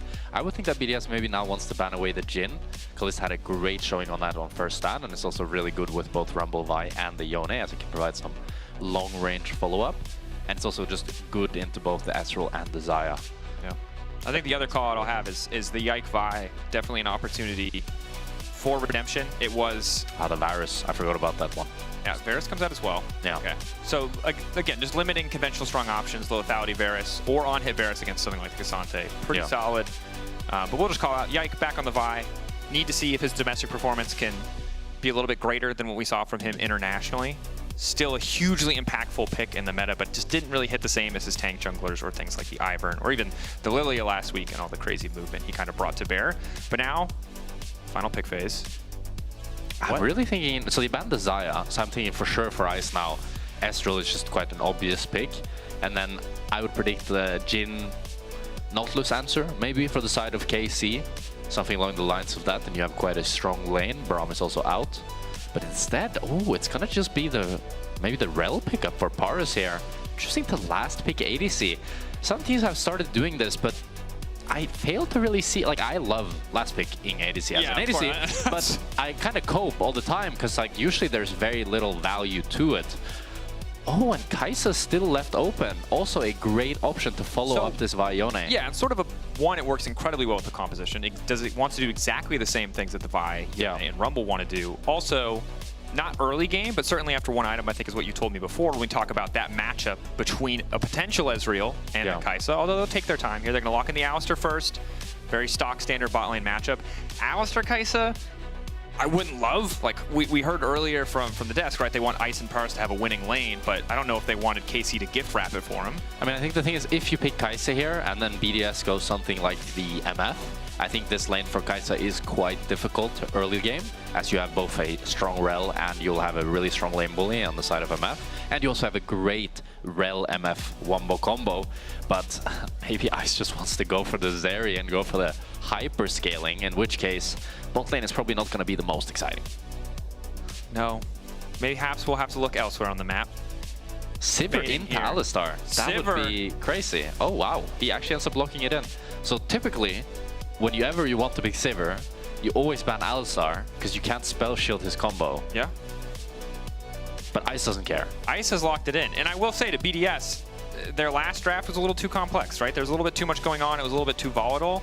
This draft, if you get to late game with a Sivir and a Victor, you know, you quote-unquote outscale. I think the struggle will be KC are going to be the ones in the driver's seat for large portions of this game. But Sivir can push very effectively on the bottom side of the map at the very least. Maybe that level 6, that extra movement speed from her ulti gets them out of some of the Rumble setups and scenarios. But overall, once again, we have two compositions where I feel like KC know exactly what they want to be doing, and BDS, it's a little bit all over the shop. I mean, I like BDS's comp. I mean, it's a Sivir comp, right? Just farm up to 400 CS, and then eventually you will win. And I do think in the scaling department with the Sivir and the Victor, they have some great tools, but at the same time, the KC comp, it all just kind of makes sense. All champions love playing with each other. They have great setup for each other. All of the champions are setting up this Rumble for success. And we've seen that a Rumble setup for success can do so much. Definitely true. Pick Thresh won't happen in this series. It could if we go to game 3. But it doesn't seem like it's happening quite yet. Maybe you'll get it in the final series of the day. BDS, we're not the favorites coming in this series, no doubt in our mind, but they are a team fighting hotly, contesting for top 6. They want to start that road. Need to find a win here against KC as we get into game 2. I do have to say, though, I think this draft is much more BDS. You know what I mean? It's like it's your stock standard vanilla ice cream. Just can't really make it more standard than this. But for their early game win cons, there are still a few things that they could do. I would love to see 113 be able to relieve some pressure in this mid lane matchup for Nuke. He can easily do 3 camps into ganking mid, or he could look for some early shenanigans onto this Vi, as Yike on the Vi early game is going to be really weak up until he gets that level 6, while Xin Zhao, a great fighter. And it lines up well with what we know from 113. Likes to be this more proactive playmaker. Yeah. In his best games, you know, he is a guy that will take over the entire map, and I think important that he does so because... Speaking of, they're looking for an invade here, but they're not sweeping the ward. Very late sweep here. I'm worried that KC might be able to cheese in a bush and catch them off guard. Up a division, I mean, it's... Looks like they're just faking it, just wanted to put down a... No, what? Oh, yeah, I mean, it is a battle of... Oh my gosh, no. He's going to go for a solo invade and die, I think. That's my prediction. Oh no, they sweep the ward. But 113 is sticking around. Sticking around? Is he just going to go straight Raptors? Oh, he senses it. He gets spotted. Not going to move. Now we have the all on a bot side. They have the barrier out of Calist. Good use of the level 1 as Calist tries to fire back at least a small amount. Awkward level 1. I mean, 113 gets away with it. He's able to pick up these Raptors without even having to invest the smite, which means he can continue going for the red buff here. This might just be a map split, with Yike looking to move into enemy topside. It's very proactive planning from BDS, fishing for this level 1, looking to split the map, isolating that bot lane 2v2 where they feel like they're stronger. The person who's going to lose out here is definitely irrelevant. He'll be suffering with more attention on the top side, but they know their jungler is stronger early game. Yike on this Vi, if he wants to play how every Vi has in the last, I'm going to say 8 years of competitive, just picking a random number, he's probably just going to try to get level 6 and as fast as humanly possible. Like, exactly. You're fine with him losing a little bit early game, and now maybe with this barrier being taken off of Calist early game, BDS's bot lane can continue trading. The only thing is it's very, very hard to dive these days, so you can see when this KC bot lane is staying at full HP, 113 has to just leave back to his bot side, and Yike will do the same to 113's top side. Yeah, and this is one of the downsides of opting for something like the Sivir, right? It's not the Ashe or Calista that we saw last game. You're not getting these aggressive short trades to chip away at HP. You are just clearing waves and pushing. As 113, he wants to stop it. He wants to stop Yike from taking his red buff here. He is going to be spotted by this ward, but he might be able to reach it in time. Both have smite. See it. Oh, it's in the bush. We'll find out, but I think too late. Finally spots Yike, wants to commit for the fight anyway. Nice angle coming under the wind, becomes lightning. Trying to stop any follow-up. Vladdy trying to cover, but that's first blood. 113 can just start to trade back. Nuke now on the way in, level 3. Does he have the gravity field? Looks like the answer is no. A few more seconds, Q3 can come out. Vladdy. And we said it, that this Xin Zhao on 113 was stronger, but I didn't think he would be that much stronger. He just straight up solo kills Yike, and then we have 2v2 on bot lane. Engaged. Bot lane, one more stack, one more bit of plasma, might have finished the job, but Ice is doing all right. Shattering strike to just trying to push Targamas away. Good trade from KC, knowing that they had that isolated 2v2 and the level advantage, but ultimately, Yike is the one who's really suffering here. And BDS bot lane ends up losing control as soon as 113 leaves, being forced to use the flash there on Paris. It's a really very good flash from him to predict the forward flash of Targamas that allows him to safety, but now Yike can set up on a dive on this bot lane. 113 finally recalling, but Yike obviously first on the reset. Means that he will be here first to try to force this play. Paris, they're just zoning off Ice. Ice loses 4 or 5 minions and KC are happy. Although, this does mean that even further, Yike's pathing has been delayed. He was only able to pick up the red buff from 113, and now he goes to bot lane and he sells the enemy off of 4 CS. Yeah, you can see level 3.5 is Evapolva's there. Paris re-engaging, gets hit by the auto. Awkward trade, Paris. Blinking health bar, Ignite ticking, they can't quite finish the job, but the re-engage there on the crash down, very greedy. Yeah, Paris struggling.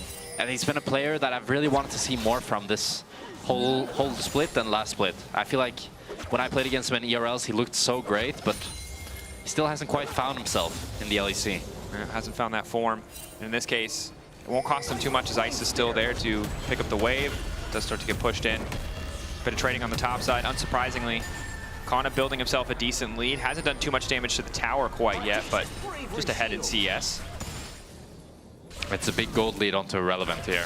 No, I mean onto 113 here. And he's looking to start up this Infernal Dragon with his Rel coming back bot lane first. And it's looking like it's going to be a grub for Drake trade for the side of KC. And we need to see if 113 can kind of keep this momentum going, because slowing down Yike early game, finding that kill is huge for BDS. But still, Yike will eventually hit level 6. The playmaking will still be so easy, so reliable for the side of KC. Can they continue this snowball? Targets with the Hex Flash getting things kicked off. Gravity Field does find a quick stun there, and Nuke is completely fine. Stone Cold had Flash, did not bother to use it. 113 wants to stop Yike from taking his Raptors here. Not sure if Yike was able to quite pick those up. He's not. He's actually denied them. So he's not able to really get any sort of cross map for this Drake. And now it's a half HP Vladdy here, so I'm not even sure if KC can even play for grubs. BDS continue to poke their head in the river. Don't have information on Targamas and Yike. Burst combo potential there. Good ping Pretty ward. significant. Vladdy just continues to get chipped away. Level 6 to level 6.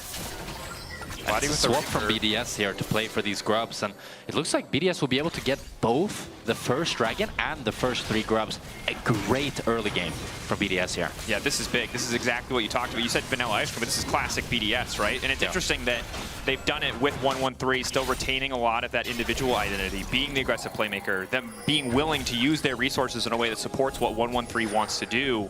Reminds me of the Rogue series last week where game 1 didn't go great, 113 didn't have a great performance, and they just doubled down on 113 being in this position of early game power. Same story here is Nuke keeping the pressure up against Vladdy. And it feels like it's this mid-jungle from the side of BDS that is allowing so much of this to happen. It's great pressure from Nuke in this mid lane that is allowing 113 to kind of walk where he wants to, and he's just so much stronger early game in this Vi that he can kind of take over every objective. And I think the test for this BDS lineup and for the BDS fans should be aware of as well is what does their coordination look like as we get later into the game? Because KC, it's so easy to pull off these picks if they're in an even game state. Yeah. BDS, it's a little bit more effort, right? If Ice is in a super strong position and he still individually isn't that powerful, Kana as well going to be a thorn in their side. And to build onto that, we have seen 113 have great early games on this Sin Sao. We saw it against Fnatic last split, and we've seen it in general where he's able to get these leads both for himself and for BDS, but then him or Paris, they get a little bit too cocky, they step a little bit too forward, they get a little bit too greedy, and they end up throwing it all away. So I really want to see, can they actually close it out in this game and continue the snowball running? It's always a tough point for LEC teams. BDS, of course, no exception. Hard to find that discipline in these tense moments on stage when the adrenaline is pumping. Now that Vladdy's found that reset and a bit of lifesteal, 1v1 matchup looking a lot more comfortable. And we saw in our first game from Larson, right? Yone remains that side lane terror. It's going to be something that BDS may struggle to answer. And you can see that for the Sivir here, it's really annoying to try to fix this wave that normally when you're up against something like the Nautilus, you don't really care, as you can always just spell shield the engage, but up against this Alistar, Sivir needs to respect a lot more, making this bot lane matchup a lot more treacherous. Yeah, Kliss not afraid to step forward. Shattering Strike hits. Combo does not quite connect on Ice, so Targamas immediately going to back up. It's a great trade from KC, but 113, does he just want to hit the tower plate? Yike on the way in. Just pressuring the dive here a little bit. Oh, yeah. Going all in here. Ulti coming out. Vladdy caught up and locked out. Oh, that is perfect understanding of their damage output. That's crazy. 113 was just standing there and he was saying, "You're fine? You're fine? You're not fine." And he just one-shots him under the tower just like that. He just made that man disappear. That's a magic trick. Vladdy had flash and ulti. Died mid-ulti animation. Luckily early enough in the animation that it did not take the cooldown, but... And that's a 700 gold lead onto this Victor now. And Kana wants to... Oh! Yeah, he steals it away. I mean, Kana's trying, right? Kana's the one member with a significant gold lead on this entire team, which is as expected given the strategy of BDS splitting the map the way they did and the context of the Rumble versus Cassante matchup, but irrelevant. Happy to sit here, top side of the map, weather the storm. We'll see where he goes with his reset. Yeah, and I mean, getting gold onto this Sin Sao and Victor is just exactly what we wanted to see, right? We want to see them continue to snowball, continue to fight, and continue getting these advantages. And we got the Ocean Dragon spawning in 50 seconds. I really want to see 113 take a base, play for it, and just continue this fighting. And on the opposite side for KC, it's important now that they find someone other than Vladdy to step up in these fights, because we were talking about in the previous game, right? Kliss was doing a ton of work, but Vladdy was the one all throughout mid-game. Every single time Weaver's Wall was off cooldown, forcing a play, forcing a flash, using it to get some kind of advantage for the team. And when you fall behind on this Yone, obviously once you have Blade of the Rune King, you're still a pretty powerful champion, but it can be hard to be that person that forces those plays.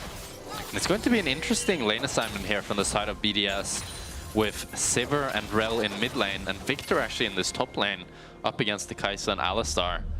So most likely it's going to be a grub fight rather than a Drake fight, as KC desperately doesn't want to give BDS 6 grubs. Certainly not. Would have loved to have it themselves.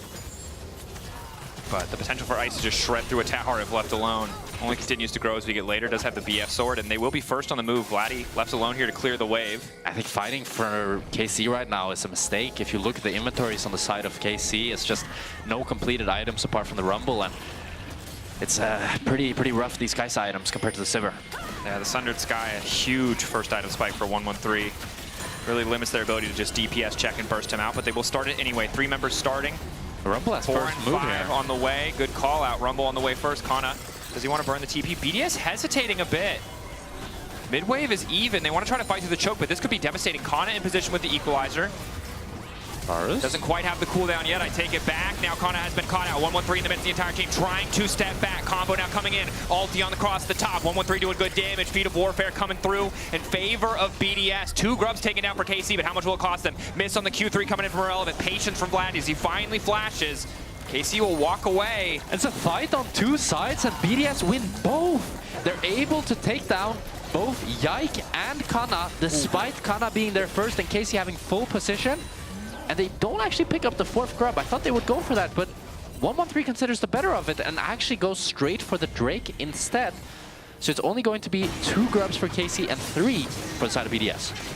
Not bad. Denies that objective. They already got 1 feed, the Feet of Warfare. Could look to grab a second here. This Drake will secure for them. 12-minute feeds. I mean, feels fantastic, right? Not the biggest boon, but potential to upgrade those items as we get later. And BDS are a team that are pretty comfortable if we get later into this game. What a fantastic start. And I think this is the value proposition when you lock in a champion like Xin against the potential of a champion like the Vi, right? It needs to be an explosive early game like this. And it's certainly paying off for BDS. Yeah, I love to see 113 understanding and knowing the matchup and then really playing towards it. And just having this kind of psychopath style. But Paris has a great flank here on the Kana. Kana retreating. Shattering strike, clean combo. Gravity field comes out as well. Kana just a bit too far here on this wave. Tries to get some damage back, but ultimately just gives his life. And now it's Nuke who's on a killing spree. 3-0-0. It's a great pick from BDS. Yike is able to pick up the Raptors in exchange, but I mean, you're going to be really happy with that, as you're also able now to push out bot lane on the side of Nuke. And I don't think they can really pressure Ice in this mid lane with Irrelevant moving down, but Irrelevant could be in trouble. Irrelevant now retreating. Oh, yeah, he's not even going to go for it. I mean, needs to finish that Sundered Sky, right? He is still behind individually by a pretty decent margin. Almost like, oh, he's about tied up in XP at the very least. Now it's Plates going over to Nuke here. 1.3k gold lead on this Victor. Looking very, very scary. And again, BDS had a game plan on the level 1. It looked a little bit dicey at first, but they managed to split the map. They contest in the jungle knowing that they're stronger. And since then, they've just been trading up across the map. 2.2k individual lead, 5 kills to 0. KC have not been able to do anything. And it's a painful flashback to first stand. Some of those Vi games from Yike, it wasn't all his mistakes, right? I don't want to just beat the proverbial dead horse, but at the same time... BDS are home alive. Okay, I never said that. That is not the misquote that I need running around on the internet, but maybe they are. But for KC, again, like, you want to know that you can play these style compositions, that Vi is a champion that has to be respected in draft, but you keep stacking up these losses, it's not getting easy to sell it. That's true. And that's kind of one of the things that I would like to see about KC is that despite having struggled on some of these melee mids and carry junglers before from the side of Yike and Vladdy, they're both willing to say, okay, if we're going to be the best team in Europe and be contenders internationally, then we need to learn this style. We need to get actually really good at it. We can't just play Victor, Orianna, Taliyah every single game and play Maokai Sedra every game. It's not going to cut it. I mean, it's good to argue. And perhaps the thought process here for this comp, they have a really strong comp, might step a little bit outside of at least what we've seen them be successful with, but they choose to go for it anyway. Thus far, it hasn't been successful. They haven't found those angles to start fights. BDS ahead on the map, not afraid to just press their advantage where they can.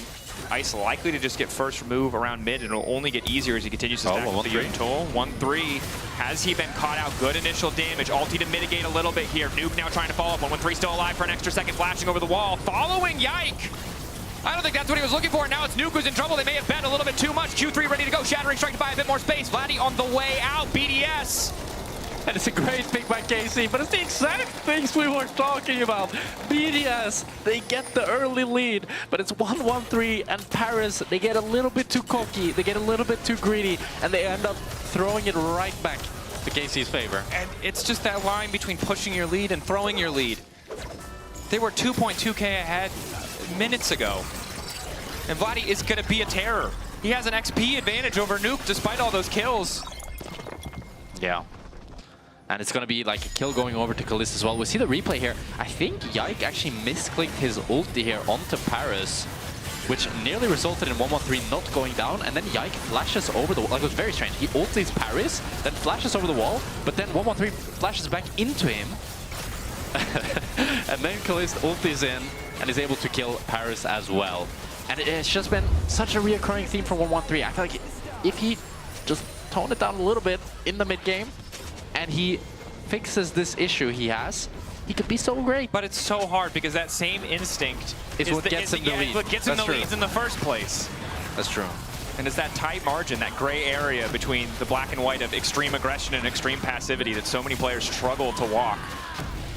To find that line as Yike grabs the Herald, and now KC are sitting pretty comfortably in the context of this game. 1k gold lead still for Nuke, but again, we mentioned it before, if BDS aren't first on the objective, it's really hard for Nuke to leverage that advantage. Yeah, and the overall gold lead is gone. Vi is the one now ahead of this Sinsao, and Rumble is still far ahead of this Cassante. And now Kai'Sa's actually picked up the lead onto this Sivir with that kill pickup. No, which is huge because, I mean, Kalist was sustaining a small gold advantage for himself most of the game, but has started to balloon that a bit. BDS are so split here. I don't see how they can really contest this Drake. Oh, but Paris sending it on Targamas. Targamas, Aftershock down. Does still have his ulti. Wind becomes lightning. Really good chunk. Gravity field down could be big. 1-1-3 with an initial knockback. Vladdy fishing for an angle. Decent equalizer, but there's not really much follow-up. BDS now comfortable to step forward. On the hunt used. Paris following up. Getting the flash out of Con at the very least. Yike now locked up. Taken out. BDS. They saw those cooldowns missing. They knew they could go for more. Dragon now in their sights. Wow, and it's great spacing and patience by BDS. 1-1-3 goes in for the chunk on Targamas, but he doesn't go for any more. And now that looks like it's going to be Drake going to the side of BDS. I don't think KC can contest this. Yeah, they're going to choose the better of it. Body checking. Great bounce back from BDS. Really showing that despite, you know, being able to throw a little bit, they're not out of it just yet. Nope. And the fact that they can just once again bring that discipline back in the clutch after maybe getting a little bit caught out there is a good look. Yep. Now 5 minutes till Soul, right? 1:45 until the Otacon. Sivir with the Cloud Soul, that's going to be fast. It's going to be very fast. Cassante with the Cloud Soul, very, very fast. So the question is, I mean, KC have a bit of time here. 2 item spikes around the corner. Kalist should be pretty close at this stage. I don't know if I've ever have seen a Sivir ult with a Cloud Soul. Isn't that going to be so fast? That's going to be so fast. Really, really fast. Yeah. Can't wait. I kind of want them to get the soul just to see how fast she gets. You're not a pious caster. You're not rooting for either side. Well, you just want I don't speed. Yeah, I want speed. Yeah, okay. Need for speed, baby. We'll see if they can get it, how fast they'll be. Look, BDS, comfortable, not out of this yet. Yeah. And I think for KC, you're 1 or 2 more fights away from this all falling apart. Yeah. Because as close as the gold looks, again, Sivir 1.5 items now, almost 2. Once she hits 3, these fights feel so difficult. I mean, the thing is, it's incredibly execution-based, right? If KC are able to get a great Vi ult onto the Rumble ult, onto the Yon ult, all of that, they can easily one-shot the Sivir no matter how many items she has. But the thing is that as the game progresses, Cassante and Rel and Sinsao can buy more and more space, and the Sivir damage is going to be higher and higher, so there's even more of an onus for the side of KC to actually one-shot Sivir rather than being able to threaten any of those frontline targets. Again, it's tough. It's a tough puzzle to figure out. BDS, though, as you mentioned before, even though they did show some discipline in that last fight, they make missteps. They get over-eager. 1-3 and Paris both have overstayed in some fights. Oh, relevant. Again, we have a situation where it is the voracious Otacon. So false life buff there, won't be extra flowers, which I think favors KC in this context. Yeah, I think KC are pretty happy with that. I think it's hard for BDS, even if they do get the GA, to really fully send it. Well, I think if KC get the GA, you know, this Vi can just ult in, Yon can just ult in. They can just play however they want. Irrelevant, sees the ward, walks up, continues to clear it, confident. I think it's very hard to kill this Cassandra right now. Rumble not quite having enough damage. And sadly, that individual lead that Kana was able to build in the context of his isolated 1v1 just really hasn't borne much fruit in terms of advantages for KC. And I hope that BDS doesn't tunnel too much for this Atakan. I think playing for Drake Soul is a much more simple, easy to execute win condition for them. And we have seen teams throw a lot around this Atakan. I mean, BDS did last game get the Otacon and immediately get 5-man aced, being too late for the Soul. So in that same vein, I don't think KC will make the mistake that BDS made, and hopefully BDS won't make the same mistake twice. But they do have the luxury, of course, of being the team on Soul Point. They can pick which objective they want to contest. Oh wow, Galist barriering there to not get his recall cancel to pick up this Rage Blade. Quick reactions. See if that extra couple hundred health matters in the next fight. BDS spending a lot of time around topside. Otacon really the only objective on the map. A minute 40 till Cloud. I think we're just gearing up for the old scrap around major objectives. And Ice needs to reset here, so KC does have a timer where Kaisa can fight and Sivir cannot. But I do think BDS should just match this base with Ice and just play for this dragon. But it is going to be the red buff, I think, going over to the side of KC. Yike. The rest of KC leveraging their man advantage on the top side to just walk into enemy jungle, knowing that they're stronger, seeing those resets come out. They're getting great vision here, being able to take full control. But if I'm BDS, I don't really mind. I don't think KC has a real threat of starting this Atakan. I think Victor can just catch this wave with Rel and Xin Sao basing behind them, and then you just set up for the Drake. Yeah, but the bit of extra vision they're able to get in enemy jungle, the lack of vision for BDS does mean that Ice should be taking the safe way, but he's not. Choosing to just continue coming through. That's the ulti going out. Will block the additional empowered auto, stopping the mark from going down, stopping Kalist from following. And it's TP from Vladdy here. They really want to fight for this Atakan. Pooping for Nuke, though, can be dangerous. Kana continuing to try to zone away. Q3 going through, looking to lock up Nuke, flashing forward. Nuke laying down the ultimate, but the immediate snap back from Vladdy means that ult is useless. Patience from BDS now going to be crucial as Ice has been isolated. And the objective will reset. That was an excellent sequence for KC. Yeah, it's both the carries of KC, Vladdy, and Kalist being able to get their individual sum advantage on their counterparts. And now there's no flash for this immobile Sivir and Victor for the soul fight. KC just a step ahead there, had vision around that jungle. Ice chose to roam through it anyway. Nuke needed to use the ulti in the 1v1, so now they're trying to deny this. No jungler here. 1-1-3 going to be too late. 2K getting low, or can they get the fight? Vladdy managing to lock up multiple members, flashing to the backline now, snapping back immediately. Rumble Equalizer connecting onto Ice and onto Nuke. Yike now into the backline. KC, this could be big, but BDS are stronger. The meatballs taking over. 1-1-3 onto Vladdy. Another kill going through, and Nuke on a rampage. And it's a disjointed engage from KC. They're able to pick up the Drake, but without that Yonult that they used in the previous fight, they're not able to actually layer the CC to get onto the carries of BDS. And as BDS picking up 2 kills, and they're moving towards this Atakan. Should have the setup. Cloud Soul delayed for another 4 minutes. Otacon in a good position will give them the buff for the Baron fight. And again, you can see why KC are starting the objective here, but you mentioned it, they just don't have enough. Yeah, Targamas is so poked out. Kalist is also getting a little bit poked out. And Kalist and Vladdy, neither of them has their ultimates, so they can't really go into this backline whatsoever. But I think we might have a fight around this Atakan here. No TP on either Vladdy or Kana, but I think Yike wants to try to steal. All eyes on Yike. 6K, objective getting lower. If they go together, there might be an angle. 1-1-3 has his ulti as well. Paris on the way in, 4K trying to zone, gravity field over the wall, 3K getting lower. Yike, does he want to commit? 50-50. Yike with a flash, 1500, there should be no way in. Voracious Otacon down for BDS. BDS gotta run. They're gonna be out. They get the Otacon, and they waste the side of KC's time as well. Ice was able to push out that bot wave. Now let's see what they get. Oh! Startup. Yike. Spell shield. Did not work. I mean, I think he tried to smite the spell shield and then do the ultimate. Yeah, that's like the classic combo. But I think if Sivir times her spell shield like perfectly, she can block both. Yeah. It's a bit of an optimistic play there from Yike, but I do respect it. The second time in a row, I mean, credit to Ice. While he did overstep a little bit in next to the Raptor Pit on his side of the jungle to lose those initial summoner spells, to lose that ulti in the previous fight, spell shielding that crucial bit of CC to stop himself from being marked so that Kalist cannot immediately ult in on top of him has saved his life twice now. Yeah. And BDS, now they're super comfortably in the driver's seat. It's only a 1.6k duel difference, but they have the false life buff. I mean, my biggest question here is, can BDS convert into anything more with this Atakan? I think if you could try to get a Nash fight going here, it would be great for the side of BDS, but it doesn't look like it's quite what they want to look for, but I don't think they can either look for a tier 2 either. So I would love to see them get more with this Atakan, and maybe look for a Nash start. But I also think they're just so comfortable in this game, scaling, going later. I think you really have to MacGyver together some sort of crazy engage option to catch out either Ice or Nuke, unless they're overstepping in some way. Well, Dracos, they've started the Nash. Well, there you go. Setup is there. BDS feeling comfortable starting this one up. Ice is now marked.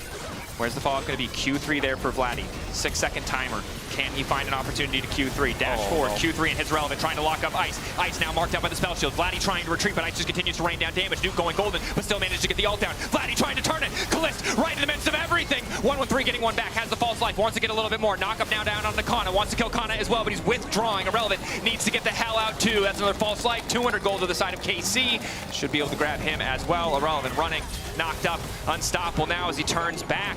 Nice bit of gold to KC. Stop the Baron play at the cost of Vladdy's life. And it's a disaster for BDS. Luckily, they have the Atakan buff, so it's only going to be 5 withdrawals. But they're not able to get a proper turn off of this Nash. They give KC all the space to enter, and if you do, you're never going to have a good fight like this. Look at how much space they're giving to Targamas here. They're letting him walk all the way in.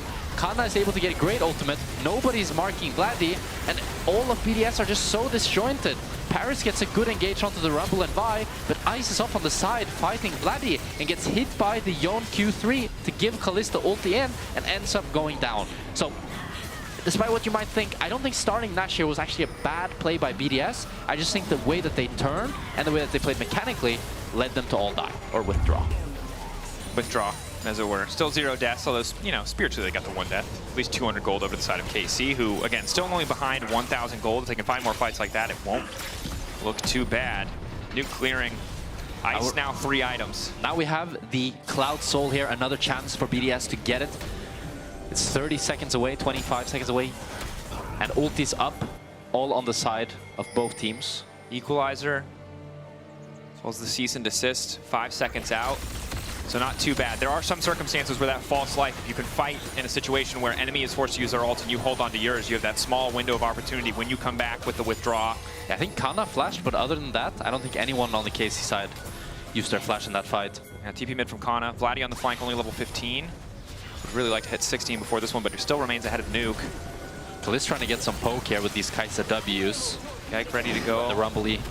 Ball breaker not going to be used. This is so tough for them to enter. Wait for it. All ultis are going to come at the same time from KC. It has to be one clean shotgun, one perfect engage. Targamas finding 2, immediate knockup. Ulti going through, but Nuke will still manage to lay down an ulti of his own. Gravity field down as he buys a bit more space, but the shutdown is there. Kalist finding 1, and he's instantly into the backline. Paris getting deleted. The Cathy and Rain coming through. 1-1-3 now running for his life. The ulti is massive from Nuke, but it will not win them the fight. Kana, Kalist. Vladdy standing strong. And what a heroic engage from Targamas. He gets nearly a 4-man with his flash. Alistar Q setting up this fight for KC, and they're going to be able to deny the Cloud Soul once again. KC staying in this. KC keeping it close despite how strong the Victor is, how strong the Sivir is. That was a beautiful fight from Kalist as well. Ulting in, just so much damage. It was. I want you to look at Nuke though. When Targamas flashes in here, it's actually a stopwatch from Nuke that denies Vladdy's flash Q ulti that actually makes this fight playable. If Nuke doesn't stopwatch here, he's instantly one-shot, and this is going to be an ace for KC.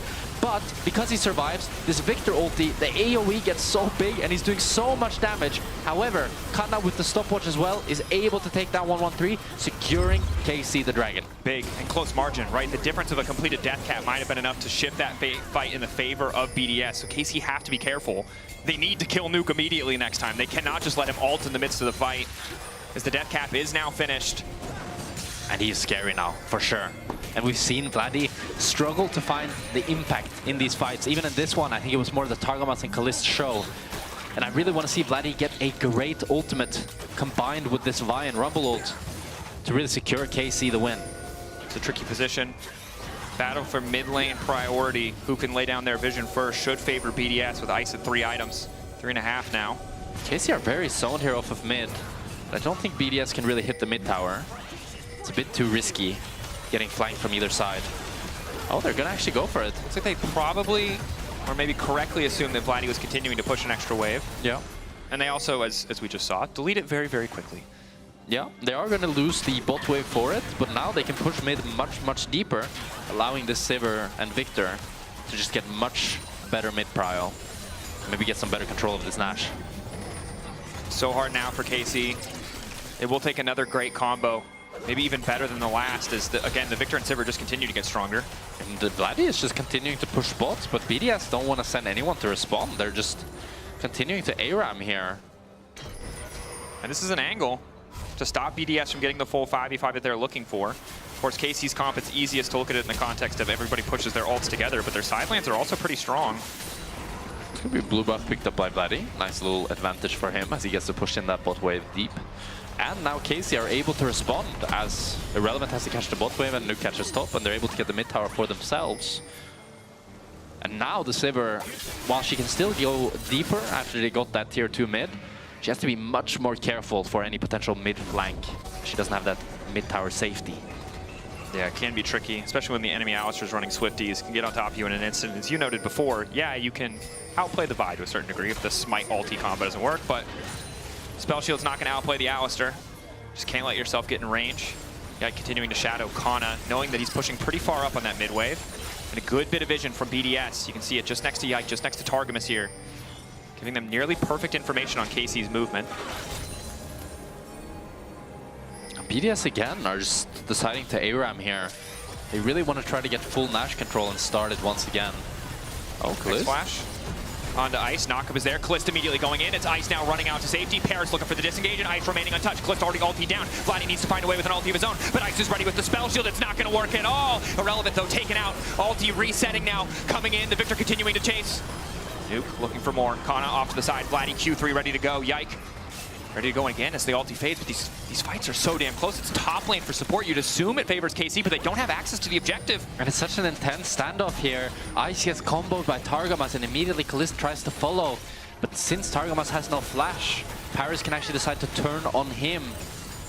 And Irrelevant is dying so fast in these fights. I keep being surprised. As soon as I look away from him, he's just dead. I feel like Kasate usually is, you know, very tanky. Yeah. But I want to see how he dies in this fight. Because Ice gets comboed by the Hex Flashing Alistar, and then Kalist does a really good ulti on him, but Ice is able to flash away and be fine. And then it's a great ulti from Pars here, but Irrelevant is just off on the side. He doesn't get the ulti out of Vladdy because Vladdy ults, and then he dies.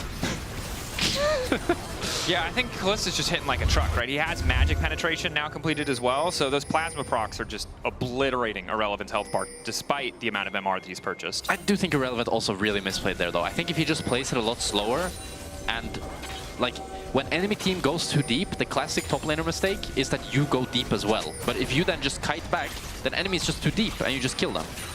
An option. I mean, we'll see how he adapts to the next fight, right? I think the downside for BDS is that while they won that exchange, and they have first setup on Cloud, if they don't get this Cloud, they've just given up Ice's flash, which I think is the single most important thing that came out of that fight. True. Nuke does have the flash, though.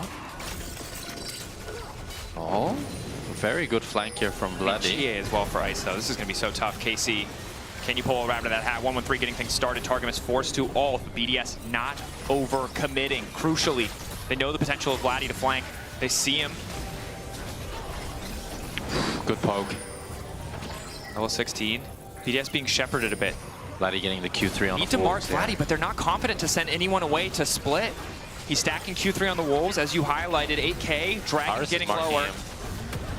Paris sees him now. Kalist ready to go in a moment's notice. No ulti for Targamas. Ulti now coming out, isolating Yike. Yike going unstoppable. Dragon, take it down. Yike gets it in the midst of the chaos. BDS trying to force the fight, but KC, a single blink of an eye. BDS have disappeared. And KC have done it again. Targamas gets a 5-man Alistar knockup, and that's an ace for KC as they take down all 5 members, and they're looking to end the game. It shouldn't be possible. They were so patient. They were so disciplined around the flank from Vladdy. But Yike, The ulti, the smite, securing the objective, the rest of his team taking the fight. It's a thing of beauty from KC.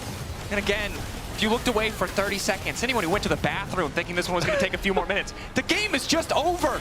A single decisive fight from this composition. It took 35 minutes for them to find it, but when they found it, that was all it took. KC 2-0 over BDS. And what a great series and game from Targamas. I thought Rel was the champion that would get 5-man engages, but it was Targamas this game that kept getting great engage one after the other, completely securing KC that 2-0. Weathering the storm from the side of KC. It was looking hard, it was looking difficult if they didn't find that perfect engage, but all it took was one member on the team to step up, and today that member was Targamas. Finding massive Alistair engages. It's a good feel for the side of KC. Not that they haven't been sent back to the drawing board for a few adaptations coming out of that game. And certainly a solid showing in that game from BDS, but ultimately those little hiccups that we talked about. I mean, it's gotta feel bad, right? Like BDS, they keep being able to get these early game leads, but they're just not able to convert them. They keep having these silly little mistakes that throw the lead away, and then the game is equal again, and then they get outplayed and they fall. Little accidents cost them dearly. Of course, vote for your key player of the series, Vladdy, Kalist, or Targamas. It was a great Alistar game for Targamas. That was one of the best Alistar games I've seen in a while. This is the problem with player of the series that's so hard, right? It's like game one, I'd give it to Vladdy in a heartbeat, although Kalist was a close second. And Kalist has been relevant in both games, so maybe he gets it, but game two was all Targamas, so how do we assign value? I think since game two was like closer. I agree. Then for me, that matters more, you know? If you're winning and everybody's doing well, it's like, yeah, it's pretty good. Yeah. But this was the clutch one, right? This was the clutch one. Because if you don't find a 5-man Alistair engage there, those team fights are... I thought Yike into there. He got Cassandra ulted and he nearly went down, but then he's able to get the ult off, and yeah, I think if Targamas doesn't find that knock-up, they might lose the game there. Certainly, at the very least, a Cloud Soul. Maybe more. Probably the Baron to follow as well, right? Which would have put it further in the favor of BDS, and at that point, you expect them to close. That's a different timeline. A different timeline. A different timeline. This timeline, EU is winning worlds. This time... So this is the good timeline. Every time we cast a game, we talk about splitting timelines. Well... Look, we're waiting, we're standing by. We gotta manifest it. First, we manifested the 1-1-3 on Italy. Well, now we manifest the world's win. I hope you're manifesting an interview with a victorious AD carry, because Shox is standing by with one who I imagine is feeling pretty good, despite that hectic game. I think so too, Dracos, but I'll ask the man himself in the Marriott Bonvoy post-game check-in. Holy, what a finish, Kalist. We have the replay here as well, but can you talk me through the final engage from your support? I mean, he bossed it, and how you managed to win that game. Yeah, I mean, I think we had a rough early game, but Targamas found really good engage, and in this last fight, I think, well, we got a wombo combo. Targa got her carries. It was really insane. Like, from my POV, I didn't really saw what happened. Like, I was just trying to finish the Drake, and I saw their whole team got exploded, I guess. But yeah, we had a pretty rough early game, but I think we were finding good team fights, and I'm pretty happy with this and the way we came back in team fights. Yeah, I guess it's a good point where you are the ADC, so you're just trying to kind of auto-attack and make sure the fight is won, but when you see it, you're like, okay, my support, he came through. Yeah, that's it. Like the two last fights, I just see my Alistar finding like the 4-man combo and the carries again. So, well, props to Targamas, he played really good this game. Yeah, definitely so. Last week, you also got the victory. I got to talk to Yike after, and he said, kind of we agreed on a win is a win. And it seems that here, even though it is a, I want to say, overall convincing 2-0, maybe not everything was as clean as you would have wanted. But how do you feel you've come back from first stand overall? Yeah, of course, a win is a win. It's important to win. And like the most important is to get qualified to playoff and then actually make it to the MSI. So we have to take time a bit to come back from the first stand. Like get our habits back also. And I think the most important is to adapt to the playstyles of every team, because at first end, well, we had to adapt to like LCK teams, LPL teams and everything, but like in the LEC, all teams have their own habits and we also have our own habits. So after the week break, maybe we lost them a bit, but with time it will get better. And I think the most important is just to win now, and we will keep going, like keep getting stronger for the season. Yeah, you're also allowed to ramp up, of course. You are the Kia player of the series. Congrats. And I think you joining into the league, obviously, was one of the most hyped things we've had in a long, long time. But it feels like the team isn't really centering you all the time. You're always doing good, but it's not like all the pressure is on your shoulders. How do you feel the system works in that sometimes it's time for you to shine, sometimes it's time for Kana to shine, sometimes for Targamas? I mean, we have like 5 talented players, so we're just making sure everyone is in a good state and no one is like out of the game or we can't carry anymore. If we're all in a good state in the game, we will always be able to like have 3 or even 5 threats in the game, and this is the most important. We're just making sure that we're in a good state and we will be better in team fights, so we will like shine individually because we have 5 talented players. Case in point, I think, as the final fight was a beauty to watch. Congratulations, Killist. Thank you. W once again for KC. We're going to take a quick break, but when we come back, Team Heretics versus G2. Give me chaos. Never gonna settle for those boring plays, no way. Give me chaos. Never gonna feed, but we will create some space. Give me chaos. Greedy for the glory, so we're only chasing dreams. Making titles, trophies, highlights, international memes. Give me chaos.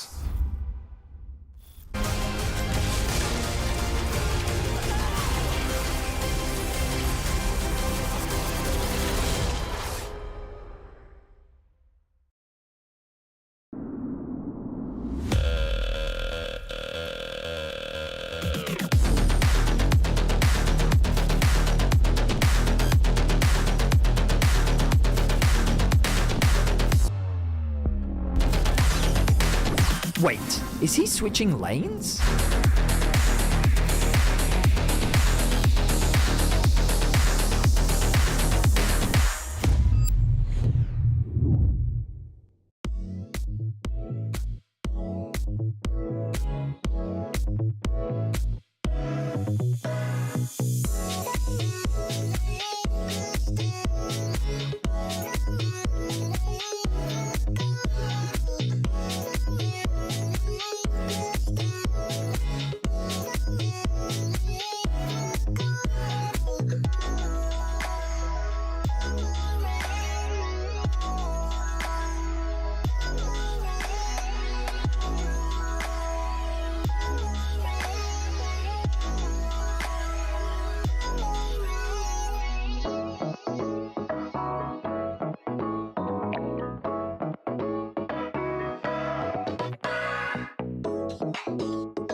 With Team Heretics playing G2, I've got Camilo here. Camilo, who had a fantastic first week, a really convincing victory.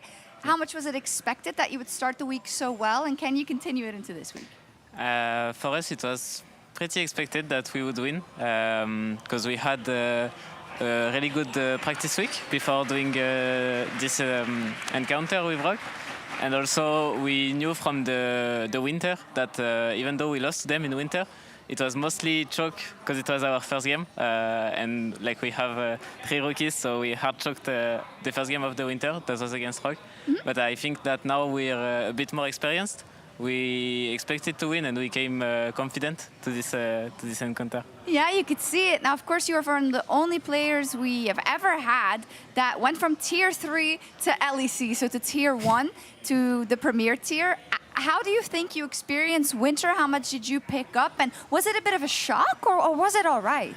I mean, the gap is huge, of course. I think the gap already between Tier 2 and Tier 1 is already huge enough, but the gap between Tier 3 and Tier 1 is obviously not a thing that is simple to overcome. But I think I did pretty good, also thanks to my staff and my teammates that encouraged me and were really supportive towards me, and they also helped me to learn more about the game. So overall, I would say that I'm pretty happy about my transition from Tier 3 to Tier 1. It was decent, I would say. Decent? The Cho'Gath was... Supporting staff approve of you slamming the Cho? Of course, of course. I think most of the team and the staff in general, they embrace a bit those type of chaotic picks, I think. So whether it's a Cho'Gath or other... I won't say picks in special.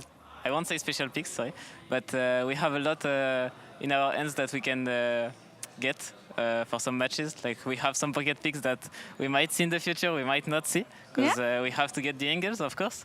But those type of picks, for sure, we love them and we embrace them. It's great to see. G2 is up next, one of the hardest, I guess, opponents you could have. So do you feel like having those special picks is the way to have an advantage? Is this the win condition? I don't know if it's a win condition. I also think that G2 is, they love also those type of picks. They love being a bit cheesy as well. So I wouldn't say this is the way to beat G2, because they're kinda, it's kinda their home ground, you know, to have some pocket picks. But maybe against some teams like KC that are a bit less used to like different League of Legends, can work better, I think. But against G2, I think we just have to play good, and we'll see today if we manage to do it or not. Yeah, the best of luck. Thank you. And let's kick it over to Finn.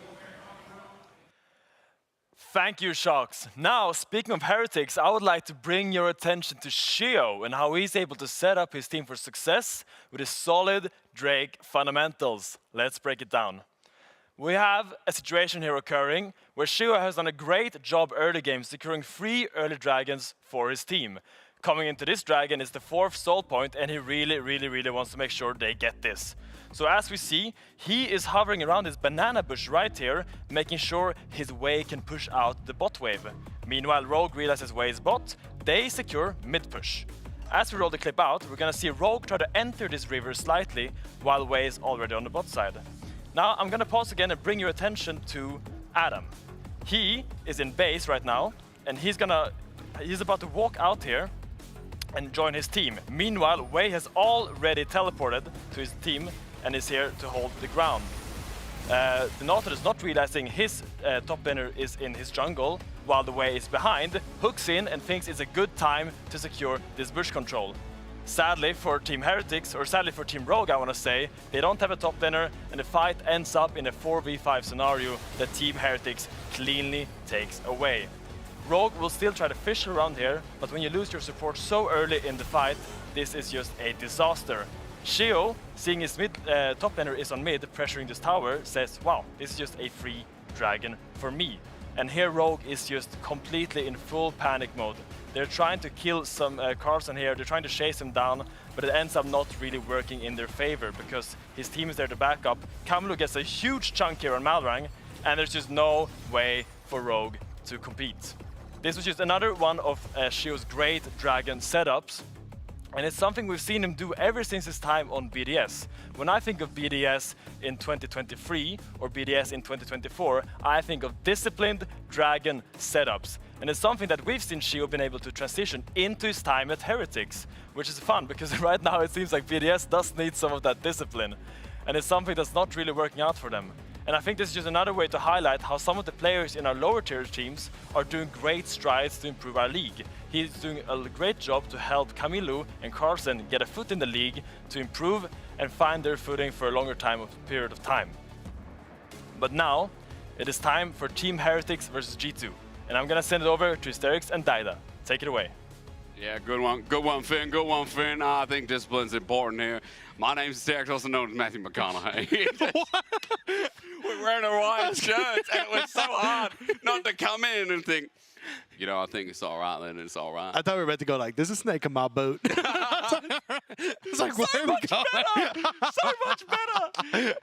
That's Dada or Dagda. I like Finn's interpretation of your name. I am Hysterics. And you know what? We're obviously primed to get into another best of 3 for. It's been a quick night, but a good night. It doesn't always have to take long. It's just about getting to the destination. And I think tonight, getting to G2 and Team Heretics might be the burner that we all need, because let's be real, G2, yes, a G2, but I'm pleasantly surprised with Team Heretics' entrance into Rogue. Yeah, I mean, they end up taking down Rogue 2-0. I think Game 2, definitely more confident. Game 1 was a little shaky, but some clutch team fights that brought it back. But I think up against G2, you're going to need something special, because G2 are absolutely insane. The fact they're bringing out some pocket picks, as Camilo was kind of alluding to in the interview with Shocks, but like the Mundo Jungle and these kind of things, does look pretty sick. I know it's starting to pick up pace with more teams taking it, but they were definitely the first one. So I think it's sick. I think this is going to be an absolute banger. Bro, let's not forget, we got Gwen and set top as well. Like, I know Gwen at the moment is OP, everyone's going S++, but the thing that like that hit me for the side was that right hook of set.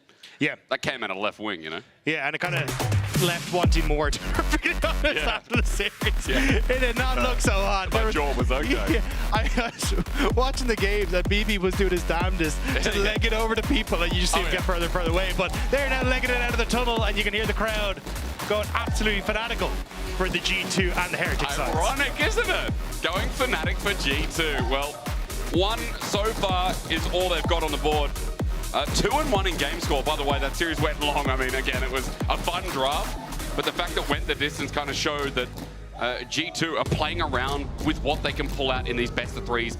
Fearless, patch 7 or 25.7 to be specific. And even though Gwen got some nerfs, we are still seeing a permaban across the world here, I believe, in the past 2 series included. Yeah, I wouldn't be surprised to see that kind of continue going forward. Skarner still looking incredibly strong. There's still a lot of picks that are just good on the patch. My other thing I'm keeping an eye out for is the last time we saw G2 and Heretics faced off against each other, there was a bit of a romantic rivalry between BB and Flacket, where BB as Shogat was just running after the little Corky that could throughout that entire game. So I am curious to see if BB's going to have it out for Flacket once more, or whether Flacket can actually get the better of him this time. Outside of that, the other high priority picks is the Maokai that's 15 out of 16 games presence. Poppy as well has actually been banned 15 times so far as well. Dak Daddy is 14 out of 16 for the Azir. I'm just going through and punching off numbers, because in Europe it does feel very different. The Maokai, the Poppy especially, such high priority here, such high fear factors involved in their drafting. I mean, Poppy just answers so many good things at the moment. Like, even when you look at your bottom laners, like the Leonas, the Rels, the Alistairs, then you even look at Mbessa and those kind of things on the top side. It makes it difficult to play the game. So I have to see what the plan is going to be. But at the moment, Kalista, I imagine we're going to see Gwen bans actually already coming through on the G2 side. And do we get things like the Skarner continue to get taken away? Well, that's the biggest question, isn't it? Already those presences are keeping nice and fruity, as Azir also. Straight into the bowl, isn't it? Like a gift basket you didn't ask for. But Azir is kind of like the pineapple on top. You think that's good value that that's taken off the board. We don't have to watch Azir. Jace also a priority pick, as Dagda, what do you see open? Your Skarner you mentioned at the start, Maokai as well. Yeah, Skarner and Maokai. So Maokai going to be taken. So is the trade just going to be the Skarner immediately for Skimon? Oh, he just said it. Last time around, BB was having a great old time on the Shogun against Heretics. So I think a little bit of a shout out to Ye Time of Old coming through here. Hey, the other thing about G2 that's funny is, like, I don't think they need Skarner. They get Varus here. G2 are the team that can always play around a pick. They've always got an option, right? We know that Skumond, he'll probably play things like the Ivan as well. That's also an option running into things like Skarner.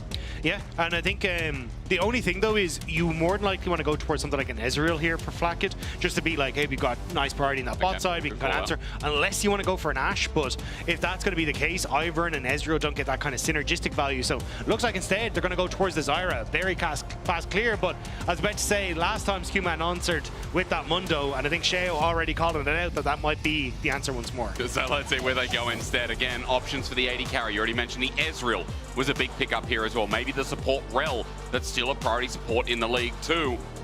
Questions for Team Heretics as Carlson.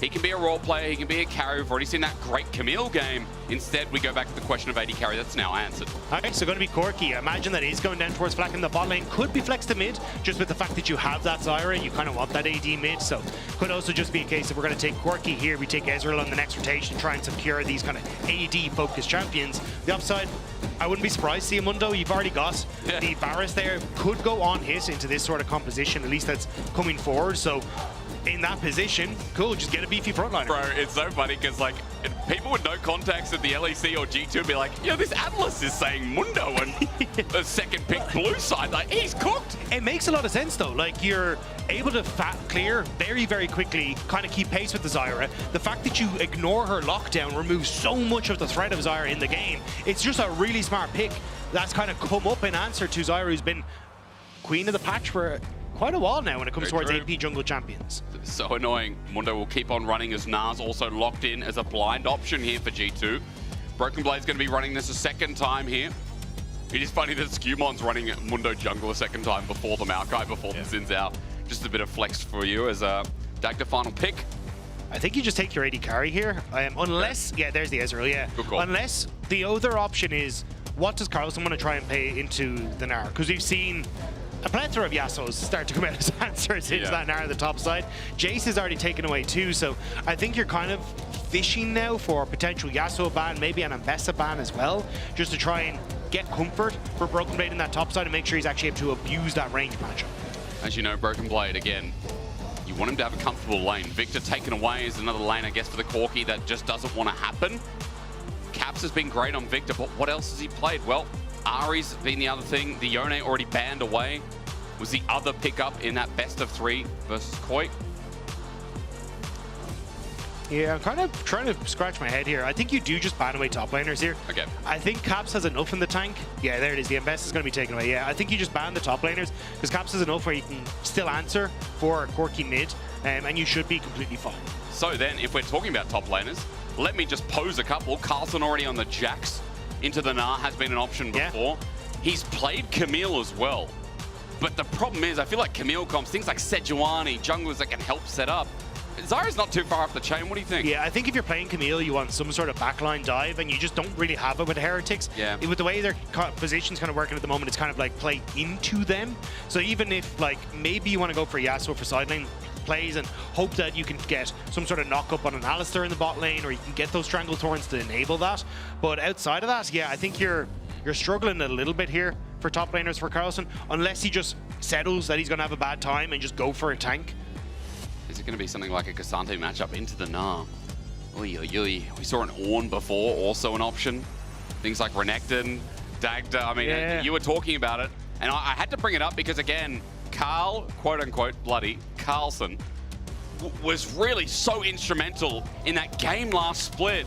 It was exciting, but he's going to have to pull it off again as he runs the Camille back. I think the problem here is, though, like, Mundo stands in front of your hook shot, he blocks it, and there's nothing that you can really do, right? You're going to have probably, so you could even go for, honest, maybe not actually, I was going to say a Braum here for Labrov, but I don't think you're doing this scenario, but still, you have CC from a Leona, or you even go with the Alistar yourself here to set yourself fine, or even a Rakan, to be perfectly honest. Yeah, there you go. And you've got answers to keep Camille off you, and I just don't see the added pressure on that backline. You have a true shot barrage, but what are you gonna, like, you're now just picking a support. There's not enough threat to synergize with this Camille as a backline dive that I think you can manage. Ooh, as Caps locks in the Akali. Now, we have seen a few Akalis not only today, but over the course of the week and over the course of last split as well. I have to say, I think Caps is the best in the league at it.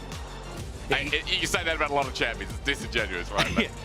you know, it's crazy. The best player in the league is really good at some of these champions. Yeah.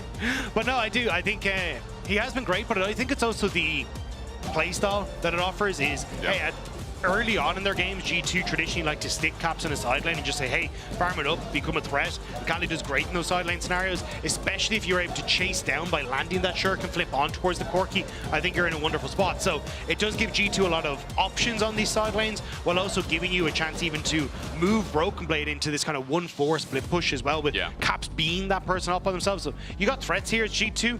I think that this game gets very difficult for Heretics, though, if they start to fall behind. They're kind of playing off this 2-item spike with the triple Triforce, to be perfectly honest, but Camille kind of lagging behind a bit. But yeah, I think Heretics need to come out swinging if they hope to take this game over. I mean, you look at that and you can agree, right? When you're versing something like a Mundo, especially as well, if you lack damage, if you fall behind, the Mundo gets the free scale and becomes unkillable. I think we could have said that about Skewmond in the game we saw only last week. Ladies and gentlemen, welcome to your second week of the LEC. It's nice to have BO3s. I'll drink to that. Good on you, mate. I feel like, honestly, like, Fearless coming back, also Euphoria, right? Euphoria. Then we had best of threes. That's where we are right now. And you're here continuing that euphoric reaction. And now you're looking at G2 to see if they sublime this split or if they're going to have a rough start. I mean, I don't know after the last series. I feel like, you know, the last series felt a lot like a draft gap. It was in the game 2. Yeah, game 2 was a bit fun. It was a bit clumsy, a bit messy, but again, that's what people say when sets in a game. Yeah. Dag, welcome back to the game. I think the cool thing about G2, though, is like watching that series, I was really impressed with how good they were at understanding like when they could take 4 versus 5 based on ults being down. I think they're like one of the teams that thinks the most about ult usage and how you can use that to your advantage in the league. So we'll have to see if that is going to continue going into this game against Heretics. But this is oh, it's actually poke Varus. So I thought it was going to be an on-hit Varus. So did I. So definitely the consistent DPS isn't there. So G2 kind of need to make this early poke work to set up for Broken Blade and Capstan to kind of finish people off as they enter into these fights. Well, again, as we shift gears and kind of look at the other side of the map, I want to quickly mention that Carlson again on this Camille. Oh, it excites me. It really does. Coming into today, I mean, I just like that, again, his name's Kyle Carlson. If you haven't heard already, then you haven't been watching the LEC. Great name, and sometimes a great game as well. Are you as excited about Carlson as I am, Dagda, or is that just I still remember the first day that you found out that he's going to be in the league and you were like, excuse me, can you say his name again? But no, I think he has... His laning phase at times can be a bit wobbly, and that will take time to grow into, but I think he's definitely got like the killer instinct when it comes to some of these team fights. He's been great at like understanding the moment he can go in, when he can take over a fight, and actually change the entire outcourse of a game. And you're about to learn that in his career, Kyle Carlson is 14-4 on Camille. Damn. So, okay. 14-4. And ladies and gentlemen, remember, he had that big game where I believe that was a win as well. Cleanse used in bot side while I'm yapping away, and Flacket had an ignite on him, so Summoner for Summoner as well goes for the all-in. It's important to note. I mean, this 2v2 is going to keep playing out. Flacket's in a lot of trouble. Flash away. Is it going to be matched? No. Held on to. No summoners for that Ezreal. That's huge for G2, though. And it's kind of, I think it was the Varus and the Rail combo again against Mobstar Koi, where G2 were able to get the duo kill onto Alvaro on the Alistar. So definitely give us a few flashbacks. But this is a very potent lane. Rob has been the talk of the town on this rail. Oh, yeah. It's definitely his most comfortable champion by a country mile. And I was going to ask you, Dag, you know what? Drake's really worth it, right? Because for Heretics, they seem to think so. But in this opening game, let's not forget, Ezreal, Aslar, not the lane you write home about, especially when you're versing the Varus, the Rel as well. Yeah, I think we've heard like Finn talk about it on the desk, we've heard Jack talk about it in cast as well. I think Drakes are just becoming so valuable at the moment because you're able to set up very well for your team fights later and your objectives and all that. But without having Baron available until 25 minutes, oftentimes you can set up for a Dragon Soul about 23 minutes into the game and not have to worry about it. Sheo, though, is here. The all-in is there, by the way, ladies and gentlemen, as Cat flashes away. I think I broke the screen for you in the meantime. Cat flashes over the wall. He escapes for now.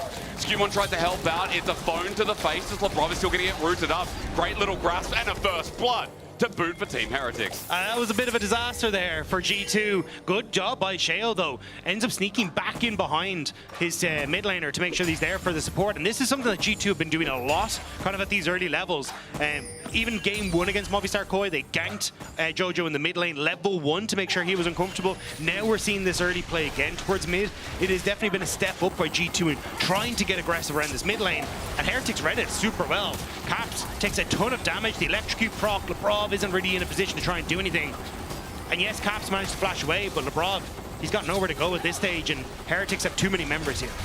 Skirmishes does what he can to slow it down, but it's still a first blood and over to the Zara. So Sheo with the lead is always good news when it's the sole AP source on Team Heretics. Much like any Zara jungle loves in this day and age. You have to itemize against me or the rest of my team. But also it's just the fact that Heretics need, as we say, to get off to a good start. If you can't just execute Hansam on the backline as Carlson or any sort of follow-up, you're just going to have a bad time. Yeah. So for Heretics, this is crucial to get these early leads and try and continue to play through that. Even the fact you get to shut down at least the threat of Caps in that mid lane as well, always a nice one. Didn't end up dying, and is actually even on CS, so haven't sent him behind that too far, but still something that I think Heretics are going to try and revisit. Yeah, see if that punish comes through, because again, keeping Caps behind always feels nice. Sure, it can flip, but a Valkyrie away from Camilo under turret, as that threat rises ever so great. Darksteel picked up on the return with boots, by the way, so again, all good mid-mage players know that this is the chat item. As we're just looking at Carlson, except a top wave push. I think it's also super important in things like the Akali and even Silas and that, because your kit is so reliant on you snowballing and getting the lead. Like, the difference between an Akali who gets like a kill in River at like 7 or 8 minutes versus an Akali who gets her first kill at 23 minutes is night and day. So I do think this is where G2 will understand they want to look for skirmishes, and a lot of that will be on Lebrov to try and set that up. Most insulting thing, because I know Vedius plays Akali, and then I thought Knight's Akali's really good. It's like night and day. No, Betty doesn't get kills. That's right, that's why he's the day version. It's a contrast, and Betty's at the bottom. Oh my god. Let's take that. He's not even here to defend. I was going to say, I'm glad we let him leave before we started insulting him. Well, now that you have that metric, in this early game, outside of that trade through bot, outside of that kill through mid, it's just been about these elongated laning phases that Broken Blade is willing to stay in consistently. He's about to pick up plate top. All he has to do is just ram his head in, and does so. Carlson, as you saw before, got spaced a little bit. There's a bit of a CS lead brewing from that range versus melee matchup. I do want you to keep your eyes, though, every time we're getting kind of this push in mid, how many members of G2 are making their way into this bottom side. Obviously, Dragon's up and looks like Shea's going to take it now, but it is kind of a, hey, we want to shift Caps into positions where we can try and find these plays and get this Akali snowballing. So at the moment, G2 moved 4 members into River, couldn't quite find anyone in Heretics, so it looks like instead, as Caps has gone for the reset, they're just going to look for a trade on opposite side of the maps and cross map, but Lebrov caught a little bit. Yeah, Stand also does good damage. Trample sets up for Sheo, but nothing more apart from setting up plans for the Dragon. Skirmishes is going to be done with this pretty soon. The beauty of Mundo as well is that blunt force trauma makes it so easy as grubs go down. Dragon a little bit delayed. Health bars are decaying, but Dragon all the same. Nice poke from Hansama, though, playing well around the long timer that you have on that headbutt pulverized combo on the Alistar in the early stages to get some decent poke off. Is a little low on mana, but should be able to just clear out this wave as Lebrov comes in and they get his back. So just making things a little bit unsteady for Heretics as they went first, but yeah, nice at the moment anyway. You have to say, while business being conducted in top is nice for G2 side. Just watching this Zara power clear. Skirmishes waiting. Really good timer on the Raptors here. If I didn't have ADHD decked, I'd be able to tell you more in depth, but meanwhile, Broken Blade just smashing turret. Double plate for him. Yeah, and I think this is where that move in to take Raptors was nice. You cover top lane play, you can now shift in towards that bottom side and get all your own camps. Or sorry, cover your top side, then shift into bot side to cover all your own. And there's very little this Zyre can really do. And this was the power of the Mundo, right? It's, hey, you've got a very fast clear. It's really difficult for Zyre to actually look for these invades because she can't lock you down and look for the kill threat. And it just makes things a little bit easier in that jungle role as, ooh, swing and a miss on the True Shot Barrage. That lovely word tempo, not going to be used then at the very least. Oh, I can't wait for this. Okay, give me another fight. That's all I want. Antsy today. A little bit antsy today, you know? I just thought you were like, coming into your own as an analyst, and I was like, oh my god, my boy's excited about tempo. Tempo. And then I use the word, and I'm like, no, fine, no. I've known you for several years. I should know better. Flash Okay. from Carlson. Hextech ultimatum. Broken Blade's in a lot of trouble. He's about to go into the Mega Nard, though, and he wants to find Carlson with his own flash up and available. Broken Blade thinks, how do I pull it off? Especially with Skewmon with an infected Bonesaw sets it up. The wild growth is out, and Ryler sets up for infected chains. That from Sheo, and another kill going over to Team Heretics. Hookshot, walkshot yet again slows down his Skewmon. He has to pull out the maximum dosage, but how much can he drink? Onto Carlson, the ignites down, and wait for the cleaver, wait for the auto, wait for the agony that's going to start burning Skewmon back into place, and a kill for him too as G2 fights back. Great roam from LeBron, but it might have to QRize the bot side, because then looks like he's thinking of setting up for the dive, but the wave immediately cleared out by Hansama, and now with those chains of corruption, I don't think Heretics can really look for a play. Just a really good timing roam from Lebrov. Oh, stock market's crashed. Yeah, everything's gone. But still, I think this was sick, because one of the things that I was kind of looking at for Lebrov is how he interacts on the map. Yeah. I think he's been doing a good job of playing around mid, but I think at times he could be doing more to help out BB. And this was just a great example of where he's actually been finding these timers to get in, interrupt the lanes, make sure people can't replay. And both the Mundo and Rel being able to take down that onslaught from Heretics looks really good for G2. I mean, a kill for Mundo, a kill for the Zyra. Both these junglers scaling now. Ladies and gentlemen, don't know what the pause is, but for now, just sit and breathe. Smell that? It smells like game one. What does game one smell popcorn, like? I don't know. That's what I had before coming in. Yeah, I'm breathing that in. For people at home, every single day we come in, we go, we get changed into our clothes, we then go to makeup. Because we don't come with clothes on. Yeah, exactly. Context, yeah. Yep. And then immediately Asterix goes and gets popcorn. Like, I like popcorn. I was going to say, you've also kind of set up this like rating system for your popcorn over the course of the time as well. Yeah, it's got to be hot. You know, got to be warm. The warmer it is, obviously, the better it is. You know, shout out to my new friend at the confectionery. I need to find out his name, obviously. Because I was impressed he called you a regular. He was like, I was like, oh no. The usual, yeah, the usual. Just gonna call him Dave. No, I'll learn his name. Usual Dave. Did you practice your Matthew McConaughey voice with him before you came on, or how? No. No, he doesn't know about that. We're not that close yet. Ah, okay, yeah. Now, peripheral issues are a pain. However, it's good that it's not a bug. So we look up and we think, man, life's getting better, isn't it? See? I was looking at the stage to try and see if I could spot who's having the issues, but I don't think I really can. No. Everyone's still there as well, so it's definitely not a toilet break. And he's like under the cover of peripheral issues, you know? Yeah. But yeah, no. Well, I can see them at least both saying ready at the moment, so it looks like we'll be getting back into game soon. But the early plays, at least for Heretics, did some good. But now that G2 have started to get out onto the map, it's a little unfortunate to turn around some of these plays, because they got a nice kill onto Broken Blade there. But shutting down Carlson means that now you're getting Broken Blade back in a position where you can try and get that CS lead, which he's already extended to a certain extent, and just continue to put the pressure on. So I think Heretics kind of need to go back to the drawing board on getting Stend active in these plays as well. It was something that they did pretty well against Rogue in game number 2. We'll have to see if they can do it now as we get back into game. Yeah, hell yeah. No mucking about for us. Caps has Grizzly Memento. I'm pretty sure that's the call of it. He spots out wards. And if you haven't played the new patch, you're a little bit late. It is April. But spotting out the ward there. So Caps knows, again, bottom side's warded here for the Mundo, depending on angle. What else needs to be focused on here? After that last play, a bit of recounting for you all. G2 holding about a 1,500 gold lead. 3 grubs also taken at the cost of a Drake earlier on. And of course, Sheo getting a bit of kill credit with Carlson up in that previous play too. But the Mundo now has hard still, so Skewmon in a pretty good spot. All he needs to do is start whomping.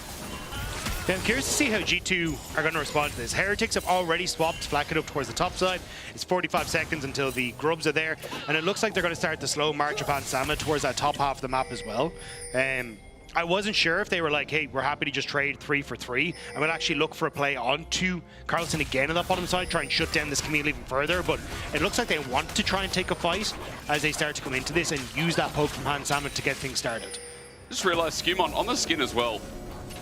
It kind of looks like a suit that Lionel Richie wore on his album, like 80s and 90s. If anyone doesn't know, the guy that's saying hello. Is it me you're looking for? You know, you guys, you know. Some people wouldn't, you'd be surprised. But it's a similar kind of suit. Skewmon does look dapper because if he finds a bit of an engagement, as you saw Sheo moving into enemy jungle, he can again get those stacks up as we have a mismatched lane looking towards top. Mid is matching top bot, and bot is now top with other bot. You get that, Dagda, as Grub start off? I'm on top of it, don't worry. You are as we on top. start to move into this. I think Heretics pushing that top side. Going to help, but yeah, G2 just bullying them off him at this stage. I wasn't sure how heavily Heretics wanted to try and commit to this, but they need to move Flakka down if they want to. Also, Kamilu a long way from home and trying to be able to help out, so I think they're in a bit of a detached spot. Labrov on the flank. Yeah, because Dagda, the bone saws really hurt. Sten might have to pull the ulti off, and waiting for him is Labrov. Stands up with a shattering strike. Broken Blade zoning off, and Sten is just dead. Free heart steal and a free kill. 5 grubs for G2, and now a 2k gold lead. Yeah, Heretics just didn't have their ducks in a line, and Kamilu, the corgi might fall as well. Well, look, ducks, dogs right now, I think all animals are going to the wayside. Caps gets the flash out of him, and it does feel like hell at the moment here for Team Heretics losing out in the early game. The dodge, duck, dip, dive, and dog had to get out of there for Kamilu as he... But I think the real issue was Kamilu didn't have control over the mid wave. And then they just spent so much time kind of fumbling around, waiting to see what they wanted to do. Labrov got that great flank off, and it just set up wonderfully then for G2. So I think Heretics kind of playing a little bit too quick. And if they just kind of wait that moment, check each of the lanes, say, hey, are we in a position to go for this? They're going to be in a significantly better spot. And unfortunately now G2, 5 Void Grubs for themselves with the opportunity to try and play on side lanes with Broken Blade and Caps. Heretics need to find some way to shut this down. Well, Carlson, as he tries to neglect Broken Blade from the turret, I mean, those side lanes you mentioned are so far ahead. Well, this one, really only. 700 gold the lead as Labrov might find himself Kamilu. Under turret, Magnustorm pulls him back and he's waiting for the crash down. Here's Skewmon yet again. I was going to say Broken Blade. That was the last time we saw the Mundo outside of this split as Skewmon, 3 kills. And this is what the fear we had, Dagda. Early game needed to go well for Team Heretics, otherwise G2, holy mundo. Yeah, Labrov and Skewmon are playing really well together. They are linked up, they're constantly playing, well, it's top side, now it's mid, it was around Void Grubs, and now it's the Dragon for G2 as well. This has been a wonderful start from the 2 new members of G2, setting up the veterans for success. And with Dragon taken down as well, it's just more that they're taking. 3k now the lead. I'm going to keep measuring every 1,000 gold that seems to be happening every other minute. Sten poked out and found out sitting on top of a control ward as with that Dragon down as well, Dagda. I'm just going to count towards the Herald in 2 minutes 40 and watch and see how G2 set it up again.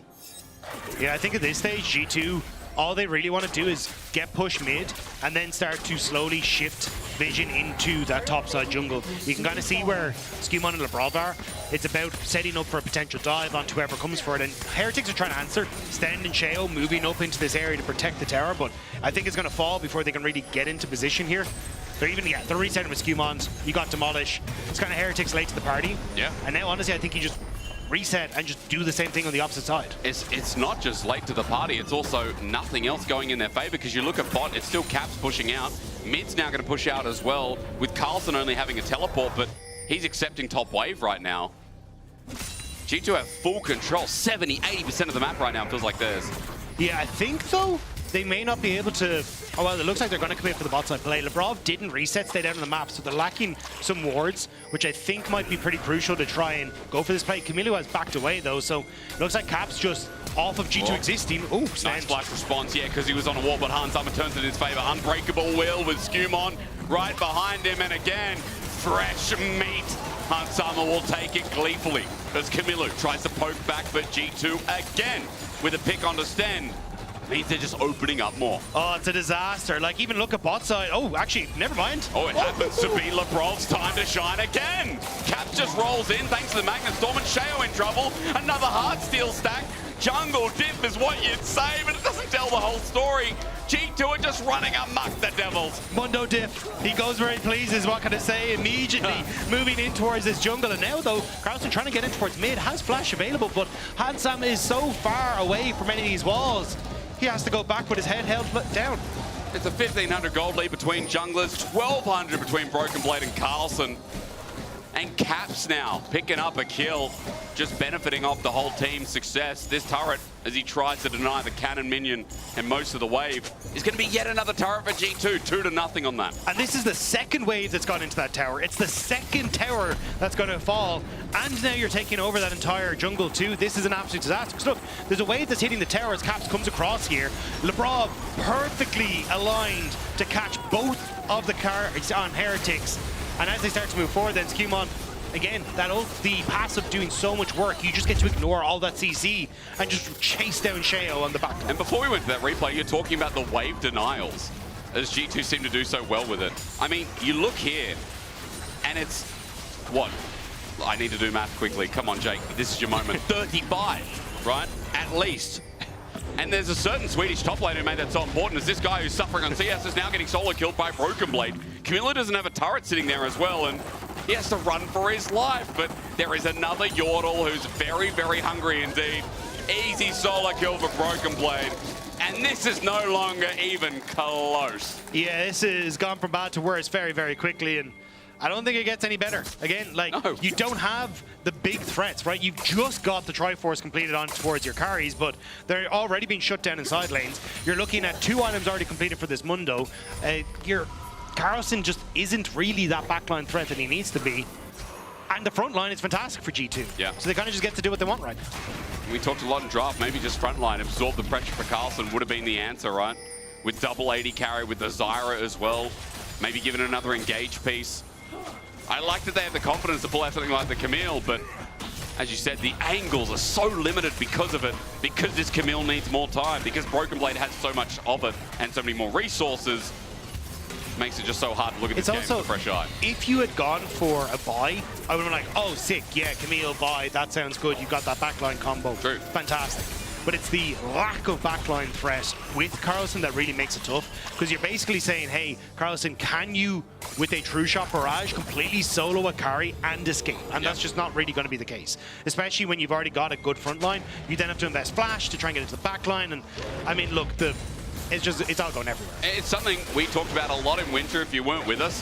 Simple compositions just seem to be, this year at least, so much better. Now, I'm going to look at G2 and not be like, that's not mega simple. But at least you know direction, right? Like, you know what your front line is, you know what your engage tools are. Lebrov, Broken Blade, like, in fact, seeing people like Caps and Han Summer being also reliable damage dealers, for me, it makes G2 look very simple in this game. 7k gold lead, not to discount their early game play as Dragons in front of them, and Caps with TP makes it so that Team Heretics are not able to snag this away or get even close. Yeah, the problem is you only have to commit Skewmon to the Dragon, so you can even see where Heretics are on the map. They're like, where is the rest of G2 going to focus? Because they could look for some sort of play on dive on bot lane. So Carlson had to walk away. Even saw Sheo trying to help out in defending bot tier 2. But because they've lost control of jungle, maybe they transition to a mid tier 2. All the wall caps is soloing topside. So it just makes it really difficult to keep threads on where everyone in G2 is going, because they just have so much gold in their back pocket to outnumber you. Or sorry, even if they are outnumbered, they can still kind of come out on top of this stage. Well, it feels like a flash in the pan for Team Heretics is what we're going to ask for. At the very least, everyone buckle up. Why? Because Lebrov's going in, and understand it won't be too hard to see what else he can do. Shattering Strike up to CC, and the power of Rel once again compels you. Clean from Caps, almost getting out, almost. No, he's shut down into 1-for-1, which is good for Heretics. Definitely good with the way this game was going. Okay, a little over greedy there from Rob. The stand for Caps, you'll take any day of the week. Give a bit more gold over to your squad. It won't really, I feel like, shut down G2 too much, though, because, oh, actually, maybe Broken Blade goes mini, but there's nobody here to help him. Oi, minion wave gone. Hookshot, wall shot, Hextech ultimatum. Broken Blade could be in a lot of trouble. This is Carl's moment. He's found a pick onto Broken Blade, the flash match, but he's out of range. We'll get the shutdown, but Skewmon's here. This is a different problem. A much more different problem. Ends up being a trade shutdown. I mean, for Carl, that's all you can get. Yeah, he gets the shutdown, but has to phone it in after that. Just wasn't able to make it away. It's a nice idea, though, but we're going to see Lebrov, like, Camille, great reaction, flashes away, means that Lebrov doesn't get the CC stand, again, kind of uses Lebrov as an out. But at this stage, you have well overcommitted. You've got the TP coming through. You can see you've got both Skewmon and Han Sama trying to make it through the jungle to get here. Heretics just able to outnumber. and then Carlson clears out the ward. But this is actually really nice. So waiting for Broken Blade to go into that mini nair. I think if he waited a half-second longer, would have actually gotten him in the mini form, gotten more damage off, and wouldn't have had to burn the flash and get away. But still managed to get the kill. It's just unfortunate Skumon still in the area, and this Mundo does so much damage with the E. It's insane. Level 14 now, by the way, in line with Broken Blade. That's how far ahead he is. Herald's been dropped top in the bot in the replay, as you can see. And you know, Caps, he might be in a bit of trouble. But Ward says no. He's no longer in trouble. He's going to just ferry this Herald as close to the turret as he can do it. But now he's in trouble. Yeah, but does he care? He's going to get in the Herald, and he's going to escape. Oh, hell yeah. Deja vu, I've been in this place before. Higher on the streets. I don't know the rest. I know Deja Vu. I was impressed you kept going because I stopped at Deja Vu. Yeah. But you got to get the beat. The Euro beat is what it's all about. Now, Atacam was going down in that time. So GA's for everybody. That's nice. Yeah, as if the game wasn't tough enough already for Heretics. And now G2 starting to push in on that top side. Vision is already relatively good for them. Sten's trying to see what he can do. Well, he's going to try, but that guy that's on the telephone, hello, it's the debt collector. And Sten just getting launched up, hard steel stack, and no, he's actually a car insurance salesman. Would you like to buy this $5,000 policy? Well, Skumon, he can sell anything. He can sell a rat to a fish right now as 2 items. He's unkillable. He's going to get passive healing uppiness, also known as health regen, as Caps. Just in a side lane, doing the same thing but by himself. Yeah, Skumon bought this Mundo at the dip, and he's been looking fantastic ever since. Oh, hang on, the brawl. No, he's going to end up backing away. But yeah, and now Caps on the side lane. Might have to outplay. Okay, well, I mean, Carl is the one member who's kind of strong. Gets the GA out, and there you go. False death now gone. Also, Hansama steps up, and Shaz's going to live, so that's 200 more gold. Nice. That's great. Yeah. Let's see more. Honestly, if Heretics, I'm kind of happy with that. Not a real value out of it. Obviously, G2 still were putting pressure down as they were doing this, but the tower doesn't fall on bot side. And now Caps has to play a little bit safer and not come fight a dragon, so not the end of the world. He's got 200 CS in jungle. He's out farming a Zyra. I guess that's when you have an early lead, so early into the game, that Zyra's like, Zyra's clear speed, even though it gets faster and faster, it's like, well, yeah. Well, you've just got so much, like your E snaps all of the small chickens and stuff through, so you like clear super fast, your W does a ton of damage, your Q does percentage health damage, so you can actually like clear through the bigger camps relatively quick. Like, he actually is insanely fast at getting through these So you're saying free camps. Climb right now is Mundo jungle, you think? I think it has specific areas. Like, into Zyra it is good, because even as you're saying, like if you run at Zyra, Zyra throws down her E, and then you just continue to run at Zyra because your passive pops. Oh, okay, well, G2, they're going to pop something else, and I think that's Team Heretics' little heart in this game. Skumon, he hasn't used the ulti. Where's the dosage at, little bro? Holds on to it. That fleet footwork mixed with the passive and just the natural healing he has is crazy. A Broken Blade sits, hits the turret, enjoys that. Now we're back up to 7,500. Yeah, and Caps just threatening the entire time. Dragon's still there. G2 going to fall back towards it. They have some vision to spot out exactly how Heretics want to try and answer this, but I don't think Heretics really can. The Brock could flash engage on this. Heretics need to be careful. It's like it takes a huge amount of damage from Hansama. Not really a silent achiever, but all the same. 2-item lethality 80 carry. Kind of in the name right now. 3rd dragon picked up, and yeah, we're just waiting for this one for G2 to put the seal on the deal.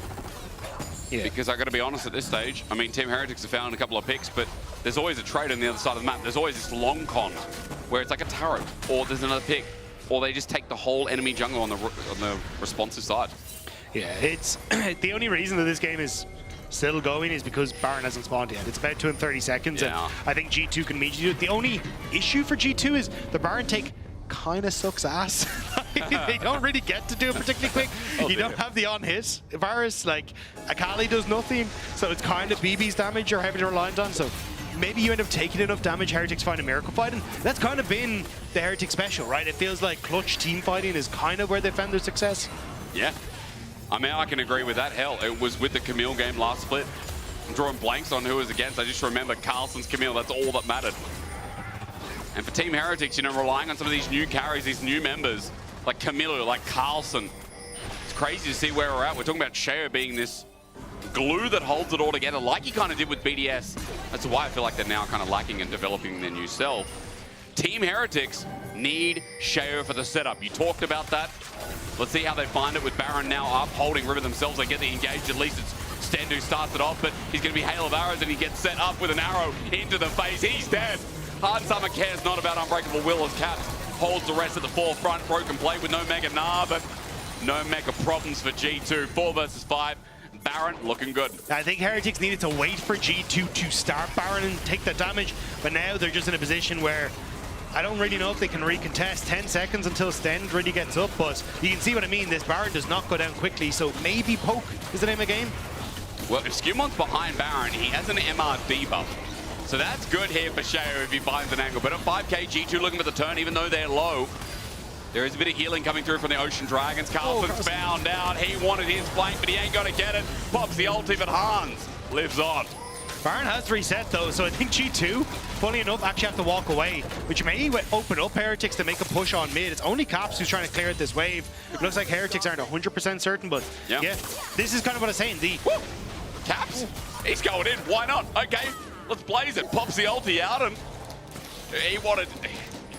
He's having a bit of fun with it. He was. But I think, like, if Heretics wait until G2 start Baron, you can see they actually might have a chance, but Camille now going to die. Yeah. Flash match, Broken Blade. Even with the Phosphorus Bomb, there's just not enough damage. He had to Sterix gauge on top of that, guys. Wasn't even close. Yeah, it's getting a little unfortunate for Heretics.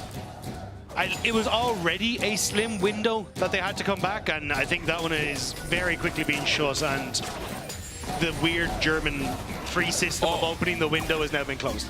Oh, you mean the weird, like, upside down one? Yeah, and then you pull it back. Is that just in Germany? Is that a thing? I don't know. It's definitely not in Ireland. Oh, because I thought the window was broken when last year when I first moved here. I thought it was mega broken.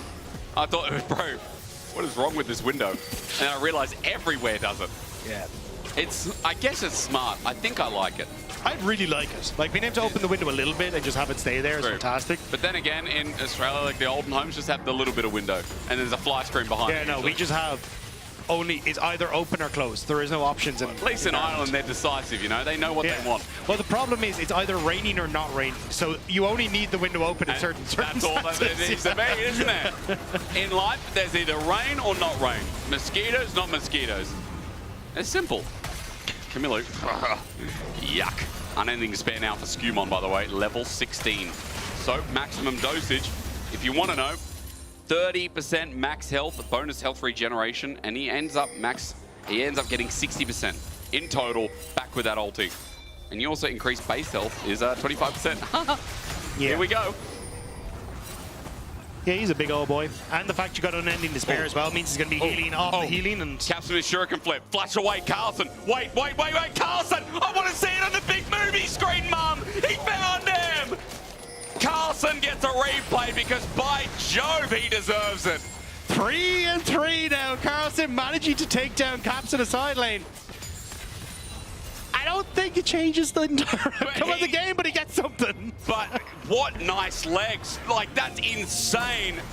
Carlson brings some magic back. For Team Heretics, Sheo might just lose it. Drops the Stranglethorns. No one hit for it. It's zone control. Skumon holding onto the ulti himself. Still doesn't pull it out unless he absolutely has to. Team Heretics thinking about a new angle, and I think we'll have to hold for the replay. Flack could just eat into a rel, and Labrov doesn't find a thing. Dragon is up and available though, and now you don't have Caps, doesn't have the TP either, so Heretics, if they can immediately start this objective, can try and take it. G2 are threatening Baron, but we just saw how slow their Baron is. I think Heretics, yeah, they're going to send Carlson to just do Dragon and just keep G2 off the objective. Skumon's going to zone off, and of course he has natural health regen, so don't be fooled by that half HP. True Shot Rush doesn't hit a thing either, as Sten's caught out. Broken Blade about to go on Mega Gnar. Sten has to disengage, but Labrov, his angle is finding anyone who tries to run. Flash from Sten just won't cut it. He gets ranged out, and Labrov takes the credit. Now for G2 as they run up mid, a dive is no problem either. Broken Blade returns to the fame of the G2 legend as Carl, he'll get the Dragon to stop the stacking, but it costs the 2 lives and probably the Baron. Heretics flew too close to the sun, and G2 pounds. They just wait, and now they turn over towards the Baron. Everyone on Heretics on the bottom side of the map, they want kind of nothing to do with this, and G2 will get the big purple worm. Well, Baron in the end as well. Gold has slimmed out. I have to be genuine with Team Heretics. We have gone from almost 8K to like 5 and a bit, 6, quite a lot in this game. So they're definitely not making it easy. Is this it? Oh, this is the play. That's fine. Where's my Camille? Oh my God, I need to see. She's on Dragon. Thank you, Observer. I just want to see Carlson kick some ass, you know? Unfortunately, he got to do none of that. He kind of did the scaly boy in the river and then watched the rest of his team die. And I think it was like good engage from Broken Blade, kind of playing off the fact he was about to turn Mega and getting that flank from LeBron. But here's your replay. Show me. Go on, Asteric. Stagda, look at this, right? Hook shot, wall shot, misses, gets on the edge. Caps all in. Hextech ultimatum, pulls out the ulti. Shuriken flip away. He flashes the 5-point strike. Only men of myth and legends get that. Red buff gets the kill. Holy Carl. No word to describe that better than that noise. Ladies and gentlemen, may I present Carl Carlson. Forever our best mic check we've had in the LEC.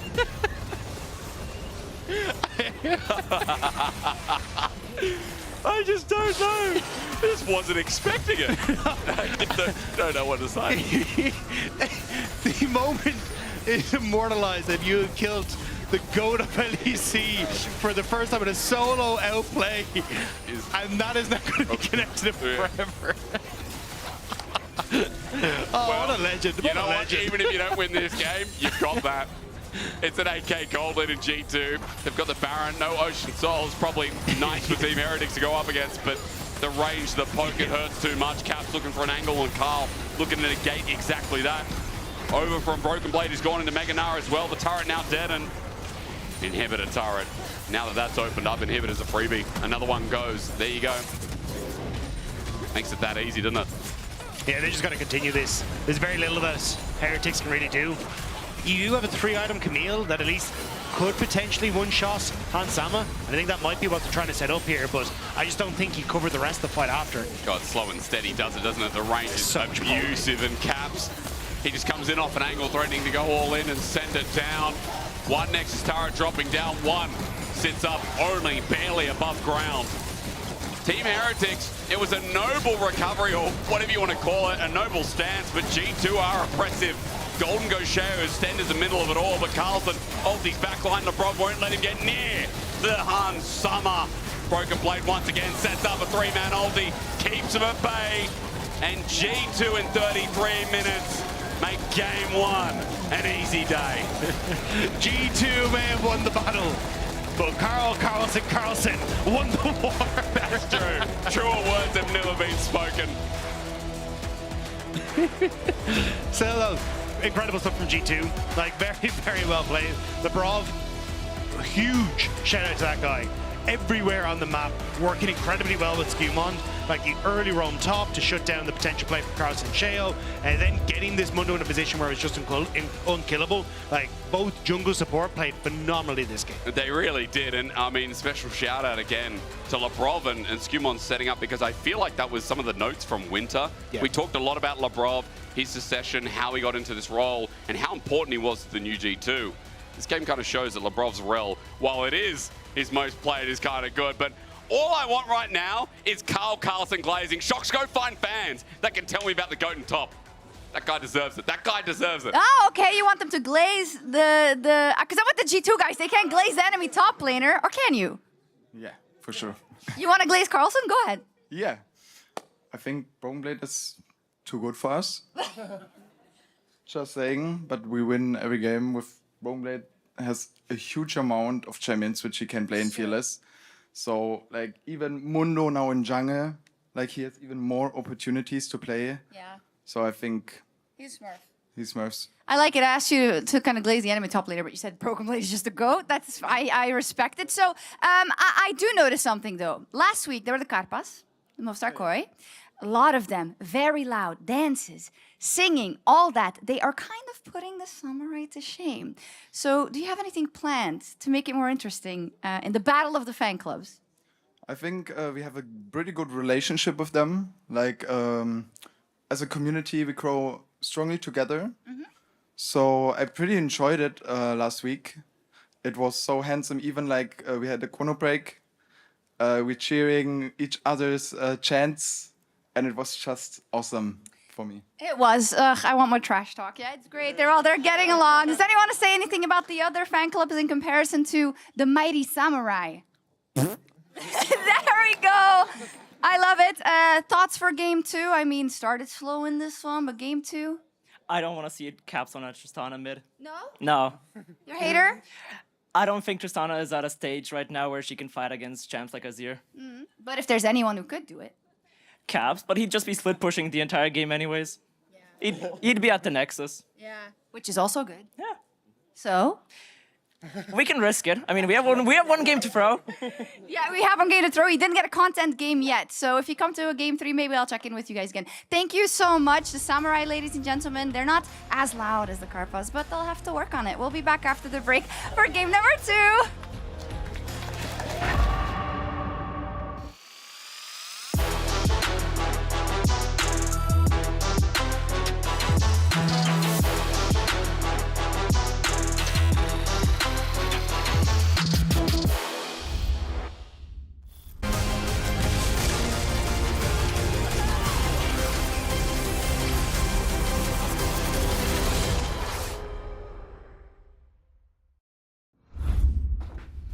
Needs a map.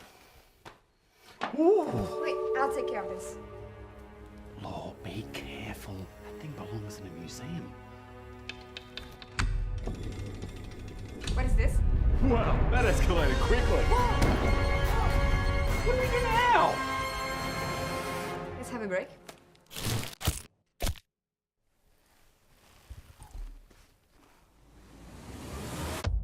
Have a break. Have a Kit Kat. How do we get out? Like this. Say it! What about me?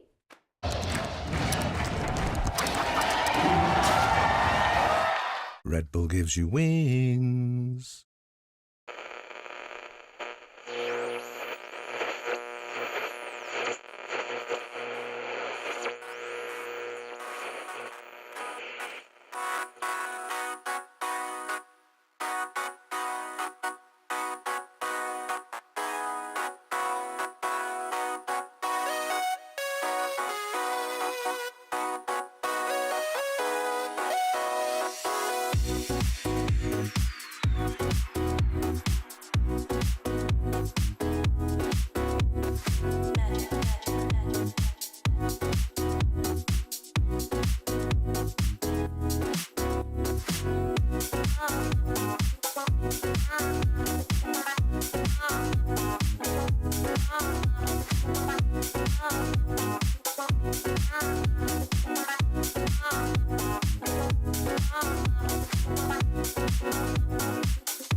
Pulls him back and he's waiting for the crash down here.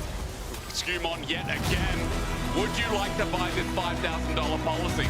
I'll get no flash, yeah, man. Yeah, Zoe's coming, okay? Yeah. I'll mesh you guys. Go here, is dead. Go here, is dead. No flash. I'll go, guys. I'll go. I can mesh CP only. This is it. Good job. Look at me. Yeah. Oh, shit. Nice. That's flash. I can take it. Without him? Okay. That's it. Nice, guys. Good shit. Welcome back to LEC after this very one-sided game between Heretics and G2. So we want to do things a bit differently and offer you a matchup you didn't think you would see ever again in the LEC. Finn versus Odo Amne are going to replay the Camille Gnar matchup and explain you how it's supposed to go. Who are you going to play? I'm going to be playing Gnar. Gnar. As usual. Shocking. Okay, so you're going to take Camille. He really wanted a Gnar, I could tell, so I had to give it. I can imagine. I'm going to let you guys go through it and yeah, explain us how it's supposed to go. 4 minutes. Okay. So basically in this matchup, Camille wants to get on to the Gnar, right? And the Gnar wants to keep her at the range. That is the most basic version of this matchup. And Camille has 2 tools. She has the slow on her W and the E. So basically what's going to happen is Camille is going to E into a wall and then Gnar is going to jump out of that E, hopefully. Yeah, so this is why I feel like the matchup prioritization from Team Heretics didn't really make sense with the draft as well. It's just because Camille won't be really finding enough opportunities to fight and take over the game because Gnar's kit is just reactive enough to pretty much counteract anything that Camille wants to do. So now, early laning phase, waiting until the minions. Yeah, I mean, it really is like a 1 to 2 item spike where Camille really starts taking control of the matchup. Early game, I think I would even say it's slightly Gnar favored. And there's also a lot of opportunities for the Camille to be looking, but it's just if the Gnar plays reactive well enough, he can pretty much counteract anything that Camille wants to do. So exactly. I'm assuming you're going to start W level 1. We'll see. I'm not going to spoil it for you. So let's take it. Because what happened in the BB matchup is that the Gnar just took prio early. Ooh, I can snatch you there. Yeah. Try to jump out of my W. Here I'm trying to control the push. While he's hitting me, I'm hitting his minions to make sure that I have some kind of resemblance. So I already made a mistake because I skilled E and I also got hit. And now it's just... This could have happened in today's game as well where Camille is getting prio, but I think it's just... You're probably going to be losing prio level 2 here. So it's... Even though he got the hit level 1, if you just play reactive like this, it's just a lot harder. Because now he lost lane control forever. And this is usually... From now on, I feel like it's a lot harder for the Camille to get any sort of advantage. Just because I'm going to be able to get level 2 first, have my Mega. And now I have to respect. Now there's a Mega, he's level 2. I can't touch these minions. I'm going to give him all the space he wants. I'm just going to wait. I'm going to be a good little boy and try to hold the wave close to my tower. And this is what happened also in the matchup earlier. BB gets to crash this wave quite early. Ooh. And crucially, I want to time my W when he's queuing the wave. Because when he's stuck in his Q animation, he actually can't jump out of my W. So I did a neat little trick there. I assume he's going to look for base here, because if he stays, it's going to be hard for him on the bounce. This is how I successfully pretty much dodged the early game, and that's what BB did as well. Now he took a cheater recall, hey, don't do that, don't stop me, come on. You don't know that I'm basically I was thinking about it. No, you cannot choose that. But these minions are too precious, I don't want to lose them. And now it's just, I successfully go through early game, and I feel like from now on, it's just going to get harder and harder, because I feel like this was the main window for you as Camille to be winning this lane. Yeah. And after this, it just started going downhill, because now I think with time, in isolation, you're going to be losing. Hey, don't fight me here. Oh. Finn, I can see why you're not on an LEC team anymore. Hey, okay, my target champions only didn't work. I was going to hit you in that wave, but... And yeah, now it's just slowly with time, it's going to go backwards. So maybe now, let's actually level up a little bit. Let's go put ourselves to level 13, get right 2 items, trade. And have a little bit of a fight here. Okay, how far are we leveling? Level 13. Level 13? How many items? We could be doing 2 items. 2 items? Okay. Yeah, because this is going to be fine. And now, maybe from this point on is the point where... Where do we go? Mid or top? Let's go top lane. Top lane, yeah. This would be the time where Carlson would be looking for a fight and be possibly outscaling the Gnar. So come on, where are you? You see, you get the Mega here coming up. It's probably good for me now. I didn't get to ult through his... Oh, I lost my rock. I might lose this actually. So now it becomes all about side steps. Oh! Yeah, and at that point, it's just really easy for the Camille to win the matchup. I ate his ult, I ate the stun, but I was still able to use stat check him. And it's just hard because of how early game is going. We're never going to get to a point where I'm going to be equal items to the Camille, and he's always going to be 1 item ahead. Yeah. I guess congrats, Finn. I guess you get your job back on Rogue after all this time. I think you can keep it. It's okay. I mean, nowadays it's not that great to be on the Rogue time anymore, with Rogue time especially, but yeah, that was a great bit of fun. it was nice to show how the matchup would be going. Yeah. And I hope we got some insight from it. We There's a lot finally to this know matchup. who's the better rogue top laner now. I think through this matchup. Before we go into the game, any quick takes on what Heretics you think needs to do playing on blue side, maybe in the hope of winning the next game, or for it to go better? Well, I want them to secure a strong bot lane matchup, because I feel like when Heretics is at their very best, it's when they can secure early drakes and create that win condition. Yeah. And I think that comes from having a strong bot lane. Strong bot lane and maybe more agency in the early game for Sheo. Let's see if they can make it happen. Casters, take it away for game 2. Yeah. So I'm still laughing because Finn versus Odo was just all about spray painting, you know, like how bad each other were, you know? Like, literally like Odo telling True, you. we should have got, I know you're a top lane main. We actually should have got you down there to play with the boys. Next. And show them how it's done. Let's go. Yeah. Renekton volley bear, bro. Yeah, volley bear. My volley is insane, by the way. Anyone below plat. Anyway, what's more important is getting into the second game because draft is about to kick off underway. And what I love about League of Legends, Dagda, if you know, is that when we have Fearless, we start getting a little bit crazy. And crazy for a game too, hell yeah, that's a good recipe, you know? Yeah, and I want to see exactly what's going to happen because like things like the Vi got through the entire draft last time. So we're going to see at least the Kalista and Gwen keeping to the respective teams, even if they swap sides. Zero's going to be banned away as well. So it was the Skarner that was let through. Maokai was banned away. So do we actually start to swap up the draft at all as we continue through this? It's been pretty much the same. I'm trying to remember what the last one was for. God, I just wish we could blast this music louder, you know what I mean? This is the banger pick band music. This is the one like we're in a bit of a nightclub.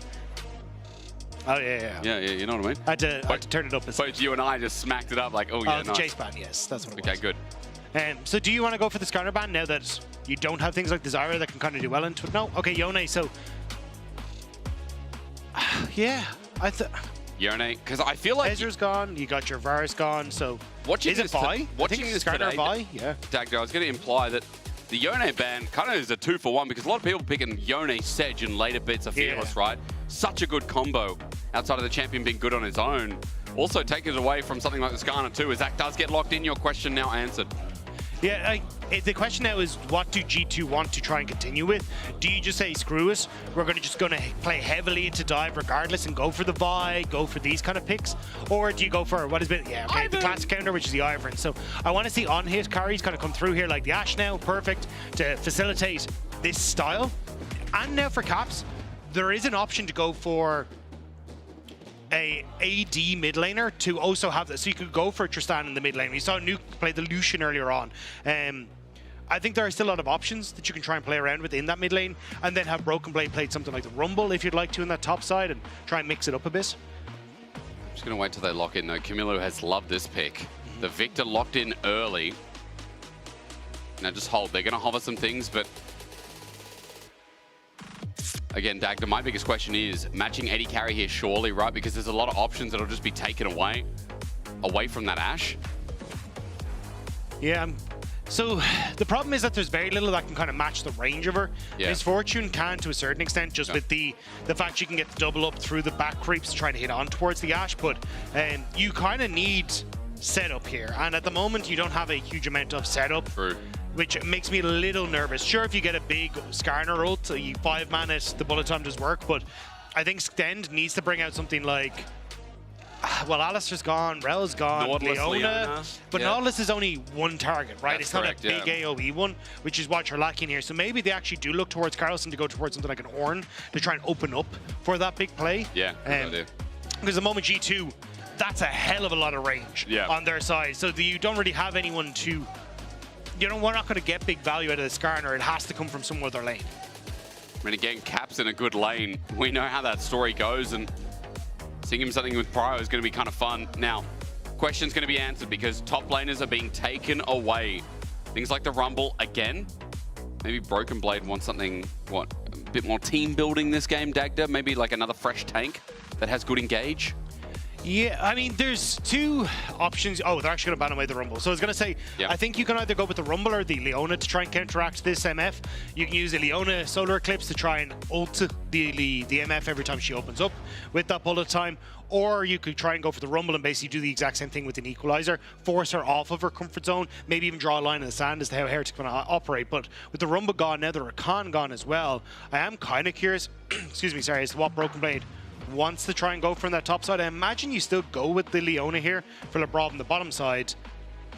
And then I feel like BB's cooking something here. I feel like he is too. We've said that so many times. I mean, red side for G2. He's also got that smile on. He's got the Warwick band away from him. Let's see if support gets taken away here, therefore pinching it, leaving BB with that counter pick. So I wonder if Carlson actually goes for the Ambessa here, because you've got the which is what the Warwick ban would signal to me. Or they try and go for something like, hey, Broken Blade takes the Ambessa away, but I have a feeling like Broken Blade is going for something like a Swain or something funky in this top side at the moment. I'm just... Bard I for don't the know. Misfortune ult? No, I think you take the Leona, okay. yeah. And it's basically the same idea, but you get that guaranteed, well, not guaranteed, but tanky engage tool. And then, yeah, I think Carlson's just trying to set up for the Ambessa with the Warwick ban. You're going to take the Nautilus then probably for Stend on the opposite side to just match into the Leona and try and play counter engage on that bottom side. And then it's just a question what BB wants to bring out here. There's just something's niggling at me. I think he's got something spicy. I wonder if Broken Blade plays Volibear. It is the best matchup, not just because I brought it up before, but because also Volibear slaps Ambessa. It's such an impressive matchup. And if he's going to cook, he better cook hard as Pike. Ooh. So, not big team fight setup like the Leona would have given Dagda, or like something the Nautilus you said was his option. It's a Pike game for Stend. This is okay. Okay, that's interesting. Yeah, so Renekton kind of same idea as the Volibear. Hey, you win early against the Ambessa, but I have a feeling this Pike is going to spend a lot of time up on this top side of the map trying to help out Carlson. So I think Broken Blade going to need as many wards as physically humanly possible to cover where the hell this Pike is going to be, because I think the core part of Heretics' composition here is hope to God we can land that public execution and then have Stend follow up as this backline dive to threaten Caps, threaten on towards Ashe. So, but if you don't have that survivability and that damage burst from Carlson, I think you're in a bad spot. So honestly, this kind of feels somewhat similar to the last game, where Heretics need to get the ball rolling early, or else G2 just have a very steady, long-range poke composition that, or at least poke aspects in the composition that they can look to play through. Did you know that Pike gets 1 bonus movement speed in the river? 1. It's the same with, well, I don't know if it's still there, but skins that wear sunglasses in the past used to take 1 less damage from Leona's passive because it's sunlight. Good. Everyone put on sunscreen. It's important. Just on that note as well, I do it every day and my skin hasn't looked better than this in 15 years. I look like a maintain again. I forgot what we're talking about. What's more important, about to get back into the game. Hell yeah, we are. Pike onto the rift. And let's see if Stend can pull off a carry performance. Team Heretics needed him before G2 wipe through them for a 2-0 start to the split. They'll be up there with KC. And if they can do it in 2-0 fashion, they'll be up there in game score with KC as well. Yeah, and I think that's a lot of what this G2 journey is about for Spring.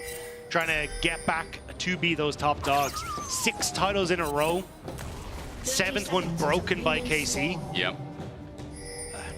And it's still a bit of a long journey for G2 to try and get all of their pieces aligned. They will face KC as the very last series that they play in Spring. So they've got all this time to ramp up to that major battle at the end. And that'll be exciting as well when they're at their true form going into playoffs. We get KC versus G2. And it's fun. It's stirred the pot a bit. I think that's as an external viewer for so long and watching G2's reign come from, you know, 5, 6, 7 years ago and then still feel ever so prevalent to then having KC come in and again, not even just stir the pot, they've broken it apart. I'm excited to again see what the form is like getting towards playoffs. G2 showing a lot here and a lot in sense of what form they're in at the start of the split.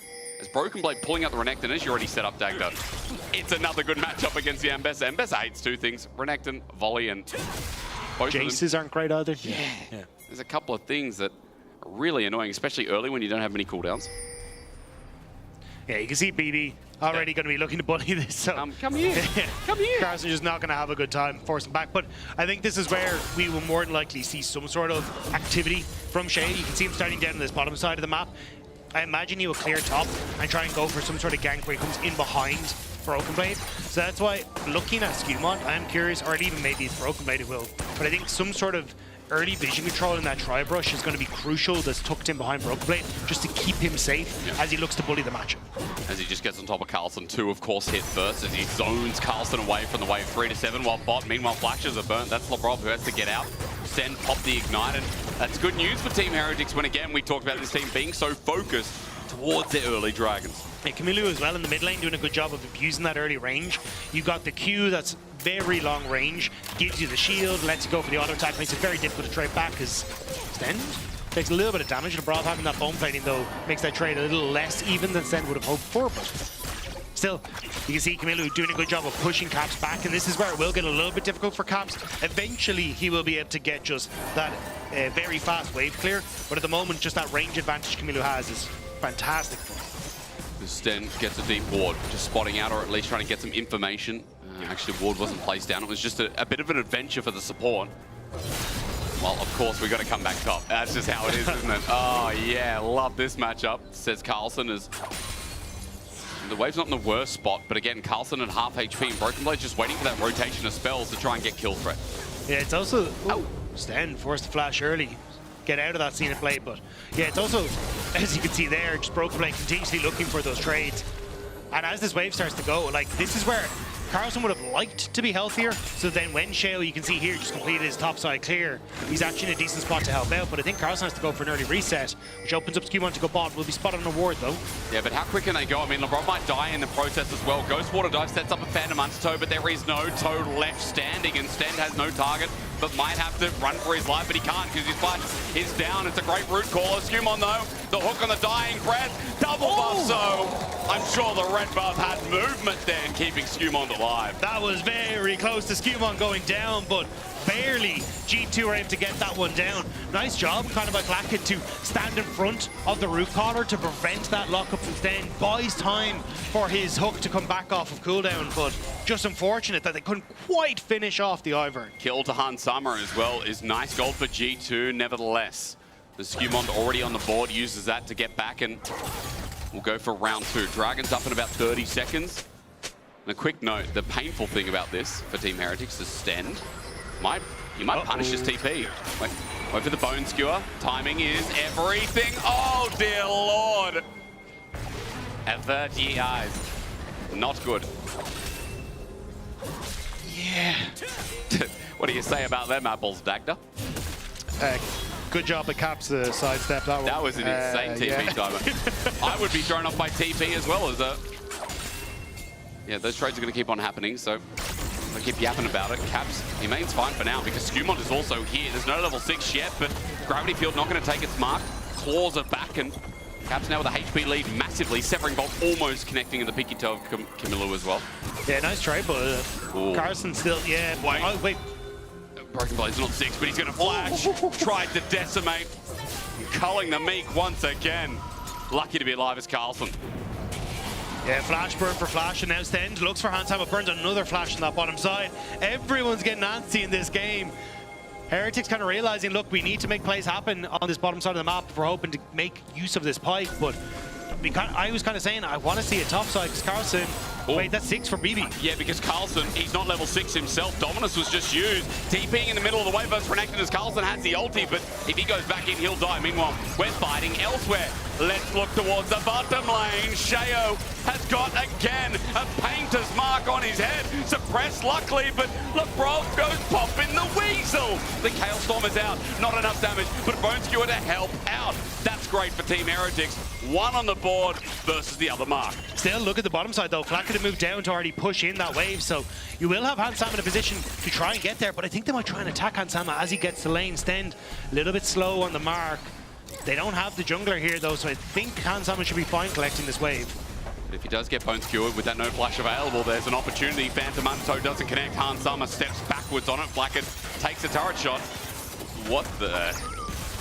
Oh, hell yeah. Turn that one up. Is that new Pike W music? That's we got a new soundtrack. Something, yeah. Okay, I like it. Okay, someone's got no ad blocker. Yeah. Yo, Silly they got Billy. ads. Mods! But yeah, can't be giving out free advertisements like this, lads. What's happening over here? But either way, it's going to be the boy group started up here. G2 in a decent spot. Severin both going to be able to finish off one. Skewmond, no flash available, so Shale should at least be able to get the second one for themselves. Zabrov just going to stun up Stend. He's not really underneath the tower though, which means he should be okay, but yeah, Heretics, he's getting something back. I'm not sure if everyone can hear it. We are getting like a spam of ads. Yeah. Something about university. Yeah, I don't know. There's a lot going on in my head. Yes. I really hope everyone can hear it. It's going to be so much worse if it's just the voices in our head. We've gone crazy. It was going to take a while. Yeah, someone has turned on Spotify somewhere. Yeah, we starting a jam. Let's get a QR code for that. But look, back to the game.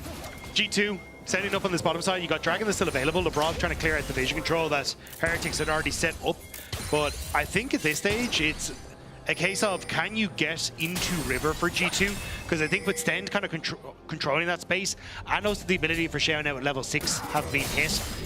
If you can't already get push in lanes to move in towards River, I think for G2 you need to just abandon ship. Okay, well, Broken Blade, some of the trades are going backwards for him for the time being. Note that the pickaxe, the longsword, a little bit more movement for him, or rather more damage amplification. Skewmond's coming up top. Daisy is now available as well, but he's walked over a ward, so Carlson will know what's going on. He's trying to clear the way, but with Dominus, I mean, maybe he stepped too far forward. Ruthless Predator just waiting for that to pop on out as Broken Blade's got a full fury bar. That Rain of Anger won't hold itself, and Daisy now interrupts. Let's play a game of Candy Crush as Carlson set up against the wall. In reverse, it'll happen now bot side, but the ulti sends out Skewmond under turret, flushes away. In the end, though, Broken Blade will find the kill. Bullet time, though, is unleashed. Under turret, the stun under from the Prob. Makes it a better trade for G2. Caught me off guard. Yeah, the fact that you get that lockup from Sheo into the combo from Blackett means Hans goes down, but Lebrov just able to eke his way out of that and get one back. Still a big wave lost for Hans Sama, but it's a big win for Broken Blade on the opposite side. Gold is even though. So at the end of the day, I mean, it's not like Team Heretics are running out of fashion here, but top is a bit of an issue at the very least. It is an issue. Camilo looking for solo kill again here on the Victor, but he's been altered. He's in trouble. Root Caller almost found the Asharo. Help! He's okay. There's no Severing Bolt available for Cap.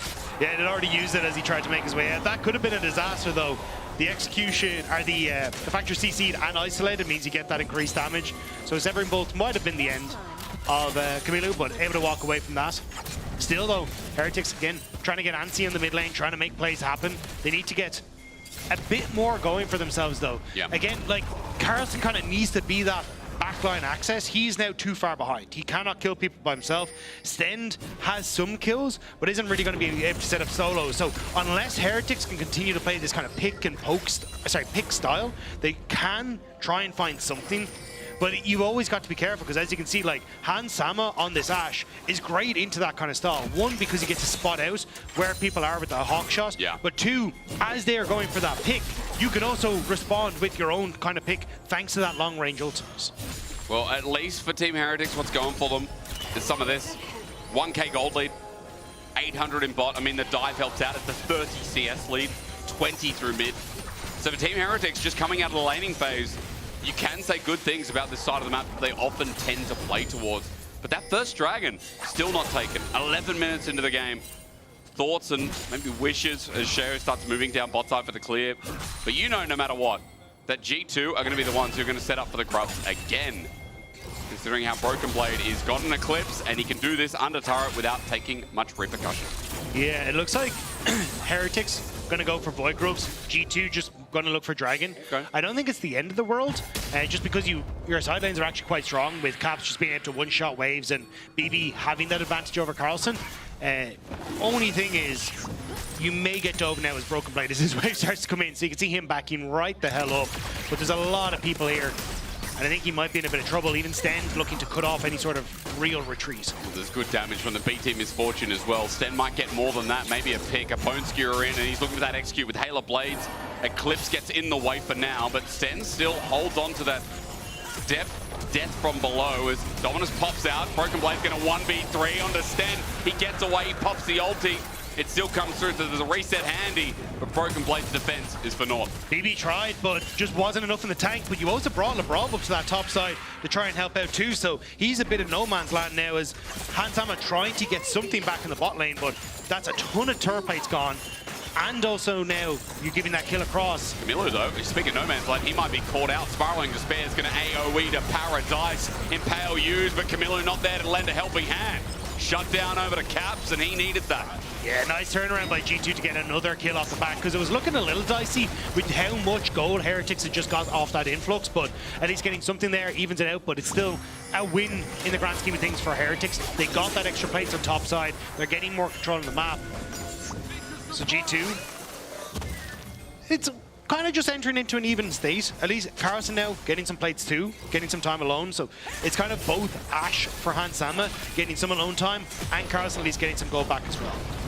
I mean, that's needed as well. For Team Heretics, that top lane matchup that was down almost 1,000 gold. Now only 300. Eclipse also picked up for Carlson, so a lot of the lane bullying thematics that we talked about have been minimized as well.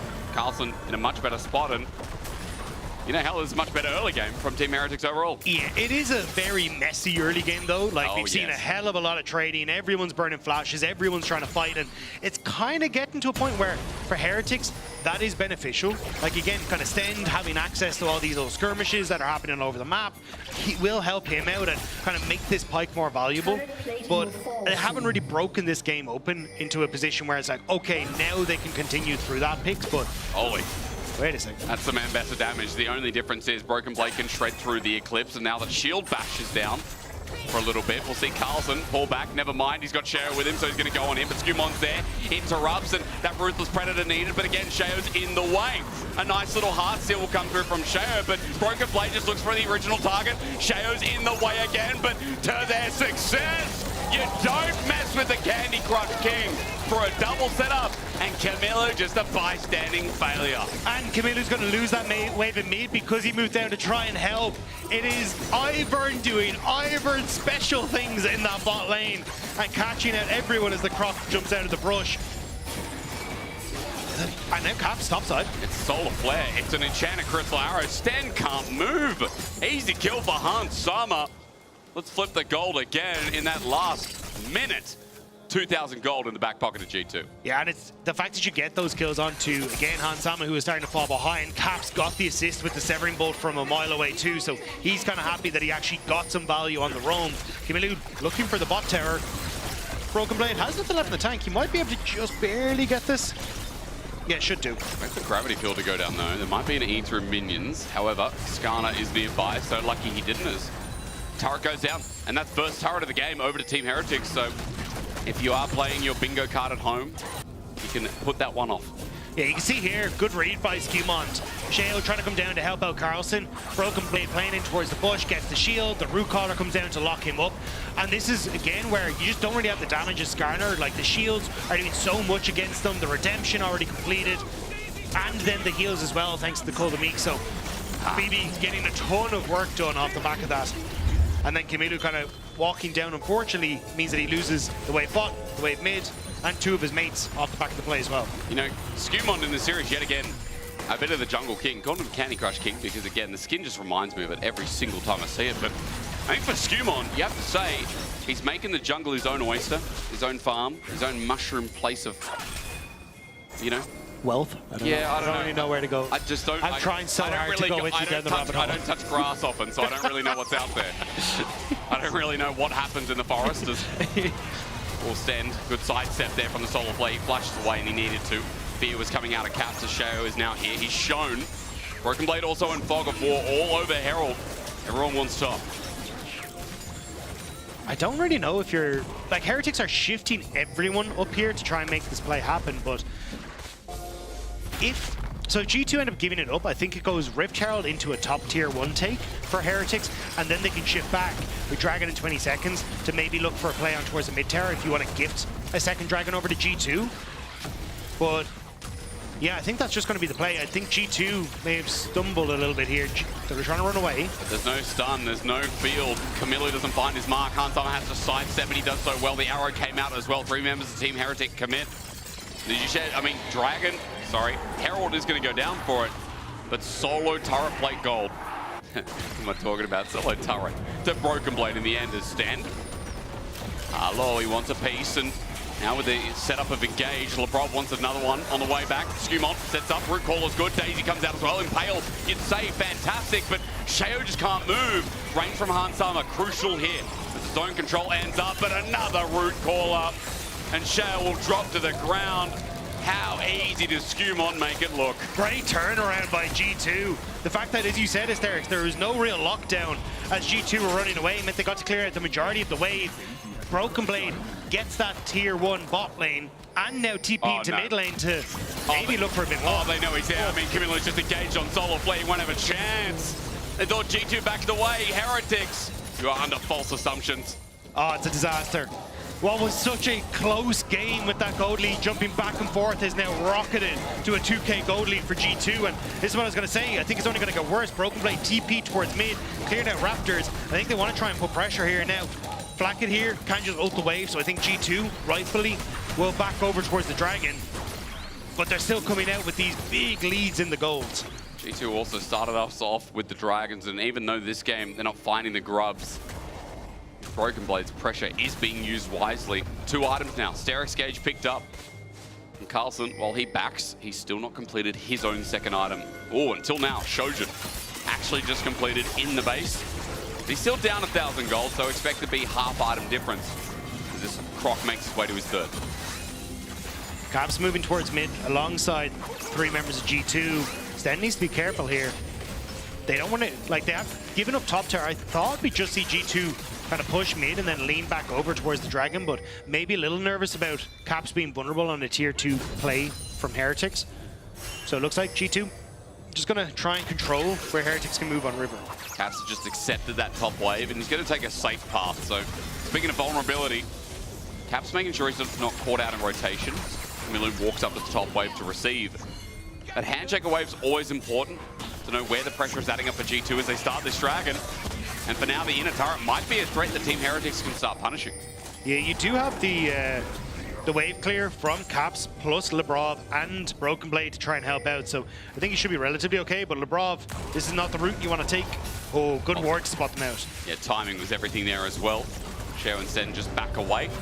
And Broken Blade's now up here just to clear the wave. So Dragon goes down, 2 for G2. In this second game as we approach the 20-minute mark, mid still holds up. You can see that G2 keep moving members. Try and open up that mid lane. Yeah, they're kind of on the back foot at the moment as Heretics have like given up Dragon to try and use a turn into this top side of the map, but they just weren't quite able to get it because it was nice. Again, this is kind of the value of Ashe and also having this wave clear is you can very quickly clear mid and then shift the support and Broken Blade up to that top side to cover Caps in case something goes wrong, and you've still got Hansama who's totally fine because there's no wave to play on in the mid wave, or in the mid lane.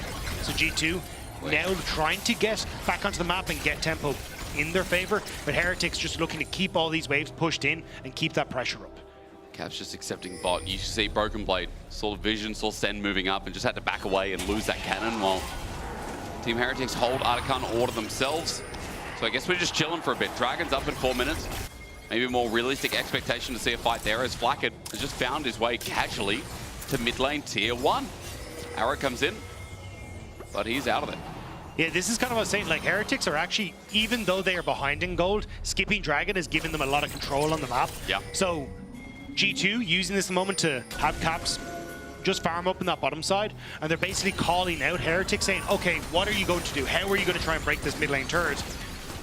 And they're moving multiple members now in to defend that play, but I think it should fall with this one. Should indeed. I mean, misfortune damage big, but under the turret, Sten starts off the engage, getting solar flared. Impale's only a 1-man, but again, it's all onto LeBron. Broken Blade comes in with a flank, and it looks like a horrendous fight for Team Heretics, while the turret may go down. all members are starting to drop like flies as well. Sheo, Camilo, first off the list. Sten gets low, has to retreat, and G2 taking the fight over the objective as a hook comes in, but Sten can't stick around. Blackett just gets autoed, and with an Ivan, how easy is it? Sticking around might not be the right call, as Sten even finding a hook here. You never know what's going to come next. Turret in response for G2. The response from G2 was perfect. Basically, the pressure was on Heretics because they're just hemorrhaging gold in that bot lane with Caps having that freeze in place. So they needed to try and make some sort of play in the map. But instead of pushing out top lane to force Broken Blade to respond to a top lane wave, they skip a step, try and play on that mid wave to get that tier 1 turret. And it means that everyone on G2 can collapse. Great engage from LeBron onto where Sten shuts down that engage. You already said it again, they highlight so many of those ult uses onto LeBron. So when Broken Blade arrives, he's running amok in the backline. They immediately get onto Camilo. Carlson can't get into the fight as Caps is able to zone him off. And G2, they get the turnaround that they need. We come back to live. Herald will drop mid, by the way, but G2 are just going to accept that it gets no charge, no value. 2.5k gold lead just about for G2 in this second game, and Dragon's coming up in a couple of minutes. That as G2 move closer to a sole point, you start thinking about their team fighting here and how strong they're going to be, because Moonstone Renewer for Skumond. He's going for the Dawn Core build, so, I mean, what am I saying? It's always Dawn Core. But third item, such a strong third item. Gives you AP plus more shield and heal power, and I feel like this is why when we see Ivan and we get to like mid to late game, those shields are like unbreakable unless you have insane burst. Or DBS. Yeah, I may need an early Serpent's Fang coming out relatively soon from someone here, but we'll have to see if we get there. As G2, again, just defending their own base, making sure that they're going to be in an okay spot. Minute until Dragon is probably going to be the next main focus for G2. So let's just try and hold on to mid-wave push so they can lean down towards this bottom side. Also focusing on moving Broken Blade to this bottom side to keep him as a strong point that they can leverage into river control and into getting vision where they need it on this bottom half. Well, we count flies. 45 seconds. Because that's what you do. That's what you do in the downtime. You count flies. You think, well, how many are coming in here? I have to say, in the summer last year, the flies were unbearable. There were flies here, weren't there? Yeah, it was here. Yeah, the flies. I need a Swagman's hat. It's like in Australia, yeah, you put like corks at the end. Oh yeah. Of the thing, and they get rid of the flies because it's like a, you know, it's like one of those things. As you turn, they just hit them? Yeah, yeah. Well, no, yeah. It's annoying for them. Oh, okay, yeah. So you just move your head and they're, you know, that kind of thing. Yeah. And they're corks. They're all corks. I think that might be one of the most Australian things you've said to me. Yeah. I know about something, but I don't really know 100% what it does. I just assume what it does. Yeah. No, it's more like Crocodile Dundee I grew up with, and he wore one of them. So now I just associate it with Aussie man. That's right. Yeah. Whenever I see a knife, that's not a knife. That's in my head constantly as Daisy comes out. And at 8k, let's fight. Broken Blade and Carlson are going to deal with each other while this makes a 4v4 head-on collision. Bone Skewer comes out, finds Skumon, but a Root Caller sets up the arrow in backline as onto the Dragons. A new target for G2. Sheo gets unending despaired, or rather spiraling. And Dragon goes down. Okay, Lebrov gets Bone Skewered in. He gets a stun, he gets everything off, and maybe that would be okay. It's a bullet time. It's the response. Hunsama tries to step forward onto Blackett, but it's dangerous territory. Root Caller's great as well. Sheo just Tokyo drifted to death. Pro fell off the building as G2 have won the fight, got the Dragon. It might look messy, but with only Lebrov dying, I guarantee you it's so much better. As Broken Blade going to take this 1v1. Carlson feels confident, but there's minions. Carlson just didn't get to play that fight. No. He spent the entire time going, Broken Blade, can I? I mean, look, my team's over there. I'd really like if I go and join them. It'd be wonderful if I could, you know, take part in this. I'd really appreciate if I go see my friends over there, you know, in the corner. And he's not letting it happen. But as this fight continues, like, they end up getting the ult onto Camilo, but there's no follow-up right now. Caps is a little bit too far back. He throws out the ultimate, but can't get the Severing Bolt onto Camilo, which is why Heretics feel a little bit more confident to step up, especially as LeBron gets the stun here. That's the real shutdown onto Camilo. But it's a great bullet time from Flack to try and turn around, but Hansama, you called it here, does his best eye show speed impression, immediately flashes over the car, says nothing, and then G2 able to turn around as Broken Blade moves. Nice. Good job. What about some? Doesn't compare to Carlson's. I'm sorry, Caps, you know. Love Caps, but Carlson clears his voice check. Problem is, though, I think G2 are about to clear Heretics in the series. that is a problem too. Because at this stage, 3 dragons, your Ivern's starting to pop off, Caps is starting to move up towards his 3rd item, you have 3 items now completed for Hans Sama, and you're kind of waiting for something on Heretics to really pop off, but Carlson isn't there. G2 have control over a lot of this map, and Camilo is nowhere close to home, although actually it looks like G2 don't feel too comfortable in trying to go for the dive on the top side. Shout out to the quick Magi's notice from Skewmond as well. 10 stacks, ensure that's to grow. As Broken Blade versus Carlson. Let's have a look. Dominus going to be used. Flacket is down here though, so the perfect execution is nice, but Broken Blade has the Sterix gauge and wait for the Q. He flushes, takes it. Flacket gets arrowed. Hard summer from downtown, and Broken Blade is sitting on him.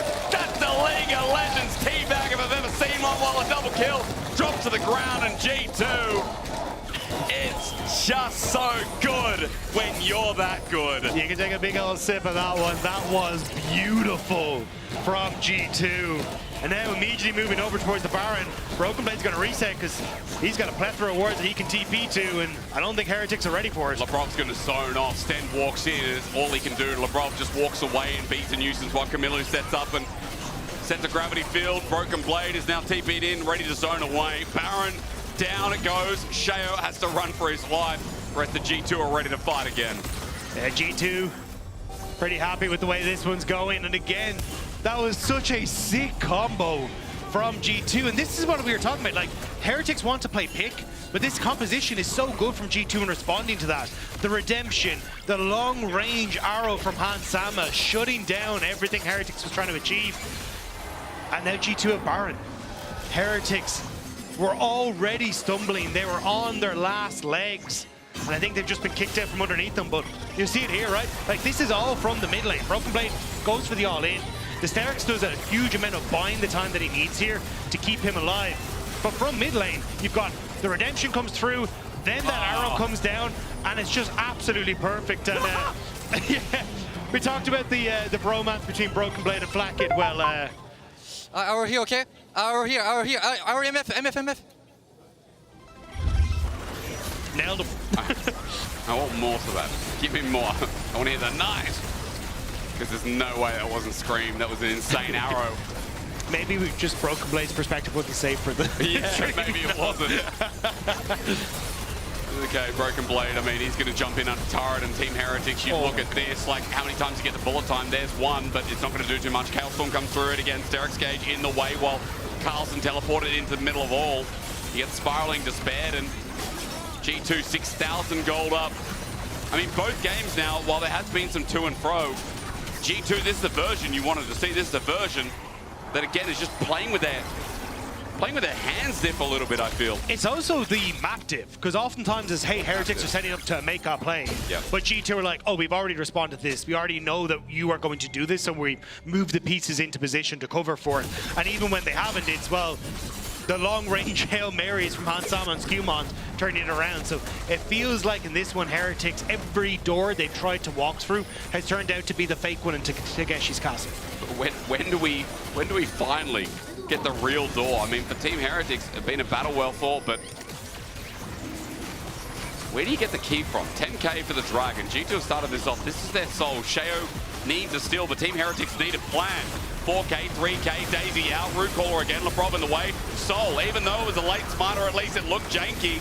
It doesn't matter. Sheriff flashed in for the attempted steal, but with Infernal Soul, the chase begins. Camilo running, and that's all he can do. Skewmon running outside the outskirts of the gravity field while Lebrov keeps Team Heretics at bay. An arrow's going to fly and go nowhere, but Camilo on the spot will die right there. We put a marker down, and G2 continue their onslaught. And they're going to continue marching this wave down on the bottom side. There is a tier 2 tower, but I don't think it's going to be standing for very long. Flacket has ult. The Baron has worn off, so he can at least clear the wave if he's allowed to stand still, and Hans Sama doesn't want to let him. I mean, there's so much damage that comes out with Redemption as well. Skewmon just tanks it up for the time being. Flacket almost dies to a Severing Bolt, and look at Broken Blade. Okay, you do not want him near you. We just keep rolling down that hill, don't we? 7k. Yeah, there's very little Heretics can do to stop it. Carlson just isn't a big enough threat. Same when you look at the MF, to be honest, and she just doesn't have the hold you in place long enough to actually be a factor in. Yeah. Like, you're kind of looking at Cheo going, hey, you need to be that. But watch, like, Skarner in these fights. He doesn't get close to any of the carries. Like, Hansama and Cap's able to constantly keep at bay. Cheo even flashed in there to try and make the play happen. He got it really low. I was wondering where the health bar went. But even then, it's like you can't do much. Carlson then hides inside. CD can get access to G2's backline, but there's just never really a good point. Camillo's tickling Broken Blade at this stage. Yeah. Like, there is zero that he can do.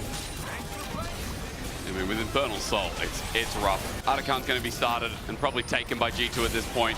Sten tries to get near, he'll get spotted out, and everyone's launching on him. Flashes away while Carlson now in the midst of it as well. Arrow flies out, Camillo's now caught out, and he doesn't have Merc Tread, so with a Solar Flare on top, he's just dead. Now Chaos Storm just going to tickle G2, while that thought of tickling Atakan comes up next. The most threatening tickling of all time. It's like tickling a Dementor. Like, I don't think that's a good call. Who's a good little weird spirit messed up dude? The weirdest what's it, Patronus of all time, just hands the tails. The spirit comes out and like, oh, what's your Patronus? And there's some little gremlin yodel going, oh, Gucci, Gucci, Wow, what's that? It's Dobby's cousin. That's Dave. Classic Dave. If you're wondering who Dave is, it's just that name, especially in Australia. Like, Dave's like that guy. Dave's someone you go down to the pub with. Dave's someone you go out, you know, for a burger with. Dave's some guy who wears a funny hat on Tuesdays. But that's just Dave. You know? You gotta love Dave. He's all right. He's all right once you get to know him. A little bit intimidating at first, but that's just Dave, isn't it? And he has a weird Patronus. It doesn't really fit character, but you know. We always kind of knew it was going to be slightly weird when you first met him. I was like, there's no way. But that's Dave. You know, that's a classic. Now, Team Heretics are probably going to lose this series. Shocker. It feels pretty obvious, but just if you didn't know, the way we're setting this up is that as that arrow flies through, there's a lot more tools that G2 can launch at, and Camillo cannot play the game. One of the problems with Victor is that he might look good walking, but when he stands still, he's through. Looking like the end of Arcane after that one. Yeah, I still haven't watched season 2, but I'll just say yeah. What? It's been so long. I'm watching Solo Leveling instead, but I will watch Arcane. I've also watched Severance, banger show. Yeah, I haven't got that one. Yeah. Apparently through season. Also Silo. Oh, let's just keep going. Have you seen the one where G2 go and go flawless in the split? Hysterics? No, I haven't actually. That's interesting. How would they do that, Jake? Well, I can answer that for you. I'm waiting on you to answer, Yeah. I mean, it's possible. They got 7 weeks, and if you're wondering, 7 weeks of BO3s. Big. Now, week 7, they versus SK and KC, and as Arrow finds it again, Carlson, he does have Merc Treads. That does make a difference as Red Bull Baron power play is ready to shepherd us into another 2-0. It's going home time soon. It's been a quick night. Yeah, 25-8. Yeah. Well, G2 want to try and finish off LeBron. That's not exactly the way you want to try and finish this out, but Stend does end up overextending to try and make that play happen. And now G2 going to continue the push through on the top side. It's just Ivan shields just when you think they're dead as the Impale comes in. I mean, Lebrov again, he'll just get a shield, he'll walk up. Redemption does a little bit of that magic as well. Camillo just gets autoed down by Hansama. Look at the spacing from this guy. Ulti comes out from Carlson, but the whole team's dead. Bullet time might look great, but Carlson has already dropped into the dirt. 2 members left standing in G2. When people question who the best team in Europe is, you just got to come back to the old faithful, the usual. G2 starting 2-0 at the beginning of week 2. As Flacker drops as well. They're just that good. When you doubt them in winter, when they don't make it to first stand, it doesn't matter, they come back, and in spring they're bloody good again. G2 just needed time. And it looks like they are starting to ramp up with that time. Still a while though before they have to face off against KC where they can look for that revenge, but now joining them at 2-0 at the top of the table is definitely a good way to start off their spring campaign. Easy to be a G2 fan, isn't it? Even in their slumps, you know you're always going to get a resurgence. It's not like they slumped last week, right? But it's just G2 that was cleaner than ever, and you can vote for your player of the series at LEC on X. Skew on Hansama Lebrov deserve Good mentions here. Yeah.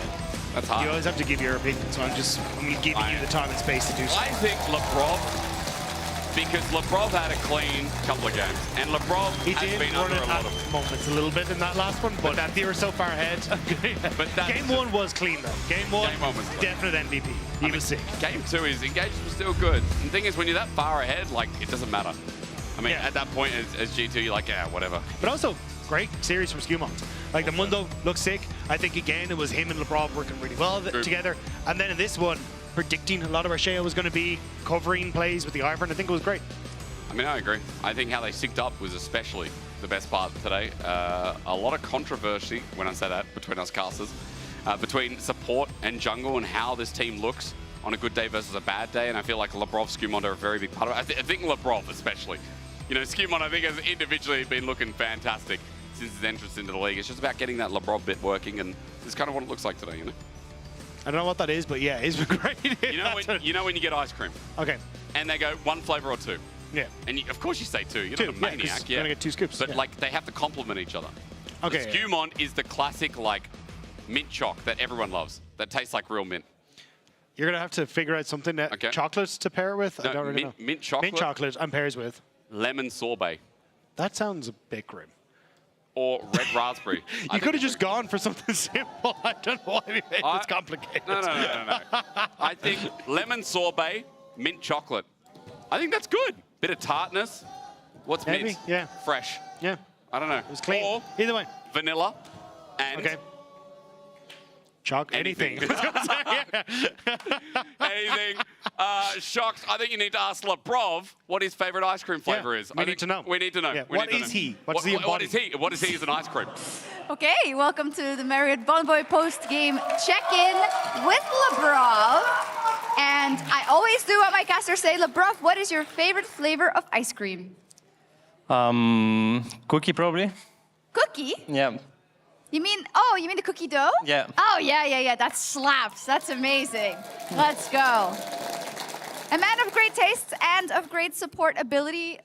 Can you tell me how difficult this series was? Because a 2-0 doesn't always tell the full story. They did get a good early game, for instance, in game 1, but how did you experience it? I think overall, game 2 was quite hard, actually. Mm-hmm. I felt like game 1, I would say everything went according to plan. Like in terms of draft and early game, we were quite ahead. And I felt like we were probably not going to lose this game. Game two was a bit spicy. I didn't expect the Pike pick at all. And bot lane didn't go as planned, as we got dove and stuff. But yeah, once we managed to find some good picks, I knew we outscaled and we were going to win. How do you feel generally for yourself, but also as a bot lane in situations where you do get put behind in the laning phase and in your ability to stay untilted, but also to trust that it's all going to come together? Do you feel like you've gotten better at that? As a team or me? You in the bot lane with Hans. Yeah, me and Hans have been working very hard to basically find timers to pressure enemy bot almost all the time. And I think we've been better at this than last split. But we are still working hard to become better and better.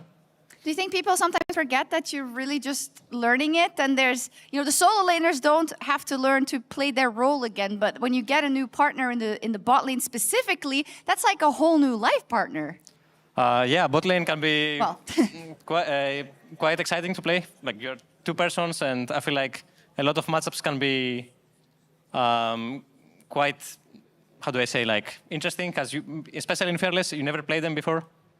You can see some exciting exotic picks like Pike and some others that might come out. Yeah. And yeah, you can really take over the lane in the game if you are on top of your game with your lane partner.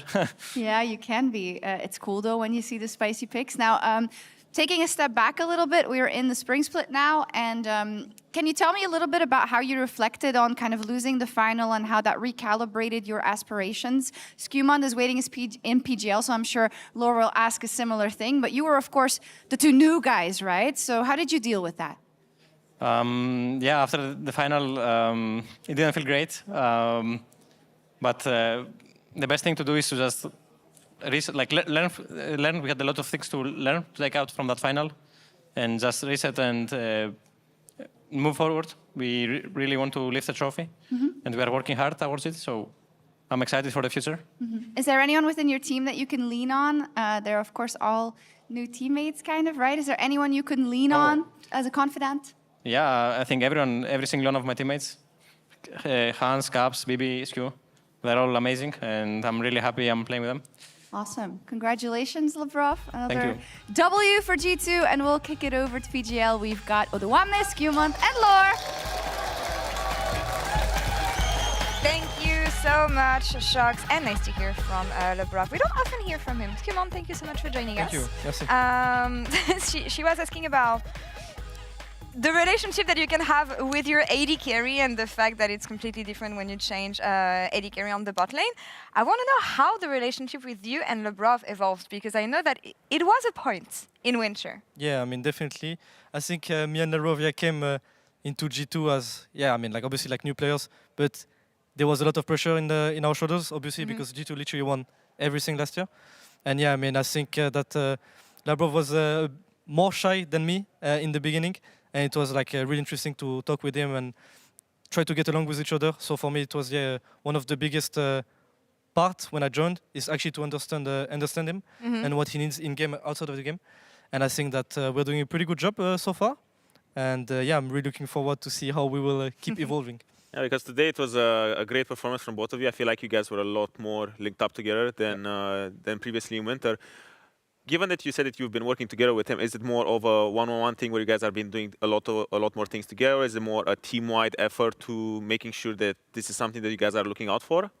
Kind of both, to be honest. I mean, we've done a lot of team talk, right? I mean, for example, after we lost the final, it was really important to know actually what happened there, because we definitely choked really hard, obviously, and it was definitely something to just to know what happened and what we can learn from this. And besides that, I mean, we've done actually so many one-on-ones with Labrov, after scrims or like after official game to actually see how we played and how we can improve from that. You were talking about finals, and I know that it's something we've discussed together last week, the aftermath, the learnings from you.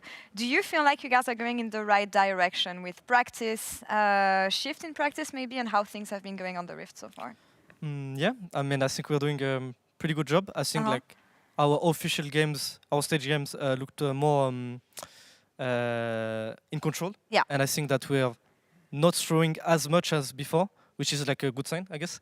And I mean, I'm pretty happy with how we played, and just looking forward to for this best of threes and hopefully reach finals again.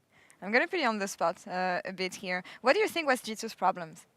When me on the spot? Yeah, you. Looking them from the outside. I mean, honestly, Labrov was hinting a little bit, but I also feel like that's because you guys just weren't together every single time. It was either you alone or he was alone, and then you guys were just a little bit desynced on the proper timings to maybe walk in contest river or walk into enemy jungle or do any sort of proactive play. And it's always, a good safety kit to just be together. So I feel like that was a big problem. I think obviously in the final you guys completely lost your minds with the draft, especially game 3. But that's just typical G2 cooking, where I feel like you guys are trying to reinvent the wheel. And a lot of times it works, right? And you guys become, these kind of like this messiah of League of Legends, where you guys are just so insane. And it backfires sometimes, but it's just growing pains. But I do think that this was the biggest problem for G2, was the fact that you two didn't really have a lot of synergy. But it is to be expected, given the fact that you guys were pretty much the two new rookies that come into a team with a lot of expectations on them to mesh or like match well with what was previously G2's identity. So that's kind of like what my take was on it. Yeah. Do you feel like you overcomplicate things sometimes in the kitchen, in the G2 kitchen? Sometimes, yeah. I think you said it pretty well, right? Like, I mean, sometimes it's really good to try to reinvent the meta and like try to find counter picks. For example, like with the Mundo, I think we found like a pretty great pick. But sometimes like the kitchen is burning. I mean, in the final, it wasn't the greatest, but I think that you have to do these mistakes to actually have good sample size and like just to actually see if your pick can work on stage games. And like it's best of 3, right? So like last week, if we lost that Mundo game, I'll be like, okay, maybe the champ is not really good on stage games, and maybe it's just a scrim champion. But yeah, I mean, you have to try, right? And I think that we're trying to find a balance, but sometimes we might in some drafts, for sure. All right. Talking about some drafts, Mundo, Ivern, how fun is it to play those champions? Yeah, I Mundo mean, first, because I I know you mean, like Mundo is like one of the best, to be honest. Like, you just farm, and at some point, you're just unkillable. I don't know, like, it's just crazy, right?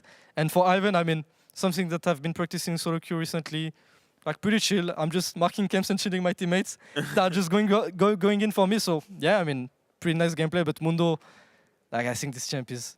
Something is wrong with this champ, and if Riot doesn't nerf it, I'll just keep playing it. Yeah, it's open. Just keep on And playing it's also it. free dopamine just because of heart steal every time. You just farm for 10 minutes, you get your heart steal, and you're like... That sound animation. It's so I good. love it. How many times did you in to get the sound to get the sound animation? You have to get the stack. I mean, in stage Don't game, lie. yeah, in scrims a lot, in solo queue even more. But as I said, you have to do this mistake, right? Like, and if it's worth it, maybe in late, like on late game I'll be unkillable, right? If I have like 500 heart steals, like, so I need to see. But on stage game, I'm doing good. You're doing good. You're doing so well that you got the Kia Player of the Series here. Almost 60%, 59% of the fans' votes going in your direction. Do you think it's deserved? Come on, self-glaze is always the best Yeah, one. let's go. I think I played well, but Yeah. I mean, I'm more happy with my second game than the first one. I think I kind of missed some timings on my Mundo game. Mhm. But on the Ivan game, yeah, I think I was kind of there when it was needed. So yeah, Yeah. I'm just happy. Last week we did something with mid laners that I want to do again this week, but with junglers. We're going to do a tier list, Skirmishes, and Odo is going to help you make it. Do you guys... I'll let you do it, actually. Okay. And we can comment. Just because we're on the topic of self-glaze, come on, where would you put yourself? Yeah, let's start with you. I'll put myself on 8 here. 8 tier? All right. Okay. Okay, Recommend, okay. Now I'm curious, who would you put S tier? So let's go let's reverse engineer it. Who would you put on S tier here? I'll put Yak and Razork, obviously. Yak I and think, Razork? Like, they're probably, yeah, like, I mean, the most consistent jungler Respect. for the last years. And yeah, I mean, Yak won every final he played in LEC, so it's more than deserved. And Razork, I think, even though he didn't win. Because I was about to say, you did replace Yak on G2, but I guess he did beat you. He did clap you in that final, you know, so he does deserve it. Of course. Okay, so maybe, what do you think about Shio, your today's opponent? Where did you put him? Probably B tier. B tier? Yeah. Okay, okay. Elyoya. That's interesting, because he had pretty good splits, but I feel like now it's back and forth. Probably 8 tier with me. 8 tier with you. Okay, Let's go for do Malarang, your next matchup. Oh, that's a good question. that. Marang from this year, not 2022. Yeah. I mean, okay. If you want some stress, I'll probably put him C tier, I guess. Okay. Ooh. Okay, okay. Let me see who's left. Bukara, he's been the newest entry on SK, and I feel like he's been having a good... I mean, sample size is quite low, but I do feel like he came in and fit in quite well with SK and what they needed. For sure. I think, I mean, he showed already great stuff, even though he played 2 games. And I played against him like the whole last year, and I think he was always a great player. Just because he's a rookie for now, I mean, I think I'll put him on C, but for sure, like, he can go really high. And you can put him in between if you want. Yeah, I'll put him in between. Fair enough. Okay. Let's bend the rules. Okay, that's 1-1-3 next. 1-1-3 on carries. Yeah, probably B tier, I think. B Like, tier, he has some int moments, like, let's be real, but I think he had really, really good games, like on Nidalee especially. Like, I think he played really, really insane. And yeah, I mean, I think it's just like kind of 50-50 sometimes, but when he's consistent, I think he's a really good player. Yeah. Okay, but now 1-1-3 on tanks. Where do you put him? C tier, probably. Okay, that's fine with me. Who are we missing here? Isma. Yeah. What's your take on him? With the move from SK to GX? And maybe how he's been adapting or maybe having a little bit of struggles with GX, because GX is not doing too hot right now. Yeah, I agree. I mean, he's actually having, not really good times recently, and GX is losing as well. So, like, he's for sure, like, on the not good side of history, I guess. I'll probably put him on C tier. Okay. Like, around B or C tier, probably in between. Okay. I Can't think really move him a little bit up, but that's perfectly fine. And I think the last one we have here is Linkas. Linkas. Kind of same trajectory as you. Super high from solo queue, comes into Vitality, settles in. Yeah, I mean, even though they lost today, I think, I mean, they showed some great stuff, to be honest. Okay. I'll probably put him on B tier, I think. B tier? All right. Okay. And that's how it looks. I like pretty accurate. That's kind of what I would be going for as well. Obviously not the double Isma head, because that's just me clicking a lot. He counts twice. It's him him on carries and him on not carries. It depends. Him in the early game and him without. We'll ask other junglers throughout the weekend what they think. And let us know on Twitch, on X, on Reddit, on whatever platform you like to comment, what you think about this jungle tier list. I had one last question about the formats. Yeah. Because you guys played one time last week, you played once this week as well. How different does that feel for you, the fact that you're not always going to prep for the same amount of official games every week? I mean, yeah, it is pretty different, but I still think like it's fine, right? Like on the last format, you could probably like play 3 best of 3s per week and best of 1 per week, and I mean you can still do 3 games, right? But for us, like it's just a bit random because like some teams plays like 2. I'm not sure if they played 3 best of 3s on the week. It seems like a lot, but yeah, No, I mean just two. two. Yeah, so Yeah. I think it's like pretty fair. And I think that we'll have to play 2 best of 3s. It's going to be on stage game, so like, I think I'm really happy. I think it's going to be hype. And yeah, I mean, I think it's pretty okay. Do you feel like it's maybe a disadvantage or an advantage given the fact that I feel like the back end of your split is just so loaded with you having 2 best of 3s? Because a lot of the teams have been getting, their double best of 3 weekends out of the way now, and the rest of the season is a little bit more chill. Yeah, I mean, that's true. But I think I'm fine with it, right? I think it's really hype, and I think that will play good no matter what. But for sure, like in the tier, right, like you will probably choke maybe if you're on stage, and it costs more. But I think that's the game, right? And I think I'm just excited to go there and show what we can do. Yeah, it's going to be something to keep an eye on. Team's trajectory, strength of schedule, and everything. We're not going to see G3 for next week, sadly, but I want to know what you think about match of the week tomorrow, Fnatic versus KC. Oh. Fnatic was dropping houses here and there, let's say, last week. KC, I feel like they came back even stronger from first hand. Yeah, what is going to be the key takeaway for this one? I mean, for sure, like Fnatic kind of looked weak last week against SK, and KC is looking like really strong. I just feel like when it comes like to late games, I feel like they're really good. And like for example, that game against BDS, the second game, I really thought that BDS will win the game, right? But they always manage to clutch it and find some insane team fights.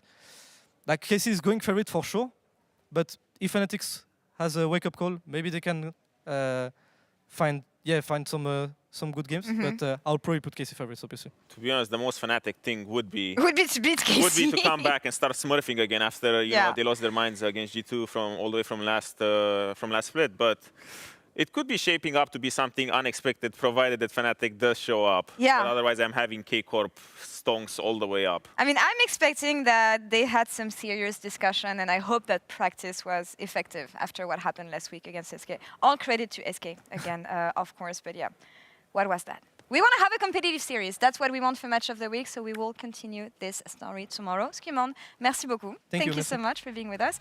Odo, we'll see you tomorrow as well. And that's all for us here on the LEC studio. We will see you tomorrow back at the regular time. Game starting at 6?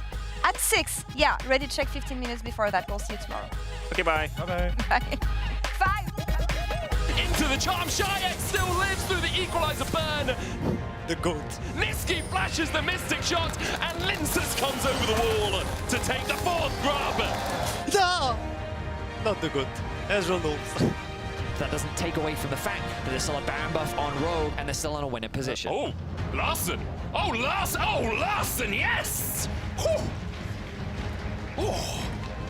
Actually, it's fine. Like, Rogue also won the first game against Heretics. They are game 1 merchants. Game 1 merchants. Absolutely coming there. Holy shit. Okay. Oh, Nice, nice. Nako dies to the tower! And Linces follows! He was there at the beginning. It's Adam, the first man, the only man. The wall for the extra damage, kind of uncertain where to go. Lots of poke coming in from 113. Looks like it's going to be another finished kill here. While up there, another kill down for Irrelevant. I'm tanking. Don't worry about it, guys. I'm tanking. I died for your penta. No! I died for you guys. Solution, wait. Oh, it was a penta! I'm dead. Good job, Kana. I'm happy that we Kana! So good. I got it, like. I got good combo. Wait. Oh my god. I'm the father. Oh my god. That's me. Oh my god. Combo! Holy shit. Guys, it's called I'm their father. Anatara Magnusson pulls him back and he's waiting for the crash down here. Skimon yet again. Would you like to buy this $5,000 policy? So the perfect execution is knife, but Broken Blade has the Sterex gauge and wait for the Q. He launches, takes it, like it gets arrow.